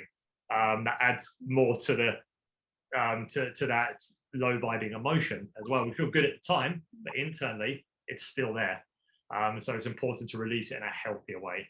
But that's awesome. We're really, really glad that you experienced that through the flow. Thank you, Joanna. We've got a question from Kalesh. Yeah, Kalesh, how long would the exercise be? So it really depends on the person. I literally, like, quantum flow has 7 stages. First stage is grounding. Second stage is alchemy, where you're burning down and you're burning down what's holding you back. Third stage is encordment, where you're going deep into the core. Fourth stage is radiancy, where you're connecting with your heart. Fifth stage, we're going into flow. We're going into that flow state. From there, sixth stage is integration. You're integrating that energy that you're creating from flow state back into your physical body. And then the 7th stage is divine truth, which is your I am, is who you are. So you can do all 7 stages in 2 minutes, or you can do them in an hour. It depends on you as an individual and how long you need to connect with each stage. Some people, everyone's different. It's very unique to everyone. In a group setting, obviously, the structure of the flow will be the same for everyone, but in a one-to-one session, it'll be more intuitive. So for example, when I've guided other clients through flows, we would get to certain areas, maybe it'd be radiancy, where we're connecting with the heart. And we would spend a lot of time here just being in the heart, so they can really feel and connect. Whereas some people can feel like that. They can connect with their heart within seconds. But when it comes to tapping into flow state, they need a bit longer, going deeper into that and leaning into that resistance that comes up. So it can be different for everyone. But the flows that we're going to give you as a bonus, they are between 20 and 30 minutes. So they're a little bit long. They're longer than today's one, but they're long enough to help you kind of tap into those different areas of quantum flow as well, and to see kind of what works for you the best. Maybe you need a bit longer, maybe you want a bit shorter, but it gives you a good starting point. Any other questions, guys? Any other experiences? Did anyone not connect with it, not experience anything? Remember, whatever you feel, whatever you experience is normal. It's okay. So any feedback would be great. What was going on for you? From anything discussed From anything today. discussed today, yeah. Wow. Oh. Everyone's like super quiet. Wow, lots of today. questions yesterday. Everyone's super Yeah, quiet now. they've run out. Oh, Kalesh. Kalesh's got another one. Hi there. So I wanted to really know the vibrations and what sort of frequency were you looking at to get the positive vibrations? And is there a range, or is it a subjective sort of exercise that you would kind of just feel right, like we were doing in that exercise? Some of those movements just came naturally and kind of just you just go with the flow. So just any ideas on that? It's better to just go with the flow and see where your body leads you. However, that being said, emotions do carry a certain vibrational frequency. Do you have the chart on your laptop? I believe I do. So basically, like as you know, like you mentioned, is you know, emotions are energy, and our lower vibrational energy, it vibrates at a lower frequency, meaning that it moves slower, right, and it feels heavier. And there is some great work by Dr. David Hawkins. You can look up his work on consciousness. He's got like a series, I think it's like 11 books, all about different things around emotion, about consciousness. The one I would recommend for you guys is Power versus Force. Let me just show you. This one. In here, I don't know if they can see that. Can you see this? Can you see that one, guys? Yeah. Power versus Force. It's a great one because inside there you will find each emotion or state and what vibrational frequency it is on. Do you have it on there? I think I do. I'm just not. I'm trying to remember where I'll put everything now. But basically what happens is that our emotions work on like a ladder system, right? It's like the more positive they get, the faster they vibrate, the lighter they feel. But you'll see on the chart, I'll put it in the WhatsApp group, there's almost like an order of emotion. Like we don't go from feeling shame to suddenly feeling joy, right? We actually have to go through perhaps some shame, some guilt, some fear, some anger, then into courage, then into like acceptance, and then we get to grow into kind of joy and the other beautiful emotions, right? So it is really, really important to just know that it's natural when you are feeling a lower vibrational emotion. Well, you're not necessarily just going to snap out of it and suddenly everything's going to be wonderful, right? It is a process and you do need to go through it. But I'll share the chart in the group for you. Some questions in the chat box there. Yeah, so the name of the book, the author was David Hawkins. And yeah, Letting Go, his book, Letting Go, great book. Oh yeah. Yeah. If you've read that, you've got a great understanding of what needs to be happening. Now it's just putting into practice, my lovely. You got your hand up there, Rana. Yes. So today I'm feeling a bit exhausted. I think I'm not sleeping well like the past few days, and I guess it's catching up on me. And maybe that's why today I felt like I need to do this exercise when I'm a bit feeling not too tired, or it's supposed to, when I'm tired I get better. I don't know. I just felt like the first one I didn't feel much, but the second one, because it was a bit longer, so towards the end I started feeling a bit better. Like, okay, thank God I didn't give up. But so I don't know if it's like we're exhausted, we're supposed to do it, or maybe because some people, when I saw the comments, I was like, oh, I didn't feel all of that today. Why? I want to feel. Yeah. You remember, yes, remember it is like you can do the same flow every day for a week and you'll probably feel something different every single day. You might feel nothing, you might feel something crazy. It can change from day to day depending on the state you're in, how you're feeling. So quantum flow can be done usually at any time, but it's the same as any type of kind of work that we do is adapting the intensity or kind of the purpose of it. So for example, if you are feeling exhausted, we wouldn't tax your nervous system. So we wouldn't really focus on getting deep into the nervous system and creating a lot of energy there, because that can actually make you more exhausted at the end. So what we do with that is we switch it to more of a what we call like a radiancy flow, where it's slower, it's more slow, kind of small movements, but it's tapping into the heart, into the energy of the heart, and that expansion around us, around that energy field. That helps to re-energize you as well. So there's different intensities of flows and how deep you go into certain areas. Like you can go very deep into the core, and you can literally sweating, your muscles are aching, but that's not useful if you're already exhausted, because it's going to attack your nervous system even more. So we'd focus more on the flow, we'd focus more on the radiancy of tapping into the heart, to help rebalance your nervous system, should we say, from there. So there's different ways you can approach quantum flow, and the more you do it, the more you learn about it, and the more different flows you do, you'll start to understand which ones are good for you at different times. So if I'm feeling exhausted, this one's good for me. If I'm feeling strong today and I want to challenge myself, this one's going to help me. So you've got these different modalities. All of them go through the 7 stages, but depends on how long and how deep you go into each stage will depend on how you feel during that and where your focus is going, if that makes sense. Cool. Amazing. Yeah. For me, I had the opposite. I was very tired when we start, and after the exercise, I'm now feeling very energized, and my mood is elevated as well. Exactly. Everyone responds differently, and that's so key to remember. There's another breath work I do a lot called retention breathing. Charlotte does it as well. And sometimes at the end of that, I can feel like vibrating at a very high level. And sometimes I finish it and I feel I'm going back to bed. So it really depends on where your nervous system is at. It's very important. If you're on hyper arousal, doing something intense and going all out is going to drain everything from you.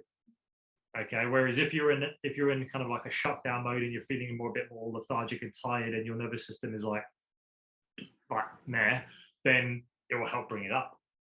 So it's just knowing how you feel and what tapping into what's best for you at that point in time. It's really important to just try. At this point, it's a case of just being curious. And trying it. Yeah, because Jonathan is one of those, I think, like a rare person that is very much, he'll do the same thing day in, day out, routine, almost militant mind of action taker. And I'm not, let's say that. So I'm a lot more intuitive, let's say, and I really like variety. And it's really important for me, given kind of my history in terms of being stuck in that hyper-aroused state, to listen to what's happening inside of my body so I can then choose the appropriate activity.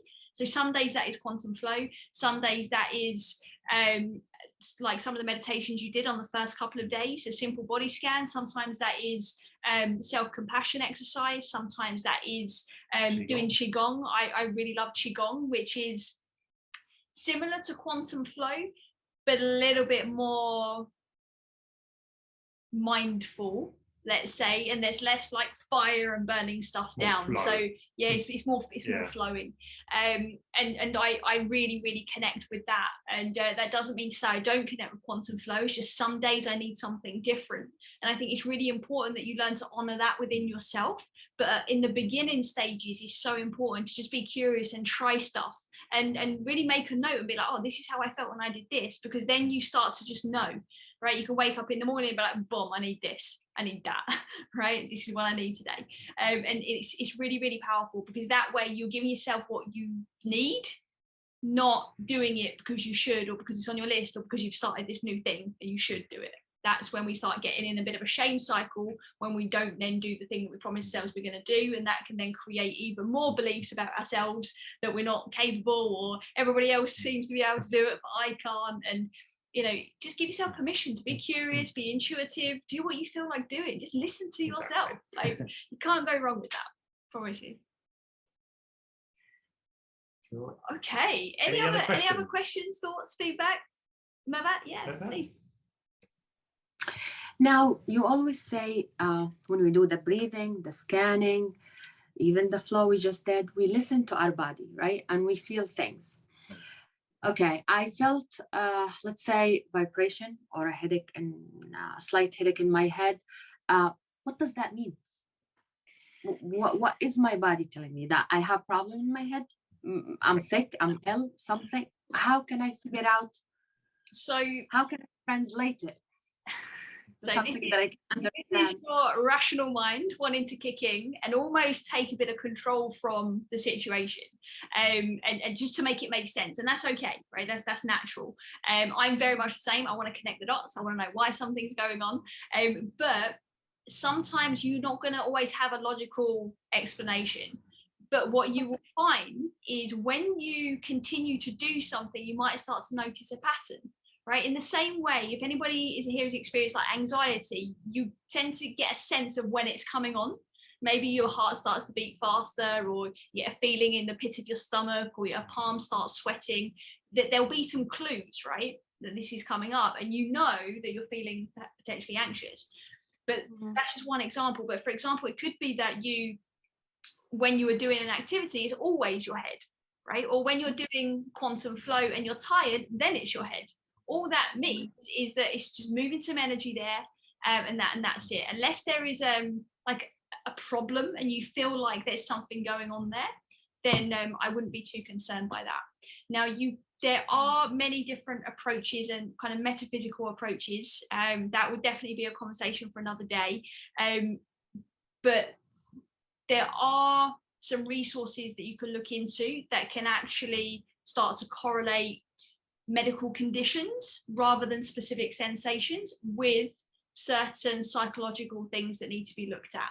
Okay, so for example, sometimes things like lower back pain can be associated with issues around money and survival, right? So there are some correlations with some things and certain conditions, but I honestly would say at this point, if you're just getting into this, it's just listen to your body. You know, put your hand on your heart and say, what does this mean?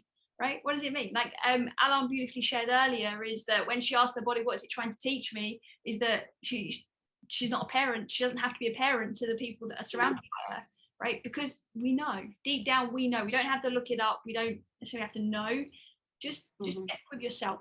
Right? I know that can sound a bit fluffy when we want a correlation, but just try that first. And if you're still really, really curious, there are other resources that we can point you to. All right. Thank you. What you will find out with any type of inner work you do with breath work, any healing modalities like quantum flow, retention breathing, any of those types of things, physical sensations will come up as a result, and they can be anything. Headaches is a common one. That I tend to find, and it's because of blocked energy moving around. And with a lot of people who are stressed and anxious, there's a lot of tension gets held up in the upper back and neck and shoulders. So when this area becomes kind of the energy starts to flow, because this area is connected directly up to the back of the head, to the top of the head, usually a lot of people tend to experience, oh, I'm getting a bit of a headache around in this area. And that's all that is energy releasing and flowing. And it's because it's been stuck there so long, it becomes toxic. But when it flows, it's going through your system. So it can have a kind of like a result as like a slight headache, or you might feel a bit uncomfortable for a little while, but then it will go. That's normal at the start of doing a lot of different healing modalities. It's just the body recalibrating. And it's good to, like Charlotte said, is tap into listening to your heart first. But ask the question is, what am I feeling, or what is this? Listen to your intuition. And then once you've done it a few times and you start seeing a pattern, then you can start to say, okay, maybe I want to find out a little bit more about why this, if it keeps coming up as well, is okay, I want to now dig in a little bit deeper and find out why this is showing up. Because a lot of the times it shows up a couple of times and then it doesn't come up again. But if it keeps reoccurring, then it can be, okay, now we tap it, like Charlotte said, into the metaphysical and say, okay, what's the connection here? Why does this keep showing up when I do any breath work or a certain style of breath work? So there are obviously certain energy centers that we hold in our system, and that's when there can be some correlation when there is some persistent sensations coming up. right? So that's when you can start to connect those dots. And the book that I recommended yesterday, Anatomy of the Spirit, will also give you some insights to that as well in terms of the energy centers and what those things could be. But the first point of call is always check with your heart, but also remember that your body, like Jonathan said, is just reordering itself, right? It's what you're doing is you're letting things go. There's part of you that are going, which means that your body is now just finding a new way of being, right? Which is a beautiful thing. And your lymphatic system is now doing things that it potentially may have needed to do for a while. Your vascular system is opening up and suddenly finding its way into different areas of your body. So it's very nourishing when this energy is moving around your system. Okay, one more question. Now, I did 2 sessions of Reiki. Yep. Okay, the first one, I felt so great, very energetic, excited. It was very positive. The second one, when I did it, I got sick for 2 days, sneezing. It felt like I have the flu or something like this. And the lady said that she, and the first time I was able to tell her what I saw while she's doing it. The second time I couldn't, but she received some messages, as she said, that I need to do cleansing and taking care of the gut area. Yep. Would I be able in the future, when I scan my body, to explain, not explain, like whatever I saw while she's doing the Reiki, I would be able to see it when I do those scans? Yes. Yeah, 100%. So every single time you lean into these practices and you become more attuned to your own energy, and if you're open to receiving those kinds of messages or translations to what you're experiencing, you will absolutely have access to that 100%. What make us not receiving it, or I'm resisting it? How do I know that? Like, if I'm going with the intention in that I want to be healed with the Reiki and stuff, why I'm not receiving those messages? What's not letting them happen? Honestly, usually it's safety. Usually it comes back to we're not feeling safe within ourselves to be able to bring this in to our space right now. So I'm also a Reiki practitioner as well, and it's something that I lean into from time to time when it's needed. In terms of my own journey, I have incredible Reiki healer as well that I work with, and it's interesting because sometimes she'll try and do a Reiki session on me and she's like, nah, I'm not allowed in, right? And I'm like, I didn't even know, right? So then it's okay, check in what's going on with me, and sometimes I need to recalibrate, and sometimes it's a sign some more self-care is needed.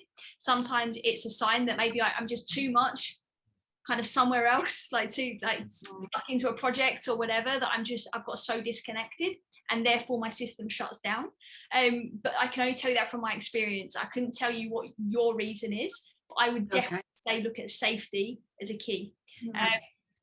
However, that being said, with Reiki is you are able to, your practitioner will be able to help you to cleanse some of that energy to help you feel safer on an energetic level so that you can open up a little bit more. Also, another really good thing to do is grounding. We're going to talk more about grounding on our energy day, but that's also a very good thing to do whenever you're doing any self-care practices, to be honest. For grounding, well, it is what it says on the tin. It's a foundation of everything. It's literally, grounding is, I think if everyone in the world just does grounding for 20 to 40 minutes every single day without doing anything else, it'll start to really kind of dissipate a lot of unhealthy pent-up energy within our body. You'll know, we'll go into it a bit deeper on the Nurturing Energy Day. I'm sure you get to know a bit more, but it is so powerful. But the more you practice this stuff, you can definitely become more attuned with your own energy. Jamila and I was speaking about this yesterday in the Q&A. She had a very beautiful experience. If you want to share it quickly, Jamila, before we go on to Linda, you're welcome. It's very relevant, I think. Yes, thank you. Thank you for asking. Before yesterday, I attended a workshop for Reiki, and it was my first time, to explore, this energy. And I was really surprised how much we are surrounded by energy and we don't really noticing it at all. So in the beginning, when I start, practicing, I was like really noticing that there is a heat in my hand. And I was like exploring where it is in my, body. And I have like now to practice 21 days. So every day, can you imagine yesterday when I practiced it, because I need to practice 26 different places. It's the practice. I don't know, what is it based on, but this is the practice to be able to notice also this energy all the time. So can you imagine yesterday when I tried, I felt crying. And after, I finished my practice, it was like something is not letting me breathe very well. And after the energy, after the practice, I felt it more. And when I asked, it was like the energy which is stuck in here for me, it is limiting me from moving forward. And this is how I'm now practicing more and more to see what I will end with. I'm not saying, Mirvat, that it is really going to be but I am exploring and I'm not questioning what is really happening. But it was by coincidence, I signed up for this workshop and it was really amazing. Even you will notice in your home, where is stuck the energy? And your relationship with your family, with your friend, you will notice it. You will notice who is really bringing you positive energy and who is taking and draining your energy. So, but I am still in the beginning. I will share with you later. Please, yes, please do. Thank you so much. Thank you. The beautiful thing as well is like you're obviously speaking about Reiki, but Reiki, Chi, quantum flow, prana, we're talking about the same stuff. We're talking about life force energy, and you're tapping into that when you do a body scan, when you do a meditation, right? So you don't have to all suddenly go and be Reiki practitioners to be able to do this stuff, right? And by all means do it if that's what you're being called to do, but please know that you get to do this with everything you already have. It just means bringing your awareness and your attention to you, because from there you'll just be more and more attuned. And that goes the same with our quality of thinking, with how we're feeling, our energy, everything. And from there it will resonate with other people's energy too. It was not difficult for me to notice the energy from the first time, and especially because I practice as well mindfulness on daily basis, like 10 or 15 minutes. So I could concentrate, but now I'm talking to you, I can feel the energy around me. So it gives me sometimes signal. And I don't know, I have, to explore it more and see how it's gonna really help me. But I will tell you one thing, because they asked us every day, you write also your journal. I'm telling you, I am more relaxed, less anger. I am not, I'm very patient. And this is something new. I'm patient. I'm not relaxed, I can say, but I am taking my time. I am pausing. I am, there is something changing in me. Not rushed. Yeah, I'm writing, this journal because it's very important to review what is the effect on you and how it's impacting you. And I'm telling you, I am feeling differences. So it could be that those energy was like limiting me from moving forward. And I was not knowing, because sometimes I was feeling bad, but why? Nothing around me is really bad. And no one made me angry, or I am not overwhelmed. So what is the reason why I have this mental down and the stuff? And now I notice that could be that the energy is limiting sometimes. Oh, I can't wait for Energy Day now. I really can't wait for that. Amazing. Thank you. I am also. Thank you. Thank you for that. Linda, Thank you for waiting patiently with your hand up. You're looking very, very out Outdoors, in isn't it? nature. I'm loving this. We'd be outside, but it's like stormy and dark. Where'd you go? Oh, she's over there now. Do you want to unmute yourself, Linda? Do you have a question? Yes, I'm outside. Sorry. Oh, good. Sorry I missed yesterday, and thank you all for the well wishes. Such a beautiful souls in this beautiful group. My question is about today. Is what we did today? It's not part of grounding. I thought it's like grounding. It seems to me like grounding. It's grounding in it. Every flow that we do always starts with grounding. Everything we do, you always ground into your body first. You ground into your breath, into your body before you then go and do any other work, whether it's burning anything down, connecting with your heart, because grounding is vital, is our foundation of our physical reality here. So it's important to ground into ourselves before we do anything that could potentially gets us into those states of flow where we kind of tap into that quantum reality, that energy field, and then it helps us to bring that energy back into our body. So grounding is incorporated in everything when it comes to quantum flow, and pretty much nearly every breath work or healing modality that exists. Okay. So my other question is, how often is it good for us to do this exercise? And when we do it, do we wait until we're extremely stressed out? No, it's a proactive. And when we do it, or we do it before. And if it's before, like, is it like an everyday exercise, early morning exercise, late night exercise? Like, what is it? Completely up to you. And that's the thing, it's whatever feels good for you. Like me, I do it first thing in the morning when I do it. So for me, because it just, again, that's what quantum flow is. It's an energetic alignment of heart, mind, body, and soul. So I do it first thing in the morning. So that means I'm set up for the day. My energy is aligned. I'm aligned heart, mind, body, and soul. So when anything comes up throughout my day, if it does challenge my stress levels or it does challenge my structure of my day, it's easier for me to acknowledge it and then bring myself back into alignment again. Whereas I notice when I don't do it, Charlotte notices as well, and I don't do it, it's easy for me to be triggered again, especially if I've had a poor night's sleep and something happens that messes with my structure or messes with my routine. It's harder for me to bring myself back into alignment again if I haven't done quantum flow, not just quantum flow, but any type of grounding, any type of breath work, whether that's quantum flow, whether that's retention breathing, whether that's heart mind coherence, whatever that is.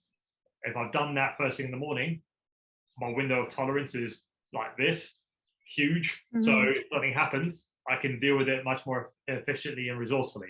If I don't do it, my window of tolerance is like this, like that, and it's very hard to come back to my center again.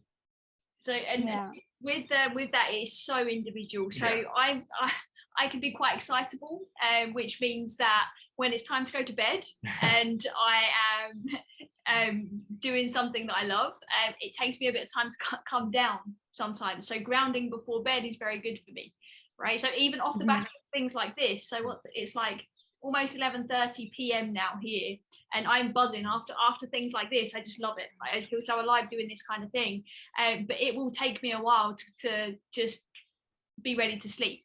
And I love that. It's not a bad thing, but I know that I need to ground. I need to come back a little bit more centered to be able to then go in for a restful night's sleep. But I also do it in the morning as well, and has a similar effect to Jonathan in terms of how centered I feel. Remember that pendulum we did the other day? It's how centered we are on that pendulum. Grounding will help you to stay centered on that pendulum. And obviously we've been talking a lot about grounding into the body. On Energy Day, we'll be talking about grounding into nature as well, and why and how important that is for your health. What you said is just so true. Like, I'm a kind of person who's very anxious, maybe because I have 2 daughters and I'm always like scared and afraid something is going to happen, being far away from my family. So recently, like, I'm in a very like stressful situation, like absolutely with like everybody. But since I started doing the breathing exercise and the grounding, and I missed yesterday lesson, so I did it in the morning, early morning. like, for example, I had a phone call, which is a very stressful phone call with one of my siblings, and she was like, you know, very, very tense, and she's talking to me. I'm gonna fly overseas next week, and for the first time since forever, like Frozen song, I was very calm with her, and I wasn't like reacting like popcorn. Usually, I would react like a popcorn everywhere, and you know, being very loud about it. So she asked, she's like, "What's going on with you? Are you okay? You're being so calm. Like, something happened?" I'm like, "Nope, I'm fine." But I just think that your problem is not that big. She was questioning, "Melinda, something happened to you? You changed." I'm like, I'm glad that she noticed that. So I just wanted to let you know that actually it's working. I feel it, but actually somebody else is feeling it too and noticing it. Well Exactly. done. So Linda, Thank you. Keep it up. Like, keep doing it, because it will just get easier. It will just get easier. You're right. Thank you so much. Thank you. Thank you for sharing. Just remember the stuff you do every single day. Brush your teeth, you drink water, you eat, you go to work, you do all these things, and some of them like mundane things, and you know that you do them because you need to do them as part of your routine, as part of your day. You keep your teeth healthy, you need to eat, you need to drink to keep your body going, keep your energy going. It's the same thing with breathing, with quantum flow, with body scanning, with that compassion exercise. It's something that has a huge positive impact on you and your connection with yourself.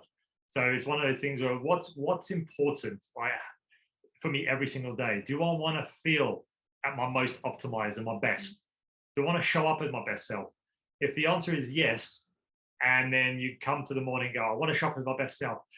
Oh, but I don't have time to do this, but I've got time to drink a cup of coffee instead."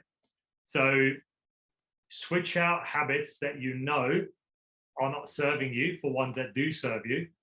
For example, breath, even just 5 minutes. 5 minutes first thing in the morning. 2 minutes. 2 minutes. Proven. 2 minutes first thing in the morning. And it has such a profound physiological and mental impact, positive impact on you. And it's one of the things, it should be okay, I've done it, I've felt it, I know how amazing it makes me feel. I know how calm and centered I feel. So this needs to be part of my daily routine every single day without fail. And that doesn't necessarily mean all of it, right? No, Doesn't mean you have to do quantum flow, body scans, you go on meditation. Just pick the stuff that resonates. But on Sacred Alignment Day, we'll get into that in a bit more detail. And then on Optimization Day, you'll then plug what you learn from day 9 into day 10. And you will literally have a game plan to walk away with that you've designed for you. It's not one we're going to tell you that you have to do it this way or that way. It's going to be something that you create that makes sense for the person you are and the person you are becoming, right? Because it has to be linked back to who is it you want to be every single day. Like Linda, I know, wants to be the best mom ever, right? You want to be the eye of the storm when there's chaos going on around you. To do that, you show up for yourself, right? You do the breathing, you do the grounding. That's how it goes, right? So you've got to recognize and remember who it is you are. And I know I've been saying that pretty much every day. It's because I really want to drive it home. It all comes down to who you are identifying with within yourself. Renard, my lovely, hands up again. Yeah. Okay, sorry. When Mervat, no, because the time, when Mervat was talking about when to get to know, like she was trying to think like how to explain things, right? I did a course on mind power, and it was more on thoughts and visualizations, but they talked about the gut feeling, the intuition that we have. And the thing he said that we all have that sense, the intuition or the gut feeling, but people who are always in tune with themselves or practice listening to their gut feeling, they're going to start understanding it. But for example, if I never listen to my gut feeling, and just like that, I wouldn't there could be messages, but I don't know the messages, I don't understand them. So it's more of maybe that practice of trying to listen and understand, and with time, you'll start understanding yourself, like your body's talking to you and you actually understand it. So it's just like a comment what on Mervit. And I don't know, are we getting into, does it relate to the energy and something, the gut feelings, or? Yeah, 100%. So your gut essentially, right, and your energy centers in that region is the emotional center of the brain. And on Nourishment Day, we're going to be speaking about the gut-brain connection in more depth. But yeah, it is energy, right? It's all energy, right? It's all energy. You are energy. But yes, it is that combination of energy, then having a reaction with your organs, right? So for example, if, like you said, we don't listen to our gut instincts, or we become so dissociated to listening to how we feel, our body will get louder. So perhaps then our gut issues get worse, right? Perhaps that turns into IBS or other health concerns around the gut, right? And therefore we then have to listen. That's when we end up seeking external support, going to doctors and such. But had we been listening sooner, there is a chance, I'm not saying every time, but there is a chance that perhaps if we'd have listened to those gut feelings and made different choices in our lives, because those gut feelings were telling us something about our life situation, then it wouldn't have got as bad as it did, right? So yes, in short, but it's all interlinked together. Can I Brenda, are you speaking? Sorry, did I cut you off? Yeah, we've got. Yeah, we'll is it relevant to Renat's comments still? Is it the same topic, Mava? Yeah. I was, when she talked about the gut feeling, I feel like I lost it because I intentionally didn't want long time ago to listen to it. It's almost, she reminded me like that gut feeling was like a sensor for dangerous that I didn't like. So I think I buried it so deep that it comes out as chronic or the migraine headache or something. Yeah, it needs to do something bigger than what it used to do a long time ago. Yeah. To warn me. So thank you. Now it makes sense. Keep listening to it. Keep listening to it, right? And because the more you push it away, the more you resist it, right, the louder it gets. So lean into any of these little cues, any of these little signals. We will. Thank you. Beautiful. Thank you, ladies. Preet, waiting there patiently, all zen. How are you? How are you? Good. I had two questions. One was the grounding part of it. When you say grounding, is it usually you guys do it indoor or you do it on the ground outside in the nature? I mean, because most of the grounding thing, what I've heard is like you go outside and with bare feet on the ground. So what we've been talking about today is grounding into the body. So actually until now, what we've been teaching, as it were, is about grounding into the body and connecting internally. Because if you're in a place where you can't go outside or there isn't much nature, you can still ground, right? So that's one part. But yes, you can ground outdoors. That's what we're going to be going into on what day is it? On day 7, I believe. 7, 8, nurturing the energy day. Okay, and then there's other alternatives you can do if you can't get outdoors, but barefoot in nature by far, that's the most effective. If you can be barefoot outdoors and then ground into your body, that's the jackpot. Okay, and I mean, I know Jonathan took us through this journey, so I wanted to ask you, because you do it every day, do you do it more reactive or proactive? When I say you wake up in the morning and you go like, all right, I'm feeling disoriented today, or I'm feeling not in tune, and you will choose a technique, say example, quantum flow or heart-mind coherence or retention breathing, or is it more proactive? You know, each day you will do one and see how it goes. Or I mean, it's a question to both of you. But you mentioned 3 of them. 90% of the time is proactive. I wake up and I have a flow in mind. Like I will wake up and go, how do I feel? And I'll listen to my body and go, okay, what do I need this morning? And it might be, maybe I need to tap into alchemy more. Maybe I need to tap into my core a bit more. Maybe I need to just flow. I need to get my body flowing more naturally, and I'll do a flow more focused. I still go cover all 7 stages, but I'll focus more on that particular area that I want to focus on. On the days where if I don't have great sleep and I do wake up very groggy, then it is more of a reactive, but it's a kind of a proactive plus reactive. because it is helping me to change my state. So it's pulling me out of that grogginess, out of that tiredness into a more balanced state. And at the same time, realigning me energetically. So I am proactively, my window of tolerance is increased for the day. If that makes sense. So it's, I never do quantum, like if, for example, if I walk into, if I kind of put myself into a stressful situation, I don't do quantum flow in the moment. I'll do other breathing techniques that are quicker and shorter and get me to change my state. Quantum flow for me is always a proactive exercise. It's always about realigning heart, mind, body, and soul for me.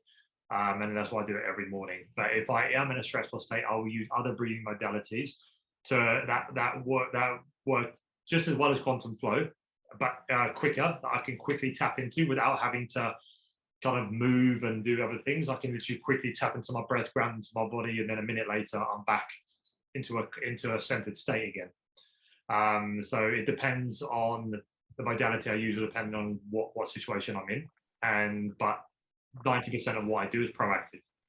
Again, because there's always things that are going to be out of your control that are going to test and challenge you, and that's going to test your tolerance.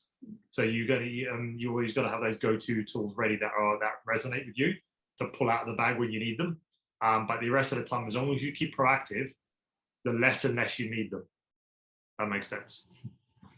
Got it. Thank you. No problem.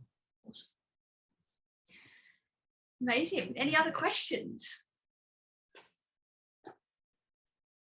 No. Anything else? No. All right. In that case, it looks like that's a wrap for today. Yeah. If you do have obviously any other questions, pop them in the WhatsApp. Obviously, we'd love to kind of hear how you are doing. If you practice shaking it off tomorrow, if there's any situations where you feel like you need to just let loose a little bit, go for it, right? Don't be afraid to lean into these things, try them out as they're needed. But tomorrow is all about what?